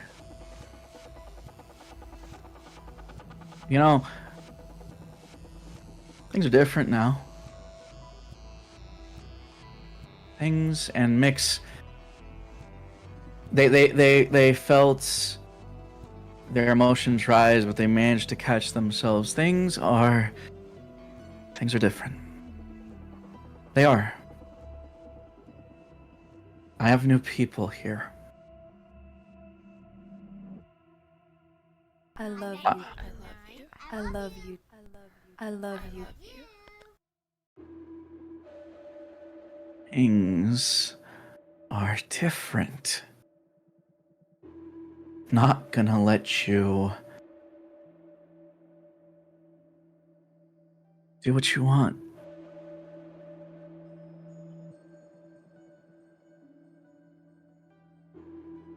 Miix. It's breathing heavily, its tongue lolling. You can see all those eyes staring at you, eyes that resemble the ones that have grown on Pryor's cheek. And you see a dark liquid dripping below it, pooling on the ground. And as you say that to it, it speaks. You think you're so tough, but I know what you really are.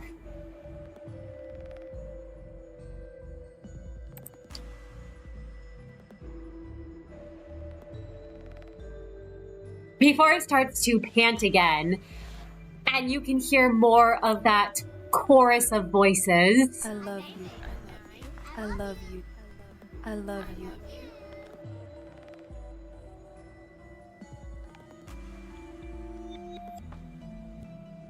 What?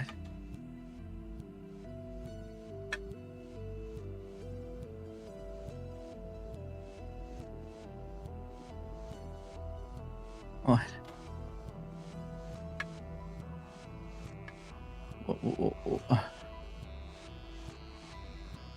What? Its body almost seems to, like, twist as if it's cocking its head at you. Hello?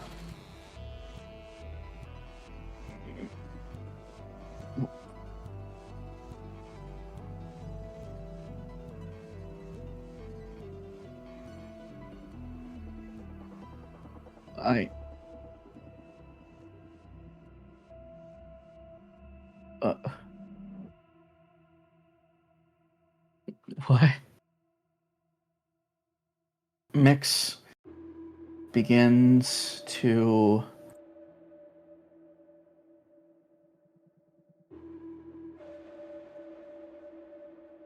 feel a lump form in their throat. Whose voice? Who? You're messing with me. You don't have any control over me. You're the one that's locked inside. I'm fine. I'm not. I am in control.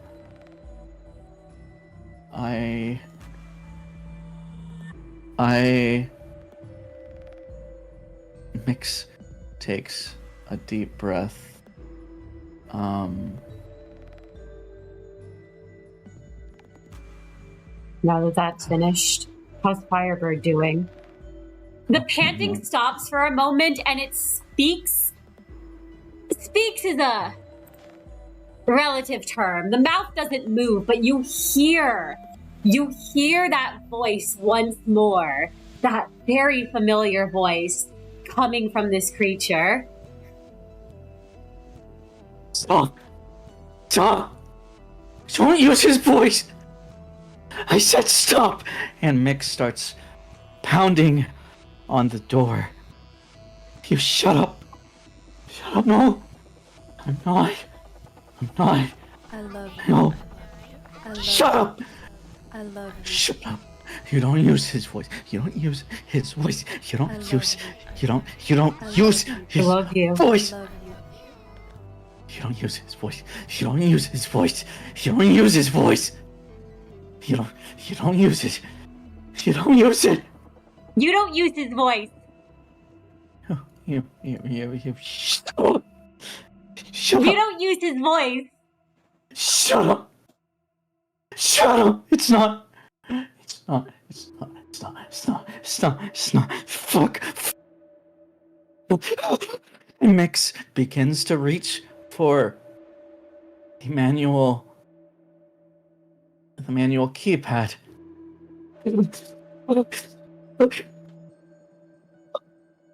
It can end right now. All of this pain, all of this suffering, all of it can end right now. All of it can end. Miix just needs to unlock it. You fuck! And Miix begins to bash their head against the iron door. They begin to bleed from their forehead. Fuck! Just shut up! Shut up! Shut up! Shut up! Shut up! Shut up! Shut up! And they claw with their right hand as their left hand hovers the keypad. They scrape the skin off of their fingers. Blood begins to pour down the door. Come in. You hear that voice once more, beckoning almost. Come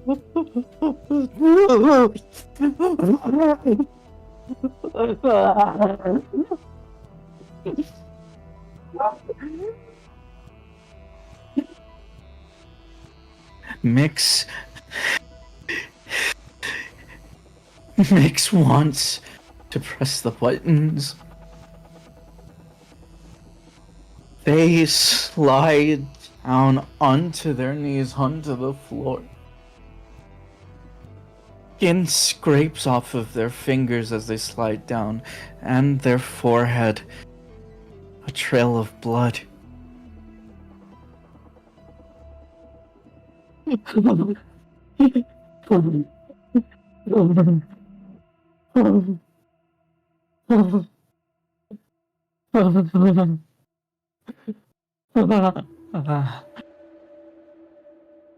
Look.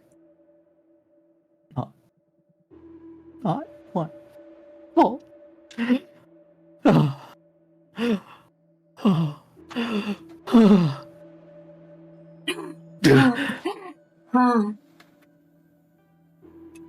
You can hear sobbing coming from inside the unit and heavy breathing.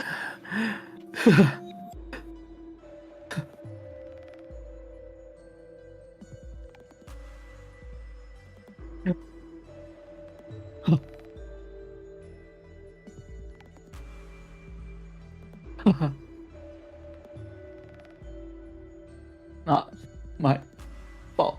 It's not my fault.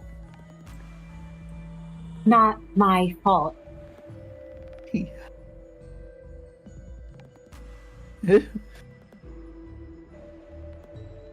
I just wanted to live. When I deserve that. I deserve that. I deserve that. It was me or him. It was me or him. I deserve to live. I deserve to live. It was me or him. It was me or him. I deserve Me or him. Me or him. Fuck! And Miix bashes their head against the door again. One last time.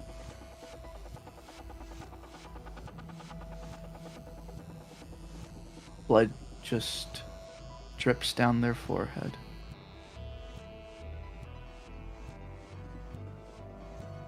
And their fingers, now far below where the keypad is, just enter a combination of numbers over and over and over again.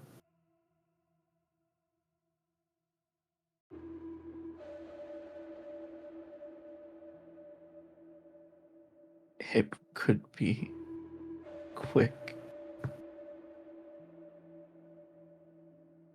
They just keep pressing those numbers. But they don't have the strength to stand up and truly do it.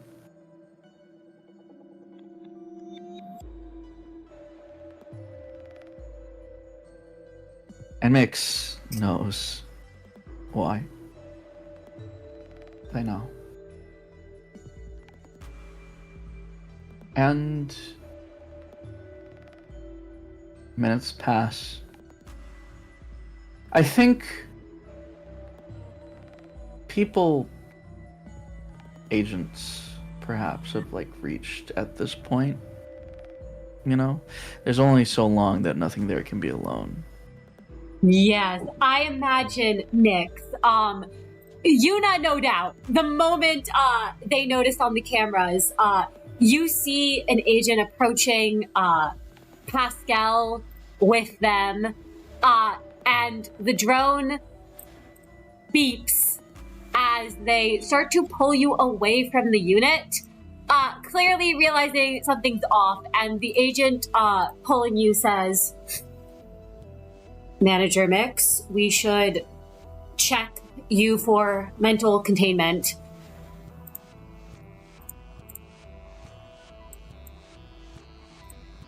Just take the next, just take the next shift, Fyodor. Grab Anna. Do the usual rounds. I'm fine. And Miix shoves their arm away. straightens their tie. They take in a sharp breath. Not today. Not today. Not today. Not today. And they start walking away. There is work to be done. Not today. As you walk away, Miix, you can hear one of the agents go, "But really, your mental corruption levels." And the other one just kind of shakes their head, and they let you leave. But you can feel their eyes on you, watching you.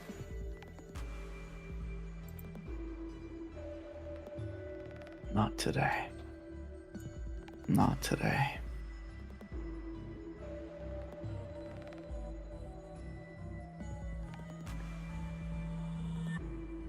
And Miix, as you leave this unit, over in the safety team, Kai, there's a certain unit that you're visiting, isn't there? Why, yes. I would also like to stop in on a different old friend of sorts, maybe someone that is more of a conversational partner than a comfort to Kai, King of Greed. Absolutely. Kai, it's been a while since you visited King of Greed's unit. You remember the last time you pretty much interacted with the King of Greed was calling upon her for assistance against Ange way back then. Yeah. Wow, it's been a minute.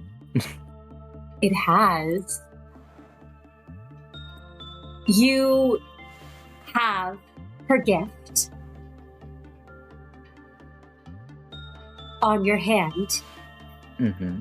And when you enter the unit, you can hear the shimmering sounds almost. You see the capsule there, the egg-like being, and the woman inside, trapped within the amber.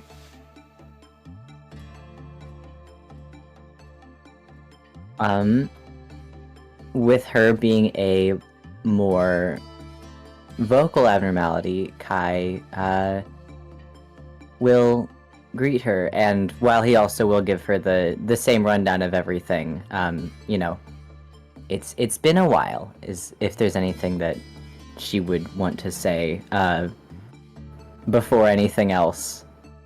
It's okay if not, just, When he enters, she doesn't look at you. Her eyes are closed. She continues to float, but she just say, "It's been a long while, Kai." And she'd wait and listen to you speak. It has indeed. Oh gosh, okay. A lot has happened since I last came in here, some of which I won't bother you with too much of the details of. I know you don't really care too much, but No, but I Kai- hunger for the knowledge. Kai will give King of Greed a rundown of events past, namely what she's definitely most interested in. The one thing that she had understood he expressed a desire for, his relationship with Prior, and will inform her that he is working to move past his feelings, as explaining that the man that he fell for and the man that he is now are two different people, and though Kai loves both, he doesn't feel that he could separate them.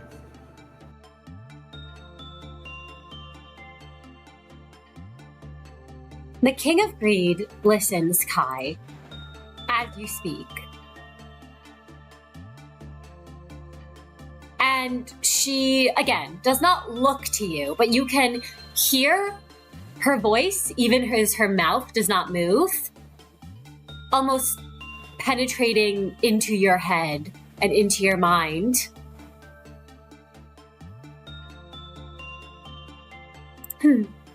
So you've lost even that desire.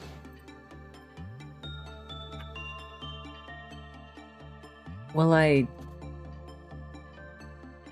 just don't know that I am worthy of having such ones.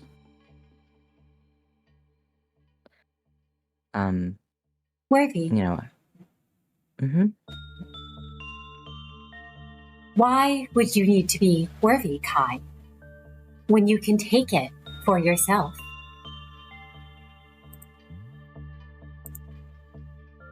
I suppose for me,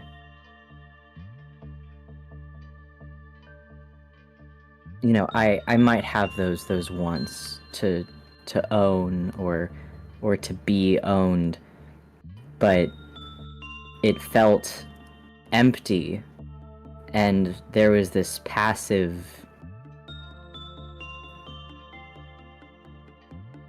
awful feeling that just loomed over me, and it didn't really feel like living, when I was chasing those desires, and I was chasing prior again here.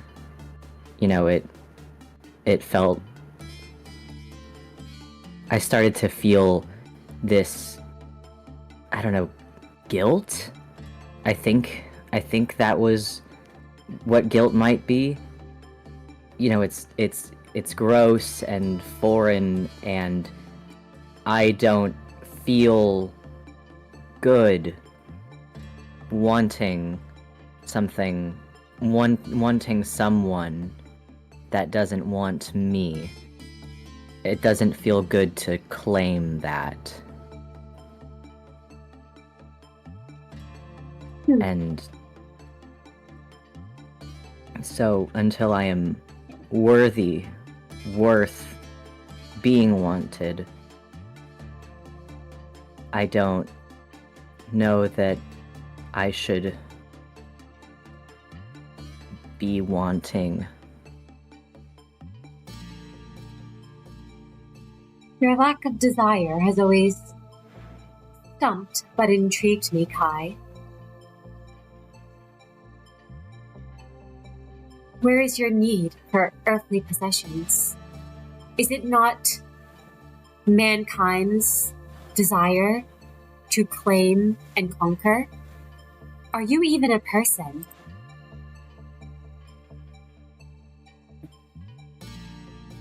I question that myself sometimes. I don't know that I really see myself as one. Maybe that's why I don't have that conquer, that need to take that you talk about. I just don't know that I feel worth it. But I always appreciate our little talks and your complete non-understanding of that fact. No, I do not understand. Everyone has the right to claim and fulfill their greed.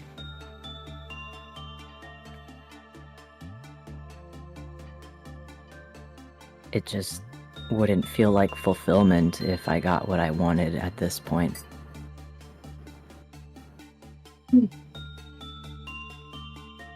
Maybe if I'm better, then I'll want to try again.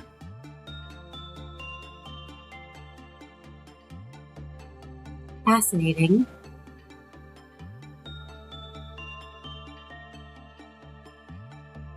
She sort of just floats there, Kai. You can feel almost, even if she isn't looking at you, there's like a judgment in her voice alone.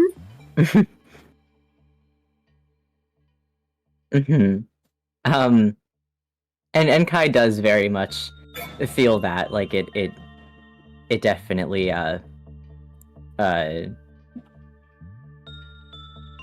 not trying to make a pun or anything, but resonates within him, like he gets that. And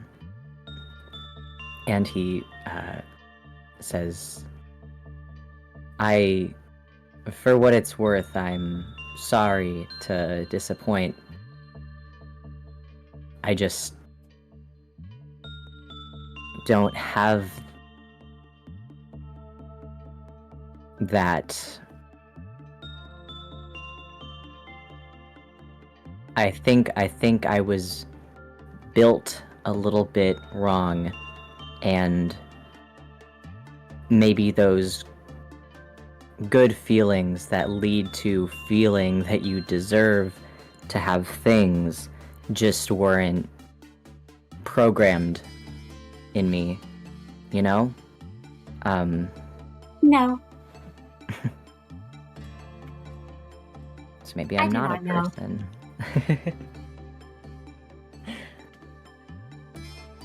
I apologize. Why would you? Apology accepted, though not needed. You never cease to amuse me, Kai. But I do believe you also delude yourself at times.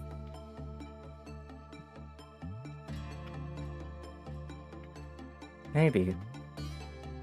I have come to find that there were some feelings and ways of thinking that I had that just don't work anymore.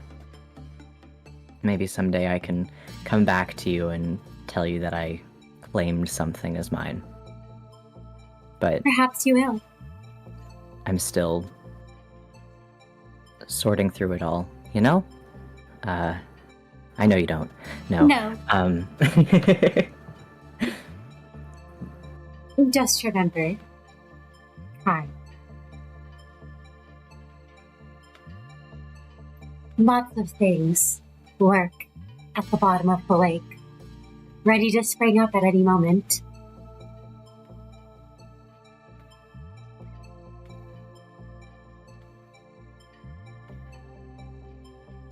I will... Kai furrows his brow, and says, "Thank you. I will take heed to that."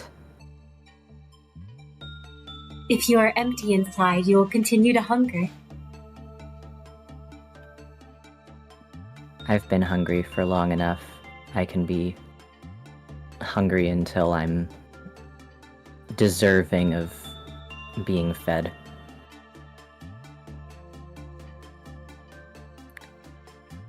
But until then, I hope I can entertain you. You do.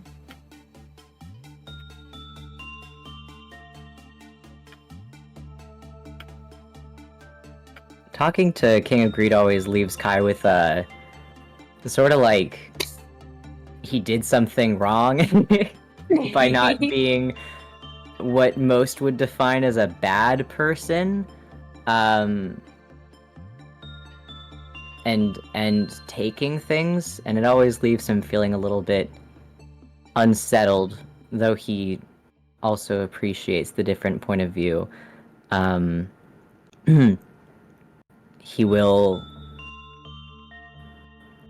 say thank you for offering a different perspective.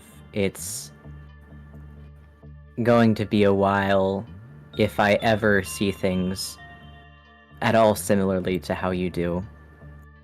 But you are appreciated, and I will think about this for a while. She does not respond to you, Kai. You can actually hear her begin to mutter to herself. Hungry. I want more to fill that emptiness. And it looks like she has dismissed you in her own way, as she just has started mumbling to herself. And Kai will, not that she can see it all, but perhaps do a little curtsy as he bids her adieu. As you do so, you hear those mumblings of her and leave the unit, leaving the King of Greed behind. And I believe there's another magical girl in one of these containment units. That there is. Who someone wants to visit.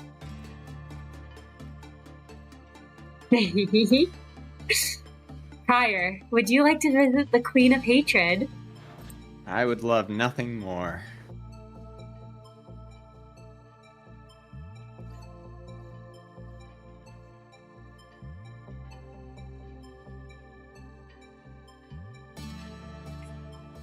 When you... Prior... Oh, Yeah, please. Prior walks up to the unit, straightens his gear. He has brought another gift for Queenie for doing such a good job in the wedding a while ago. He tries his best to bring a couple decorations for the Queen of Hatred every time he gets a chance to. Spruce up her containment cell a little bit. Make it look a little nicer. She does better when she's enriched, after all. The instant you enter Prior, her eyes light up in excitement. You can see her start to flit, and she looks very intrigued, very excitable, and she goes, Prior! How are you doing, magical girl? Me? Oh, well, I am doing well. I mean, I'm itching to fight some evil, of course. She kind of, you can see how she sort of spins and twirls about. Wow. But I'm waiting for now until you tell me where the villains are. You're not just doing well, magical girl, you're doing good. Good work. Prior knows that Queenie can breach whenever the hell she wants to, it seems, nowadays, so he doesn't even really concern himself with the safety line and just goes to hand her the gift. She gets very excited when he does, grabs the gift, and what has he brought for her? Last time, he brought her a flower hairpin, and she does seem to really like keeping herself neat and tidy, but you have to be very careful with the items you give the abnormalities. So instead, he has brought her a series of magnetic sort of like photo frames where he's captured footage from the RV of her helping them out so that she can just place them on the walls so she can see herself fighting evil. She looks very excited. Her smile brightens, and she starts putting them up on the wall, and kind of like, despite the fact you were there prior, she points and she goes, look! Do you remember when I fought that villain and I helped? And here's where I escorted the civilians to safety. It was so brave of you. Truly. Evil would flourish on this world if it wasn't for you, magical girl. It would! And that's why I am needed. It is. And that's why you two are needed. Well, I wouldn't know that about that part as much, Queenie. I'm not like you. You know, you're so unaffected by it all. You fight evil. You know, I tell you where to go and you show up to save the day. It's a little more complicated for me. I have to concern myself with a lot more than that. I really do admire you, though. I admire your strength and how you only use it to help those who need.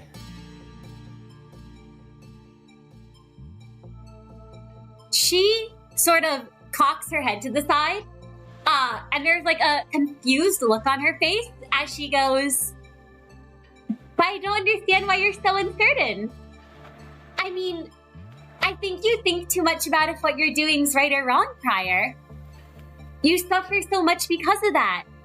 Because you're not a villain. You want to do good. And the problem is, it seems like you think too much about if punishing evil's bad. It's not bad to punish evil. There's good, and there's evil." Oh, there is evil, but you really think I'm good? Of course!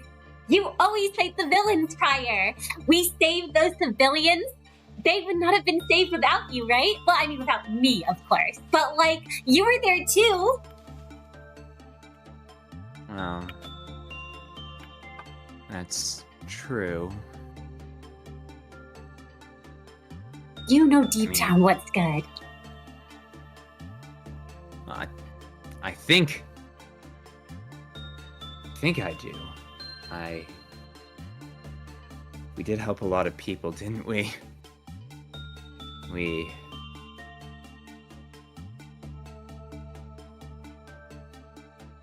Of course we did. I wasn't always good, though, Queenie. You know, maybe well, you haven't seen me do anything evil, have you? No! I've only ever seen you do good. You question it too much, Prior. You should punish the evildoers and save the innocent, which is what you're doing. And besides, what matters is what you're doing, isn't it? Not anything else. I've only ever seen you do good and save the innocent and protect them. Anyone who tries to stop you is a villain, and you shouldn't feel bad about protecting the world from villains. I think you're right. I mean, I don't know if the others would agree, but there are a lot of villains out there.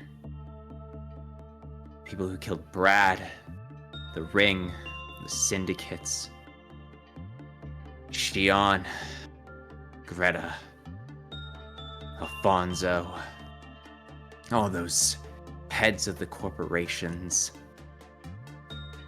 the people who made Lobotomy Corporation. I mean,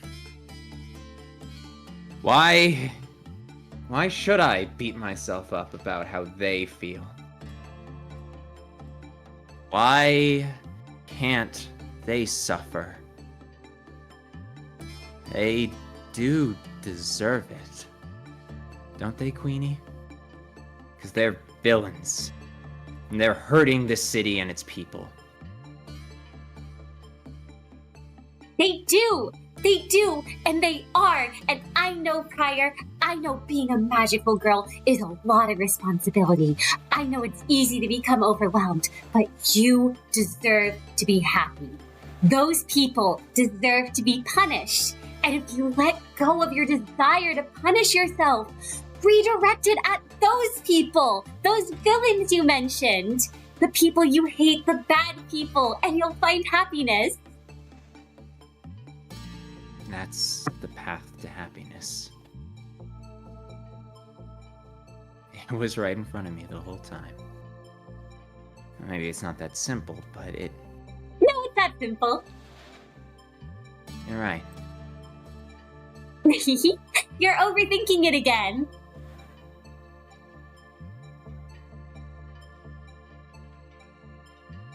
They do deserve to be punished. And the people I've saved deserved to be saved from them. Let all this get in my head. My promise to Ange.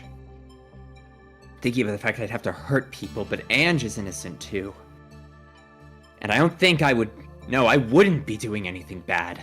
Fighting to help her get what she deserves. What this facility and the people inside of it deserves. They need a leader. They need someone who isn't going to hesitate. They need someone who is going to punish evil and guide them towards good. They need someone just like you, magical girl. And thanks to you, I'm feeling a lot less evil in my own heart. I need to focus. Let go of this doubt. The people I hurt deserve it. And the people who stand in my way deserve to be stopped. You'll still help me, right? Punish evil. Always. We'll punish evil together. Together.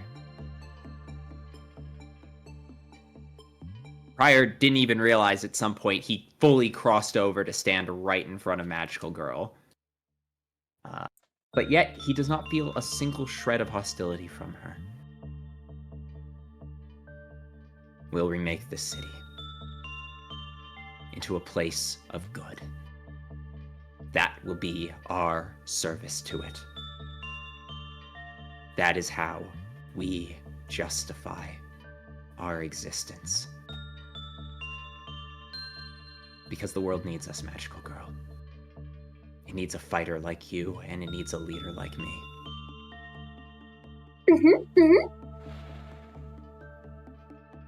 Prior steps back over the line and clears his throat and says, right, can I get a work result check for QOH's unit? Prior, How are those PE boxes coming? You hear the clerk back that says, "Good work result." Thank you as always, Magical Girl.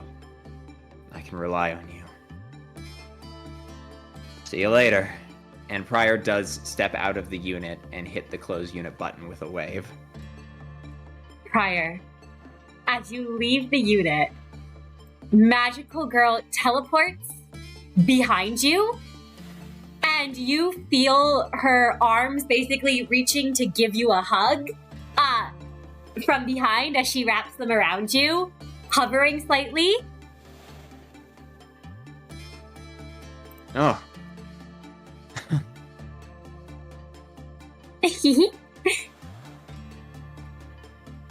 Thank you.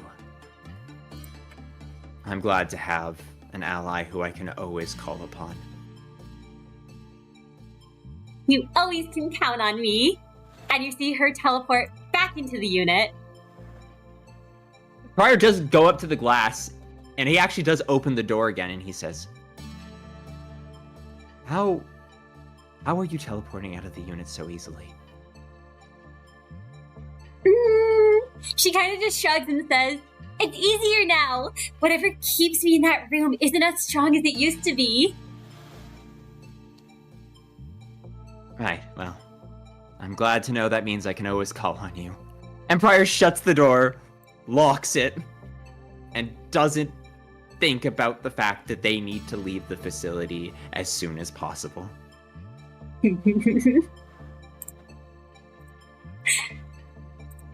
And Prior, with those thoughts in mind, Miix, Yes. I believe that after your encounter of nothing there is a hopefully less hostile abnormality. Yeah, I think That probably you hope to some speak to. time has passed since then. Just, Miix probably needed a while to calm down. And this is much more routine.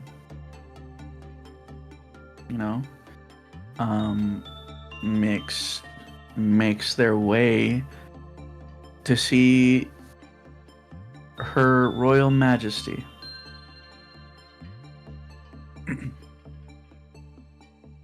course. Miix, there is a chill in this unit, as there always is. And you see the Snow Queen herself, standing tall, sword in her hand.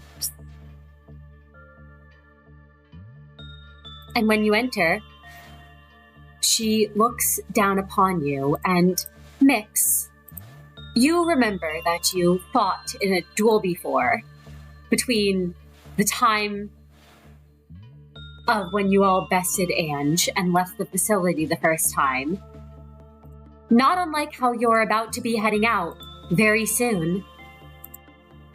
And you remember the gift that you gained there after saving your agent. Yeah. The shards of ice on their cheek is a constant reminder of what happened. Miix steps inside and they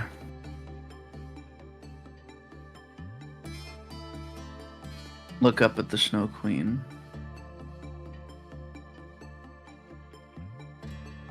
The Snow Queen looks down at you, as if she's waiting for you to greet her as one would royalty.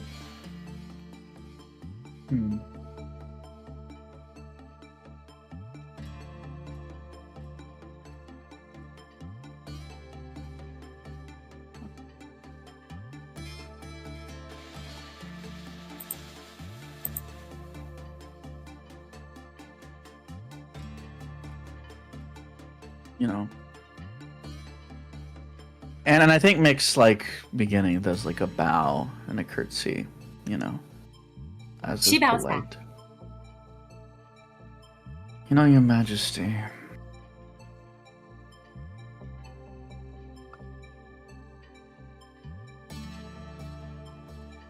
I just don't know why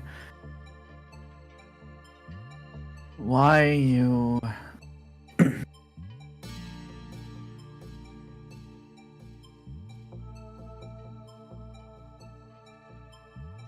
I don't know why you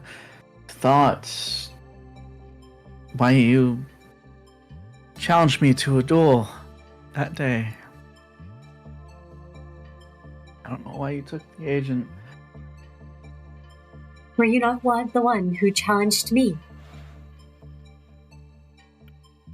You entered my unit to rescue the frozen agent.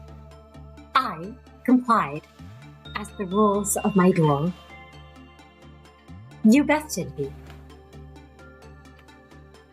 You know, Your Majesty, I've known you long enough to know that you have your own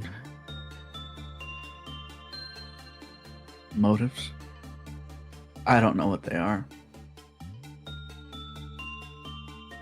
Not gonna pretend that I even have an idea. But that power you gave me, the gift, I don't know what the point of it even was. I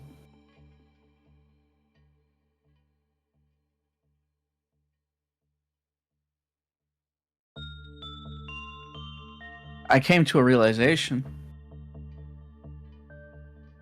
You know, Your Majesty, I understand that my ideals, they were foolish.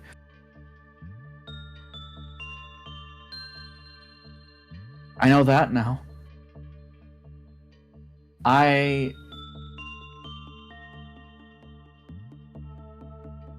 thought I knew myself. You know, I thought that I was able to win the duel because I had a purpose, I had something I wanted to do. I don't know that anymore. I don't know what I want. I don't know who I am. I don't understand what I'm supposed to do. Kind of lost my way, and now I'm being sent out again to the front lines.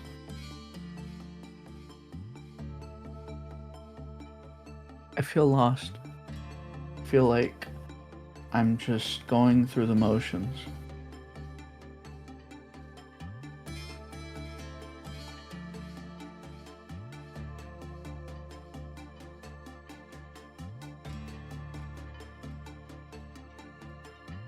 Snow Queen is silent as you speak, and when you finish, she simply says, and her voice is almost like, it's not so much she speaks as you hear her voice carried over you, like the chill of winter, like ice growing in your mind. And she says, it is not unlike how every story starts. I knew once a child with a kind heart,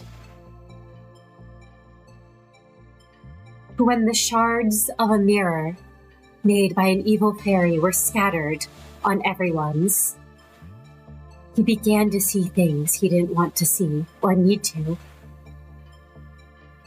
He became curious of the world.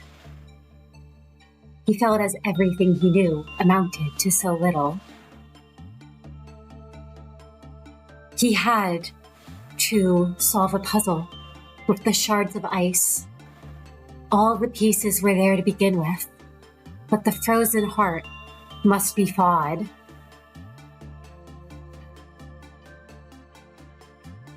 Only one was strong enough to remain unpierced and brave enough to go on the journey. So I ask you this, child. Will you stay frozen in the palace? Or will you set out on that journey?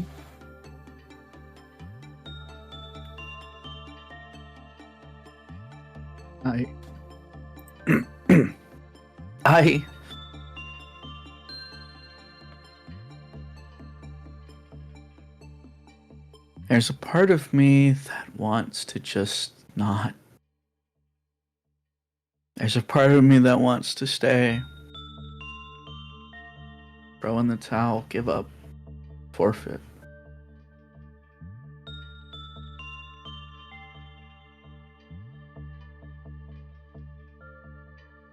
I see. But there's another part of me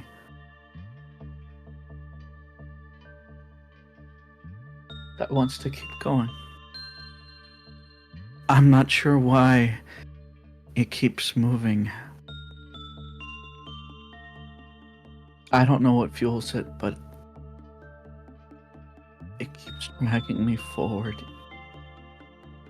Even though I'm tired, it keeps pushing me forward.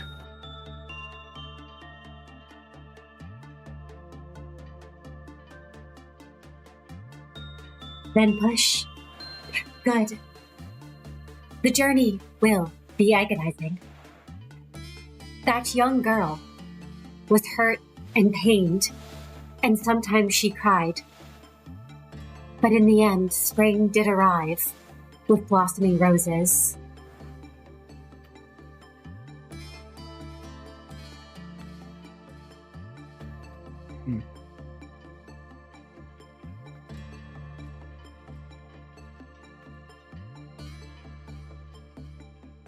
If you are to set out, and if you wish to prove your bravery to me, and prove you are worthy to carry the extent of the power I hold,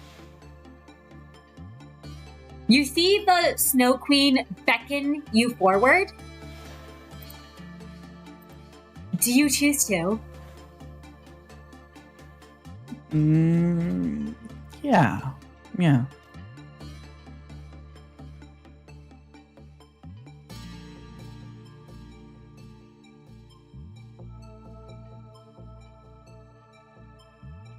She lifts her sword, raises it, and gently places it on your shoulder, Miix.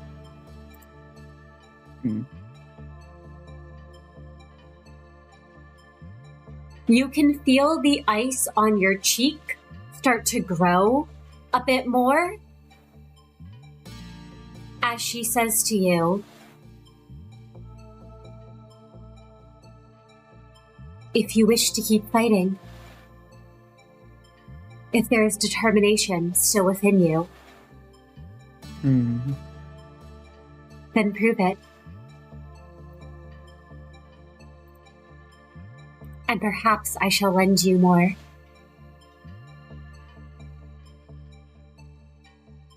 You're giving me a trial.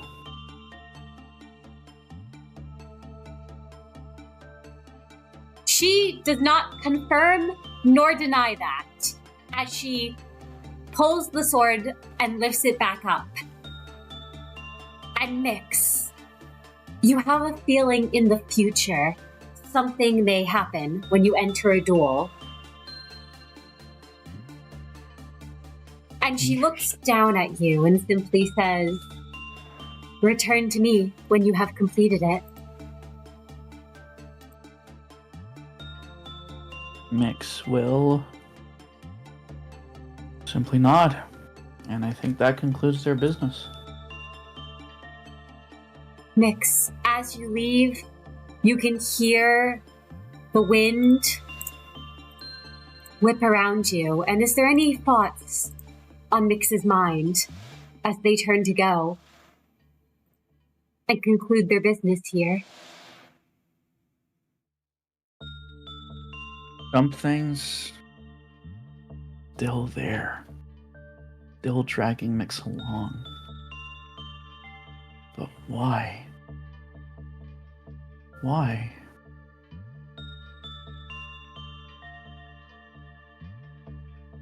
How long until Miix figures it out? I don't know.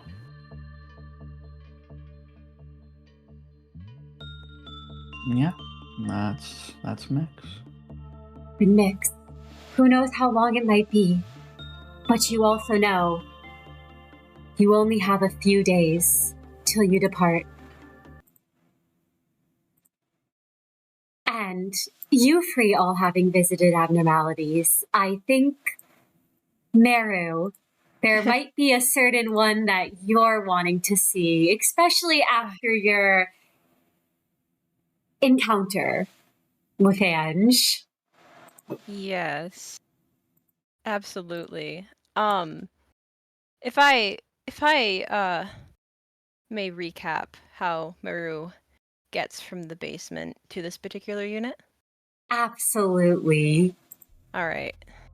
So, as soon as Merru made it back up from the basement, that icy cold, confident facade that he had put up to talk to Ange begins to crack a bit. And he can't help but wonder why Ange just didn't straight up tell him that she wouldn't kill him from the start. He really, when he went down there, had only meant to clarify some of his concerns about their mission. But Ange had made him frustrated, as she tends to do, and he was mean to her, sure. But it really was only because Ange deserved it. She had been so cruel to him for the trumpet. So cruel, and even afterwards, she never once tried to make it right by him, even after she had ample time to do so.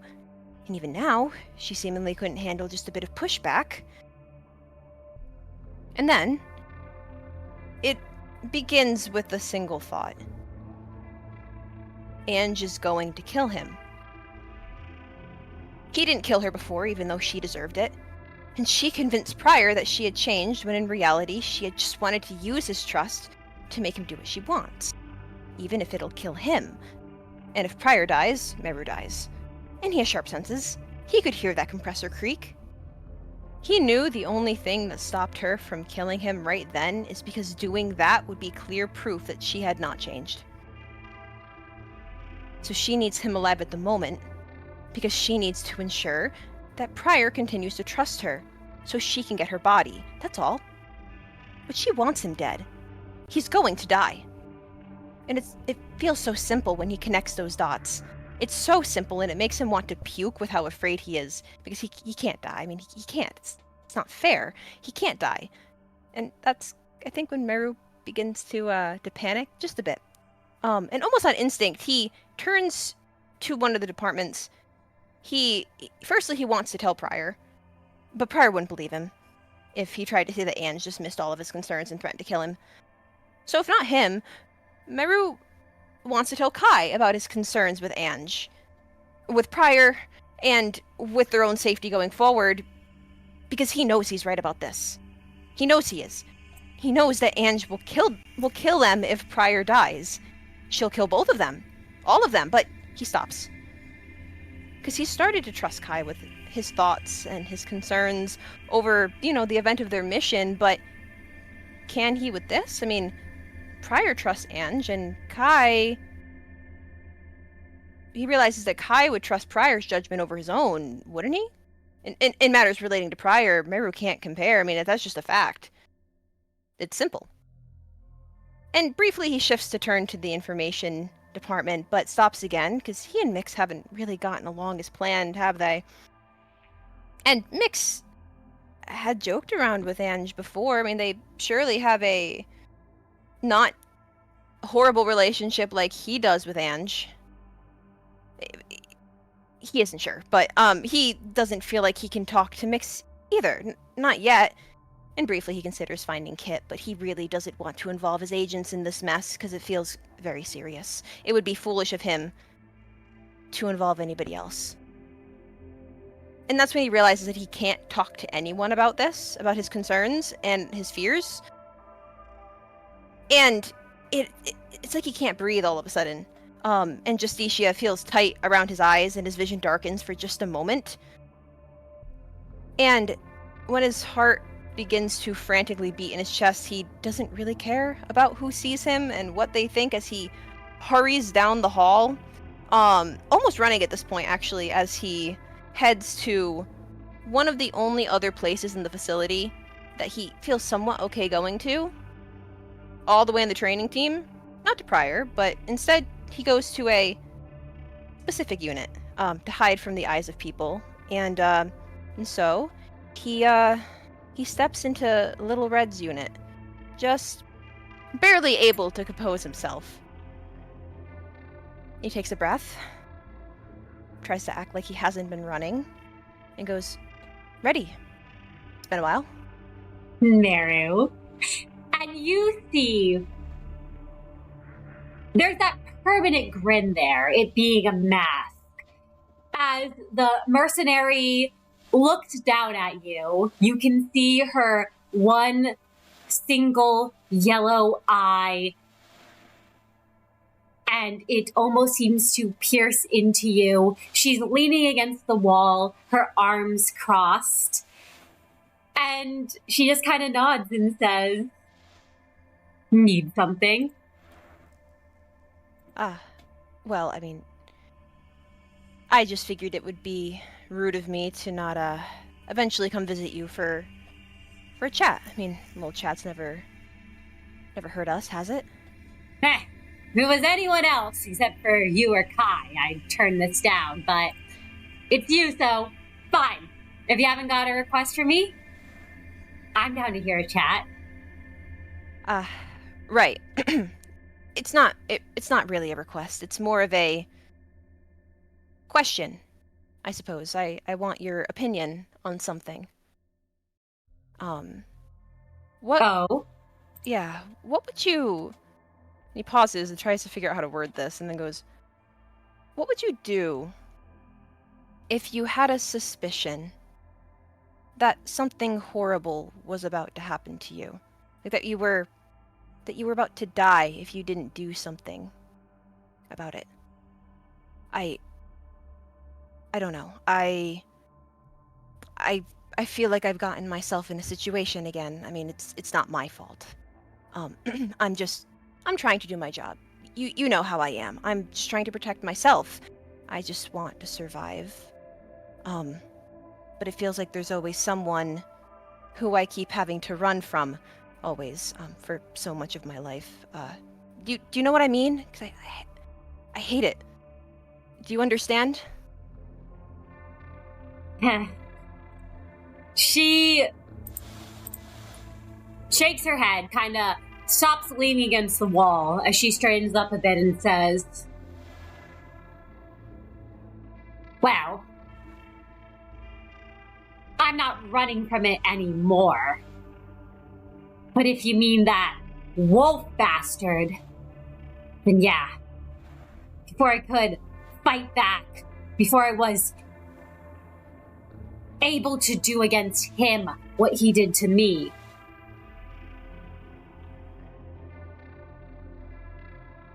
Right. I used to feel fear about that. Right, so you understand. I mean, you must understand. I hate running. I don't like to do that. I don't want to do that. I feel like if I don't stop this from happening again, this time I'm really going to die. And I can't die, Reddy. I can't. I mean, this is what it's like for you, isn't it? You have to fight back? You gotta. Then don't run. If you're going to die, fight. Kill that bastard first before they kill you.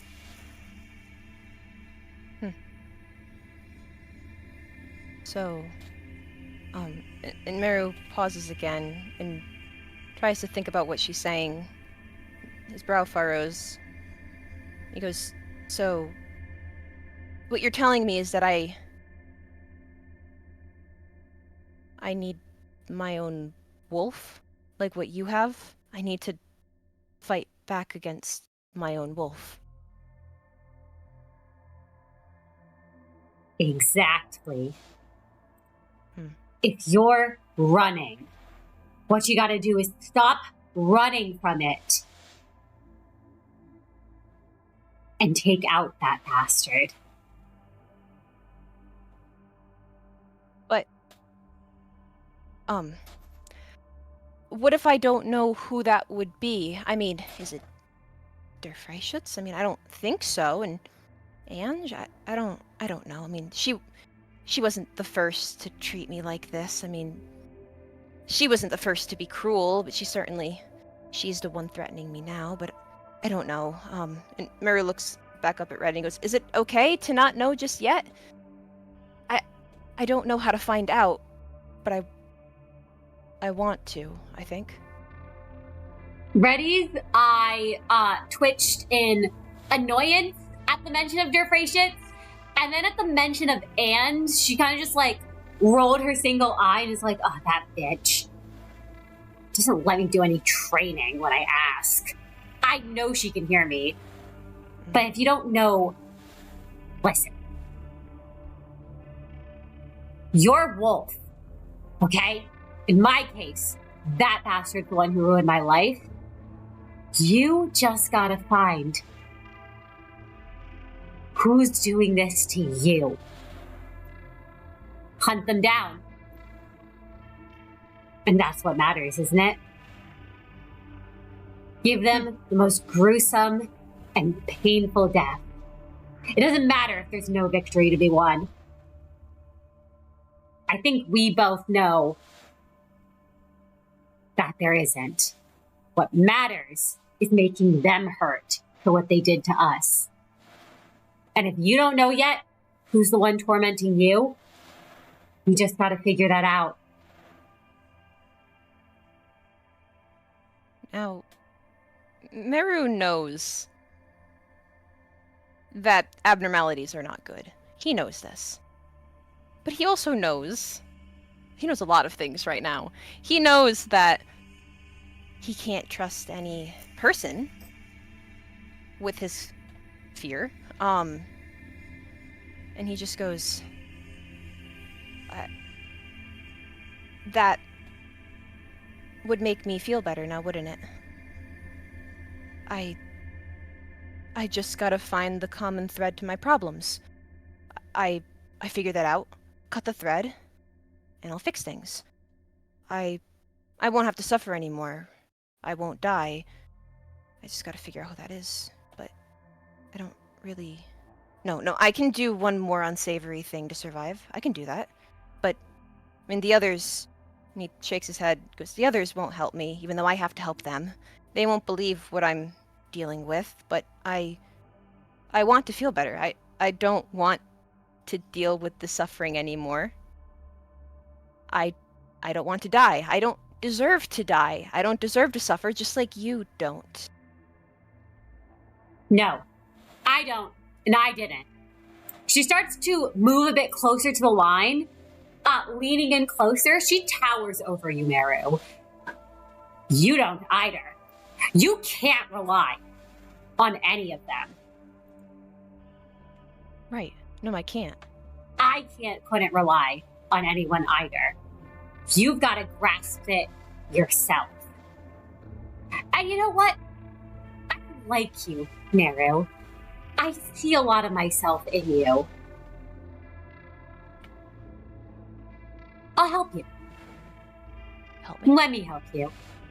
If you kill this thing, if you get rid of this thing, your wolf, as you put it, you'll feel better. And I can help you with that. Merru, he wants to believe her. Or at least believe that she can assist him. He tilts his head a little and he goes, You can do that? I mean, you're not, how can you help me? I have to leave the facility again. I have to. And you can't come with me. And I wouldn't want to stop you from getting your own revenge on the wolf here. I'll have my revenge. And no, there's another way I can. And you watch as she rips a little part of the cloak off, and she ties it around. Actually, she first reaches out for your hand, if you lend it to her. That does give Merru pause for the briefest moment, because he knows he should not do this. But Come on, Merru. he has always believed that even if abnormalities are not like people, he at the very least can use whatever powers they may be able to help with. And Red said that she liked him, so he doesn't think that she's going to kill him. So he does reach his arm out. She takes your arm. Her hold isn't gentle, but it's not hostile, as she ties a piece of her cloak around your wrist. And she kind of pats it and says, I did promise you I'd spot you, didn't I? You did. I didn't take you up on the offer before. But you really can help me now. You can help me kill those bastards. That I can. You think the geezer is gonna help you at all with that? Who's always going on about sparing lives?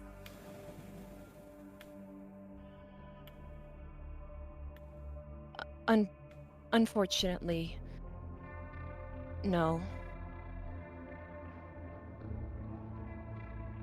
Well, rely on me then.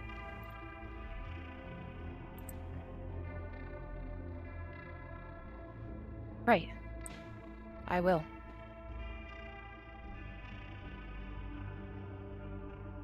And Merru, you feel something shift. You can feel this anger almost well up in you for an instant before it settles down.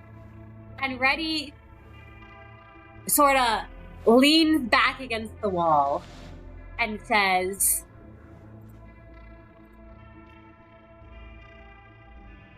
If you need me, you can call upon me. Okay? I'll get my revenge, and you'll get yours. Both of us will be able to get up in the morning without having a nightmare. Right, yeah, no, I certainly have been having a number of those. And I think as he inspects the cloth on his wrist, his right wrist to be exact, the flesh hand, he, with his other hand, he'll lower his mask, and without meaning to, there's a bit of a little relieved smile on his face, and he goes, I'll figure it out. That's simply what I have to do. And then I'll feel better. And so will you. You're right. You will. I can promise you that. And seeing you lower your mask slightly, Merru, in all your time working with Little Red, you have never seen her unmasked. But for the slightest moment, you see her lift a finger and start to pull down that tooth mask. And underneath, you can just see the face. All of the skin has been torn off there. It's just red. And a gaping hole where her mouth should be. Merru, he doesn't, his eyes don't linger on what's underneath her mask. He understands what the gesture means. And he goes, well, I'm certainly glad that I could at least talk to somebody about this. I am curious to see what you spotting me will be like. And he turns around to walk out of the unit, but stops and he goes, just to clarify, Reddy, this isn't like a Der Freischütz contract, is it? Fuck no. Reddy kind of like, you see her eye roll at that and she's like, ugh, listen, I'm a pro, okay? This is let's call it not one of those devil contracts, like whatever. It's a work request of sorts, all right? Right. I used to be expensive, so you're getting this deal lucky. I am. Yeah. I like you. I see myself in you. So I'll help you kill that bastard. When you figure out who you're going after, just give the call. And I'll be there. The only thing I ask in return is that at the end of the day, I get that wolf bastard handed to me. Oh? Sure. When I figure it out, when you help me, I'll make sure to. But besides, if you're hunting your wolf, that's good enough for me. Oh. Also, why doesn't Kai come around here anymore? I haven't seen him since the fight against that Ange bitch. Merru, he actually does laugh. He doesn't normally laugh like genuinely, but that did. Reddy's bluntness always was something he appreciated, and he goes, "Well, I can't speak for him. I'm not quite sure. I'll try to ask him when I get the chance. I'm not sure why." Huh. Well, please do. Not like I care that much what he's up to, but she kind of just shrugs, and then she kind of like actually leans forward and says, "Oh, and that old geezer, shoot that old man in the head for me, will ya? I've been itching to blow his brains out since we last spoke." I'm sure you have. I certainly have thought about pointing magic bullet once or twice when he's raided the fridge. But I'll keep that in mind. Ready? I'll keep it in mind. And he's Good. at this point he's saying this stuff just to appease her because he knows how she gets. Oh yeah. You don't know what Pryor did, but he clearly there's What like did Pryor do? What didn't Pryor do is a good question. Yeah, no, Merru, he's absolutely just saying this to appease her for now. But this is why he enjoys going to her unit. It's nice to be around someone who he feels can at least understand his frustrations instead of always trying to take the other person's side. Because that happens way too often. It happened with Yuna. It certainly would happen with Ange, but he knows he's right. So he appreciates it. Even if he knows that this is not the same thing as a human bond. But he does feel a bit better now that he's at least let out his frustrations, and be sure Ange heard him. He was not saying that he was killing Ange. He was just saying he's trying to find the common thread. There's a difference. So he'll make to leave the unit. She waves as you go. You can see her kind of twirling a dagger around.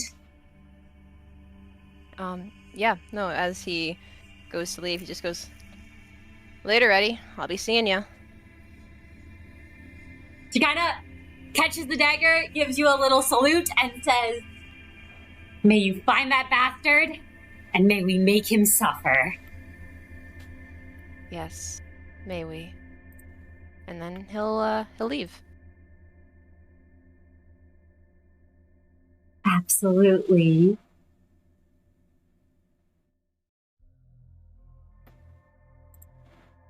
And as you're all preparing to get ready and to go, back in the information department,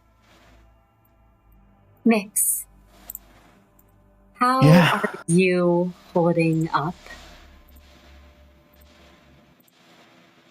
As we start to come closer to when we're all gonna leave, I think Miix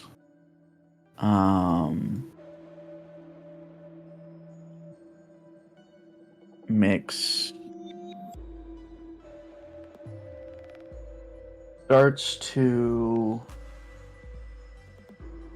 wind down. Maybe it's the night before they leave, or some other night, but Miix is in their room. And they are sitting in one of the chairs in the room. There are two chairs, both facing each other, a few feet away from each other. Miix is like taking off their gear. They're simply wearing their black button-up, which has been untucked, and their work pants, and they're just writing something in their book.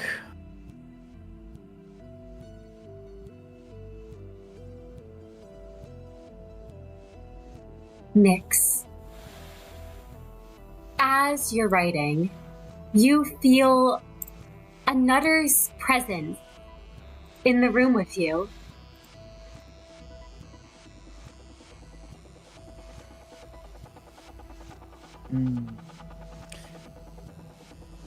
Miix looks up and sees the funeral, I imagine, sitting across from them. And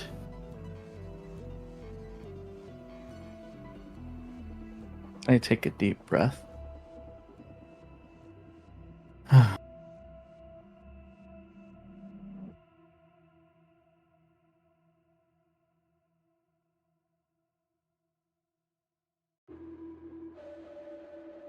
It looks as if it's waiting for you to address it. As it stands there, and you can see the wings flap. They shut their book. And leaning back in their chair, they cross one leg over the other, rub their temple. So where do we go from here? You know, when we started all of this, I didn't know where it would lead. I thought, we would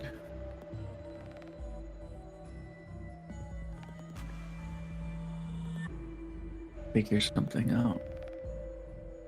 That we would work together, that we would work well together, that you wouldn't be what I was looking for. I don't know what I was looking for, though.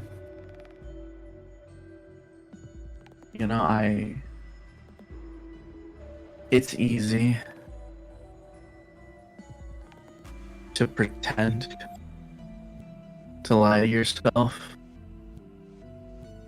that you have purpose. It's surprisingly easy.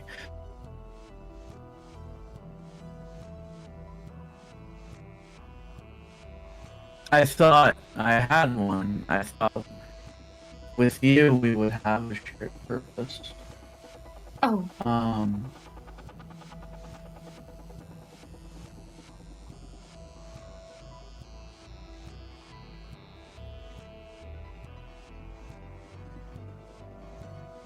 One moment.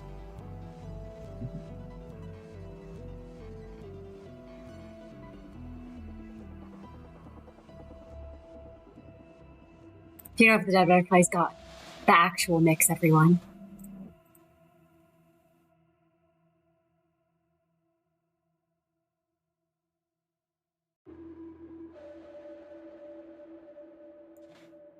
One moment. Mm-hmm.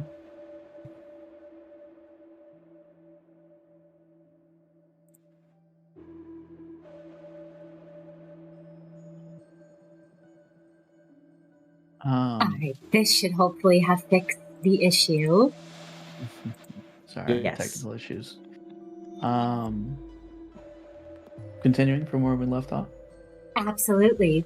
It's listening. All right. Please continue. Miix says, it's shockingly easy to lie to yourself. And I don't know where we go from now. I thought I had a purpose. I thought you would give me purpose. And that was selfish of me. I understand. But I think to myself that maybe I've just lost the plot. I just don't know anymore. I don't. I've been seeing things. Flashes of things I've done. Memories of my past. Things that aren't there. I'm confused. I'm lost. I don't know what our plan is. I don't know why I keep anchoring myself to you.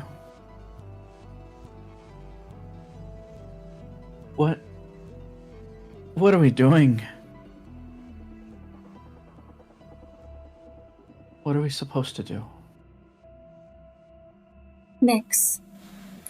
The funeral, to you can hear words. To anyone else, there's only an invisible bell that resounds with two pleasant, high-pitched rings. And you simply hear it say, to liberate those tormenting themselves, in eternal rest. It's that though. It's that. I don't know if I can do that every time.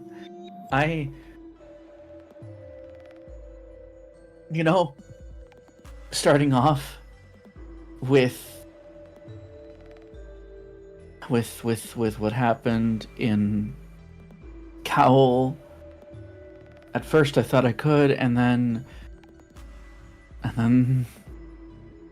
all of the people that were caged up.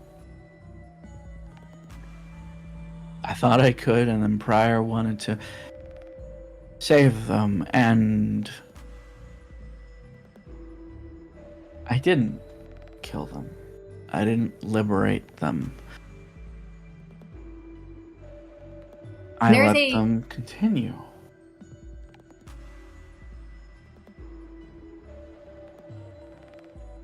There's a dull bell sound, and you hear, not kill, help.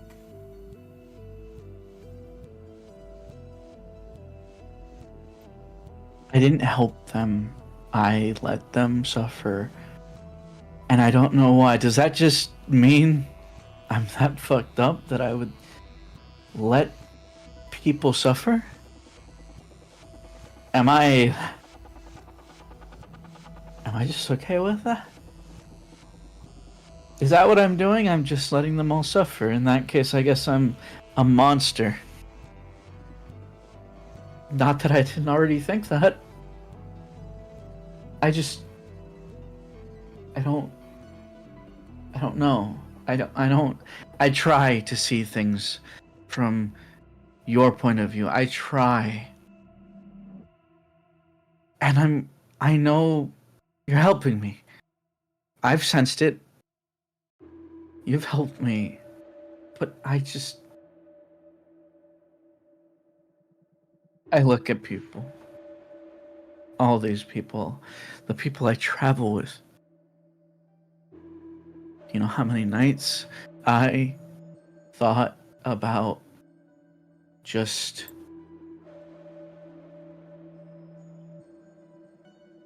taking matters in my own hands?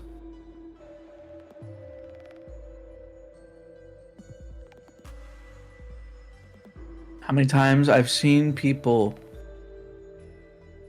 and I've thought about it, but I don't, and I don't.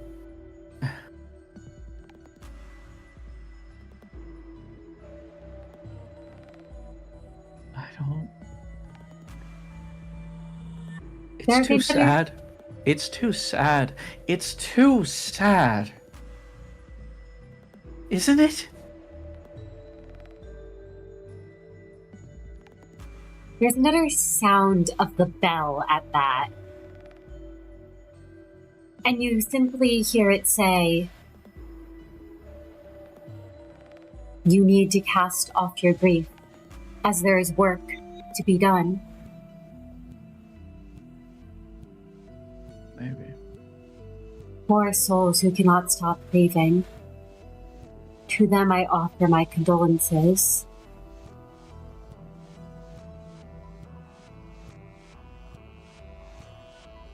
Yeah.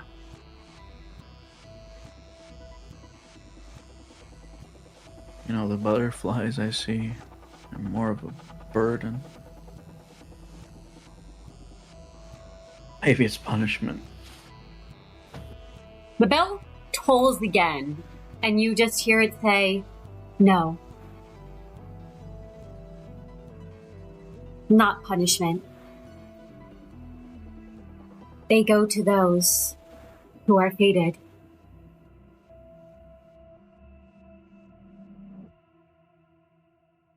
But it's cruel. Even if it's not punishment, it's cruel. There's another. I can't do anything.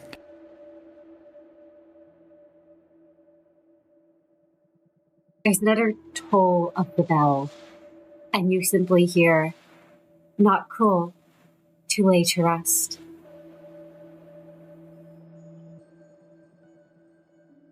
Maybe you're right.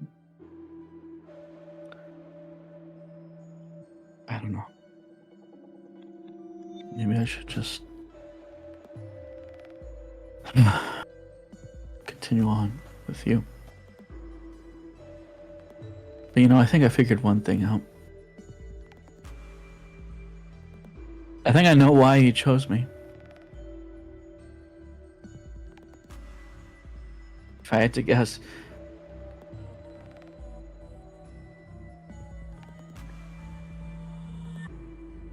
It's quiet. Death follows wherever I go.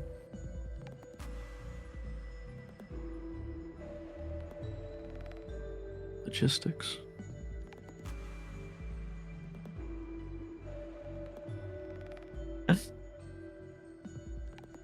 Fine. Do things your way. I got nothing left to anchor myself to anyways. We'll do things your way.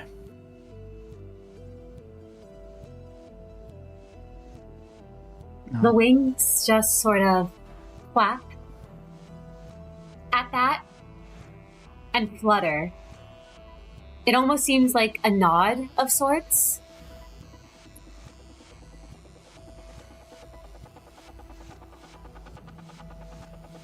No, just leave me be.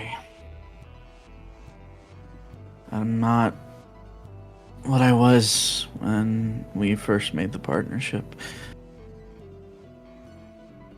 I don't need someone with me all the time.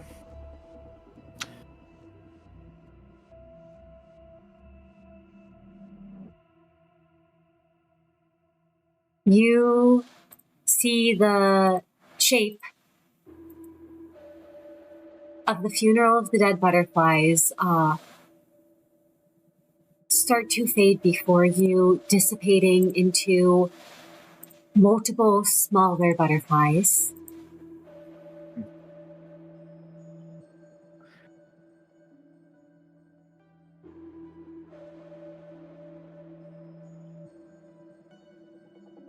Miix stands up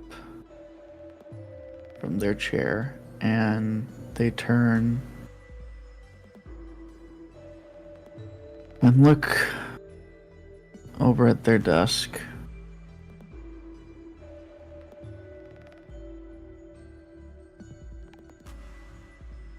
They sift through the papers on the desk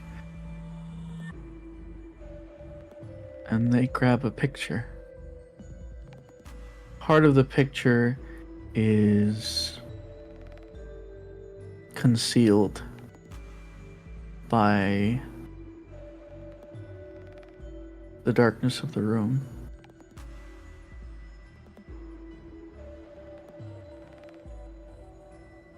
But the other half is visible. It's Miix.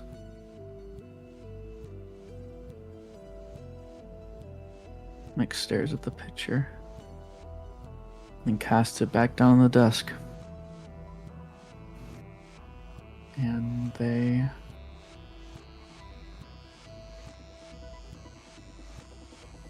reach into their pocket, pull out a cigarette, light it, and sit back down in their chair. A butterfly lands on the tip of the cigarette for a moment.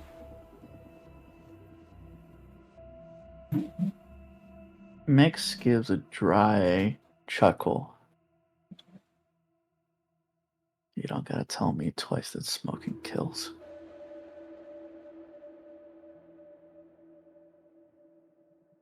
And they keep smoking and open their book up again and begin to write.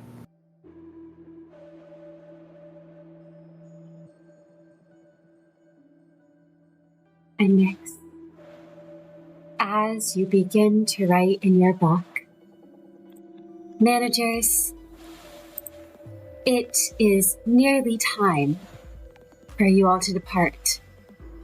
But I believe there's a certain unit that Prior, you have not yet visited, I don't believe, since returning.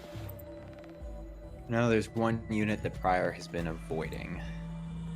Right up until as much at the last minute as he could manage.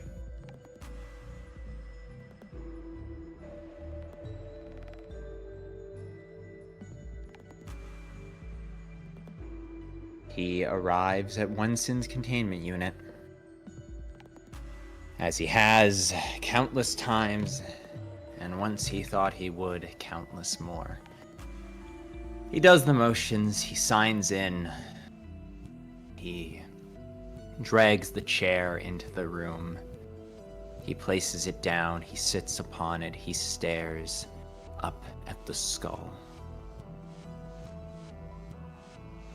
It's everything he's ever done, every single time of the hundreds of times he's come into this unit and out of this unit. But there is something different.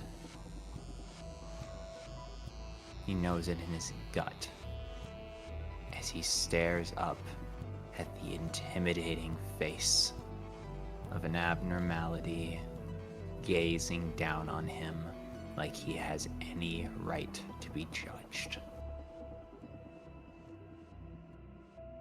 Prior does not want to confess. And why would he? Magical Girl was right. What did he do wrong? Suffer? Why is the pain Prior forces himself to feel his fault? Why, when the world is so cruel and unjust, it is the ones who are trying to be better that must atone and apologize?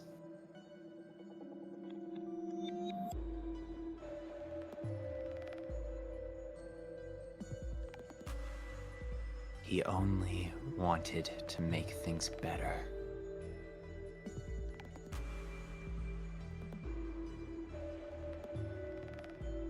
Prior opens his mouth at last.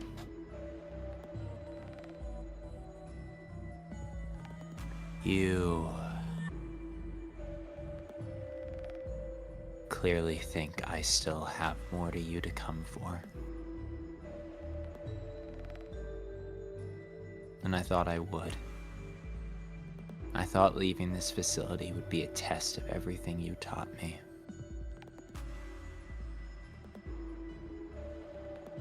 But all the times I spent in this unit begging for absolution,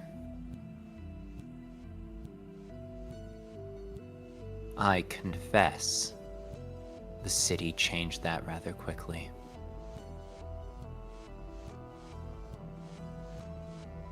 I tried to be honest and open.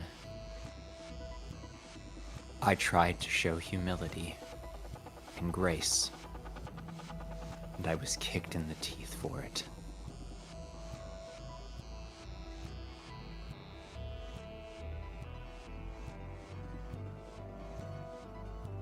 And I don't think you have anything more to say, do you, old friend? Any words of wisdom you'd like to share? Prior, the skull is silent. It is always silent as it levitates there, staring at you.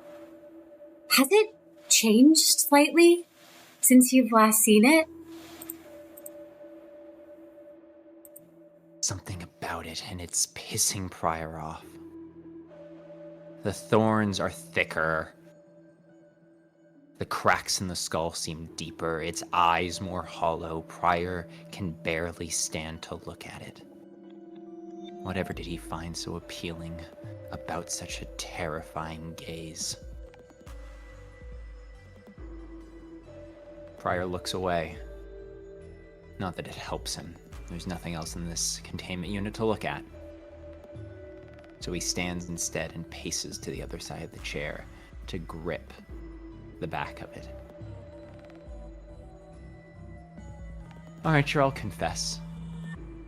I'll confess that I think I'm better than the feeble and weak-minded who work away at the powers that be. I am better and stronger than the villains. Those who serve evil, those who hurt innocents. Once upon a time, I was a man who dreamed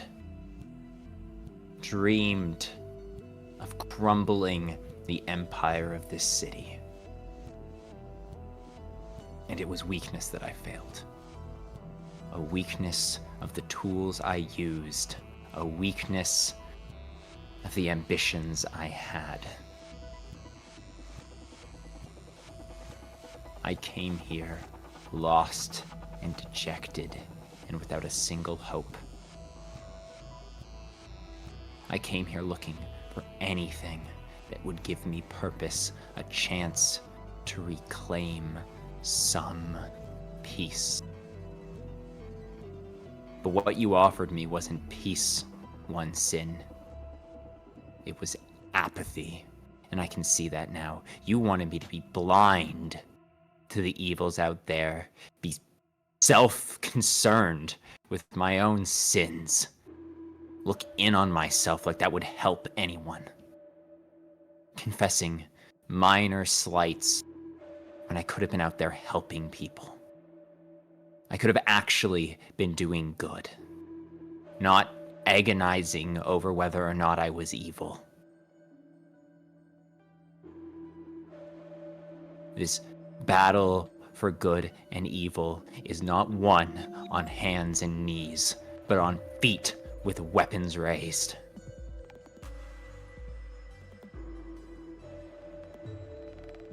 It will not be won unless someone is willing to climb the tower of ambitions and at its top plant a flag for good so evil cannot win.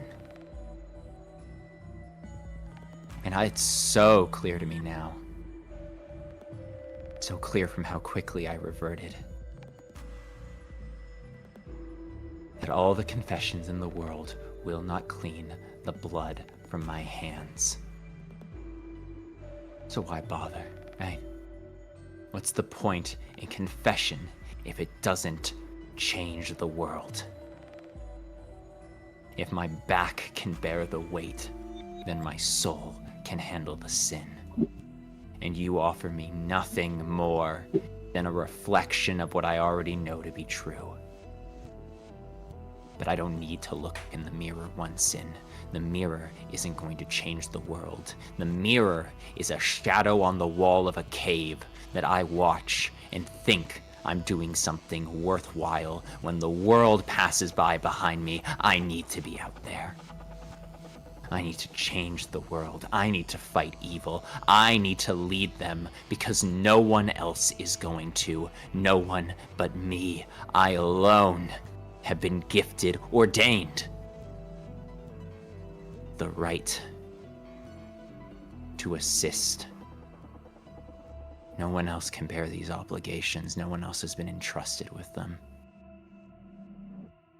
I have lived too long and seen too much to let all these doubts in my head make me any worse. I used to be a leader, undaunted and unbeaten. And it is only by these doubts that I led my allies into despair and misery.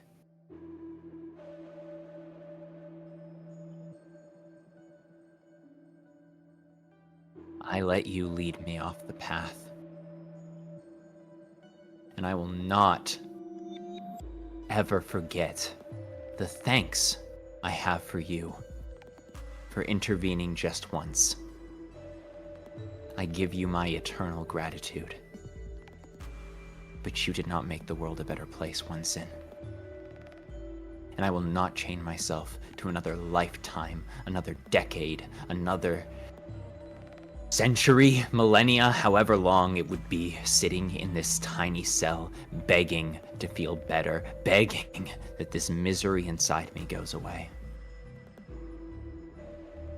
Being out there reconnecting with Berg, saving those two clerks, those feathers. It was my own will and my own dedication that brought these things to pass.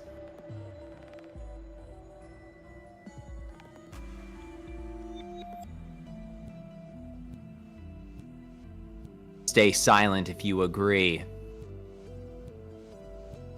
The skull, as always, says nothing. But prior, you can feel the crown of thorns tighten around your head.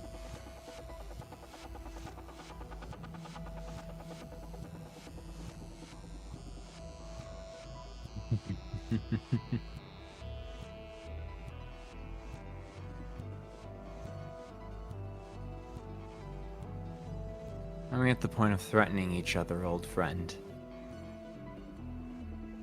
It's fine. I can take your scorn.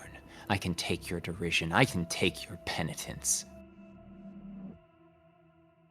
Whip your thorns against my head. Crush my skull. I guess it will rebuild. Because I'm not like everyone else.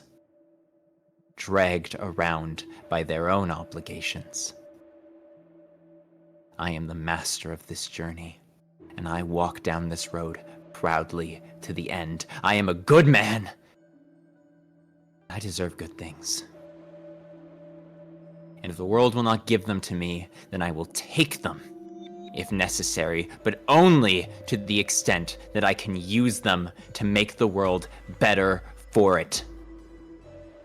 I decide if I am happy. And I will bring about my own happiness, no matter what it costs me. And I will bring it about by making a better world, an architect. I will remake my vision again. For Ange, for everyone in this facility, even for those who doubt and shun me, for they too are my charge. They too are under the purview of my watchful gaze, and I am obligated to make them happy. And I will bear all the misery that this city has, and I will endure because I am not weak. I am strong, and I am strong enough to change this city, to defeat evil, to become a good like this world has never known, to crumble all who stand against me, and ascend to be a star.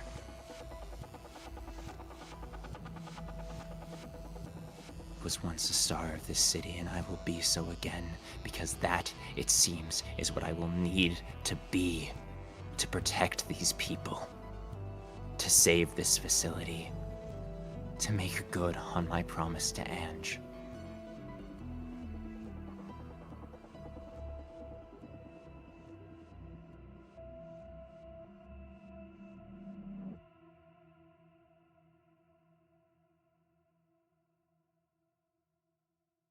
Why do I even bother talking to you? I always know that silence leaves me to interpret whatever I want. But the truth is, it was always just silence. I put my doubts into the room and then got shocked when they were reflected back and stuck into my chest. You are a mirror reflecting a version of myself I no longer need to be, and I don't need you anymore. I am fine, and I have nothing. No, I do still have things to be sorry for, but I don't need to tell you them anymore.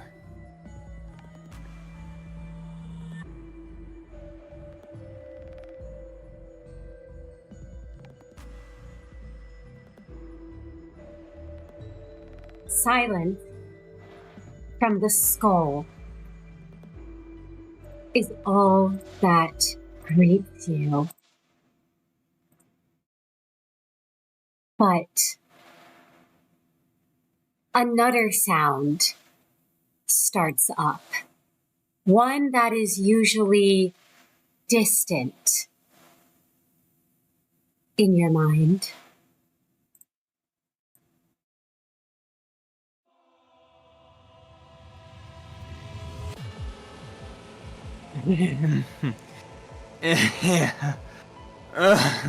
Prior grabs at the crown around his head as this shattering cacophony, like hammers being pounded into his bones, begins to play from his spinal cord.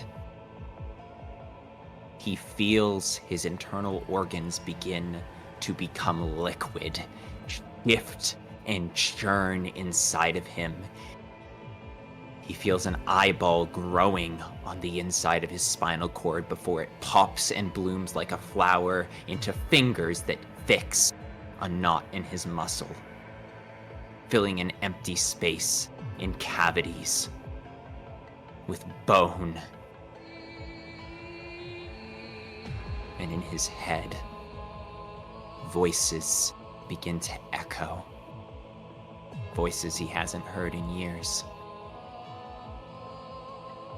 His skin begins to scream, and at least one of his hearts begin to quicken. The impossible machine has been awoken. Someone restarted Neo. And in his bones, he feels it calling out to him across the city,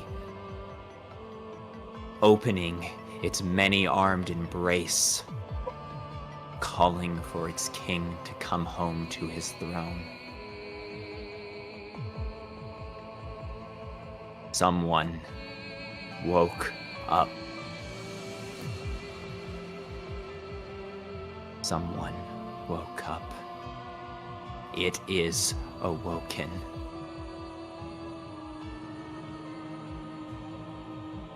But it should have stayed asleep.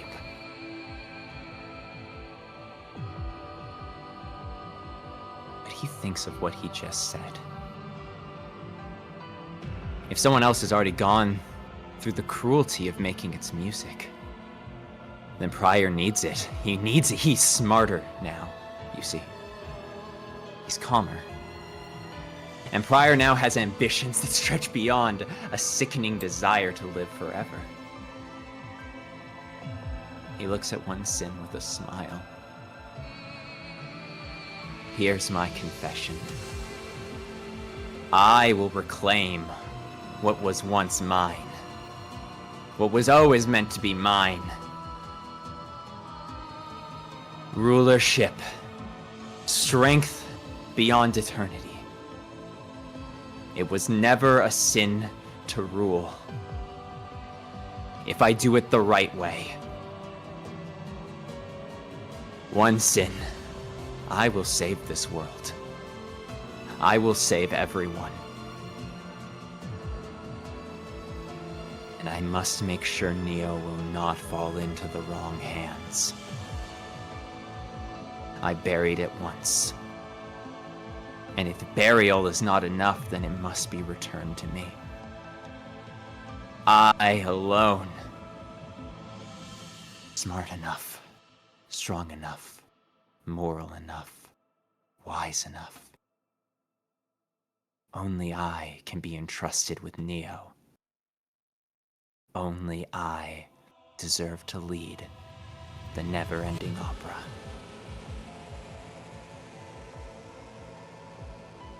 It will be mine again, and with its strength I will protect this facility forevermore from any threat and every hostile. Thank you, One Sin, for all you've done for me. But yes, I don't need you anymore. Not where I'm going. And not when I ascend to what I was always meant to be.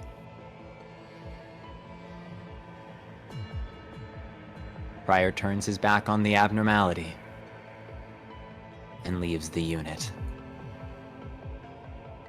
Prior, you still feel it gazed on you, judging you as if it has any right to do so.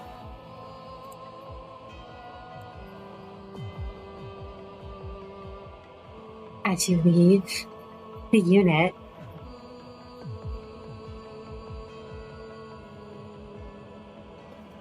Prior lets out a sigh when he gets to the other side. He feels the sickening bile rising up in his stomach. He feels as if he's done something wrong. Has his ambition really come so far? Was that not his oldest friend? No, not his oldest. He was not the first, but one sin sure was. For so long, the closest thing Prior had to one.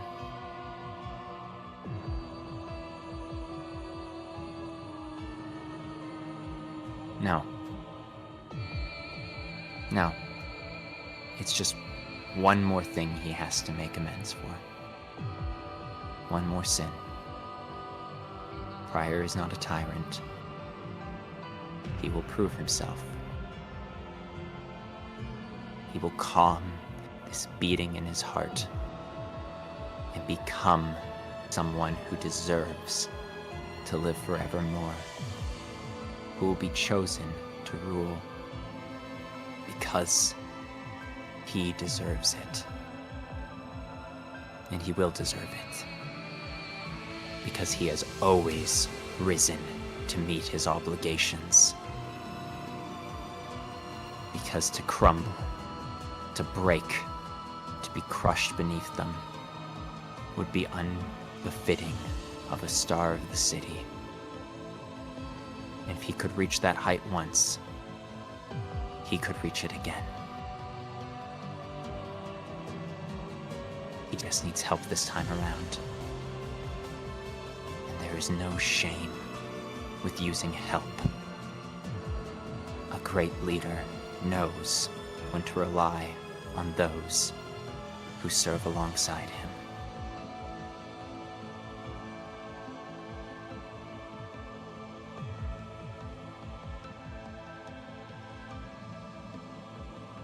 and Prior, you know that it's time to prepare to head back out there.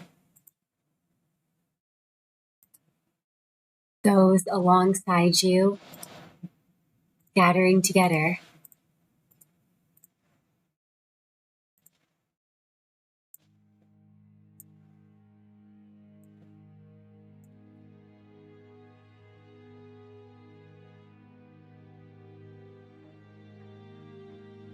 All of you managers,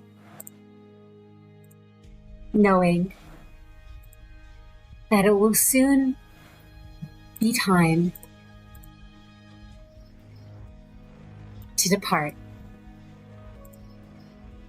to leave this facility behind once more.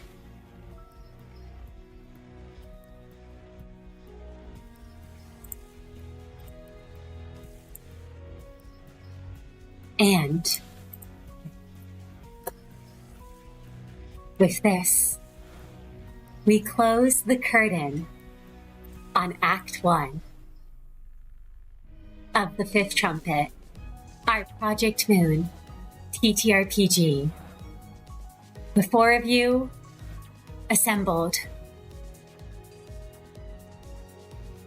and ready for next time when we begin Act II to hear what Ange has to say and to head on out back into the city, back into the world to face whatever may come.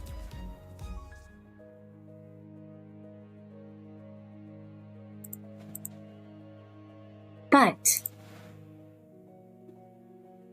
as you all do prepare for this,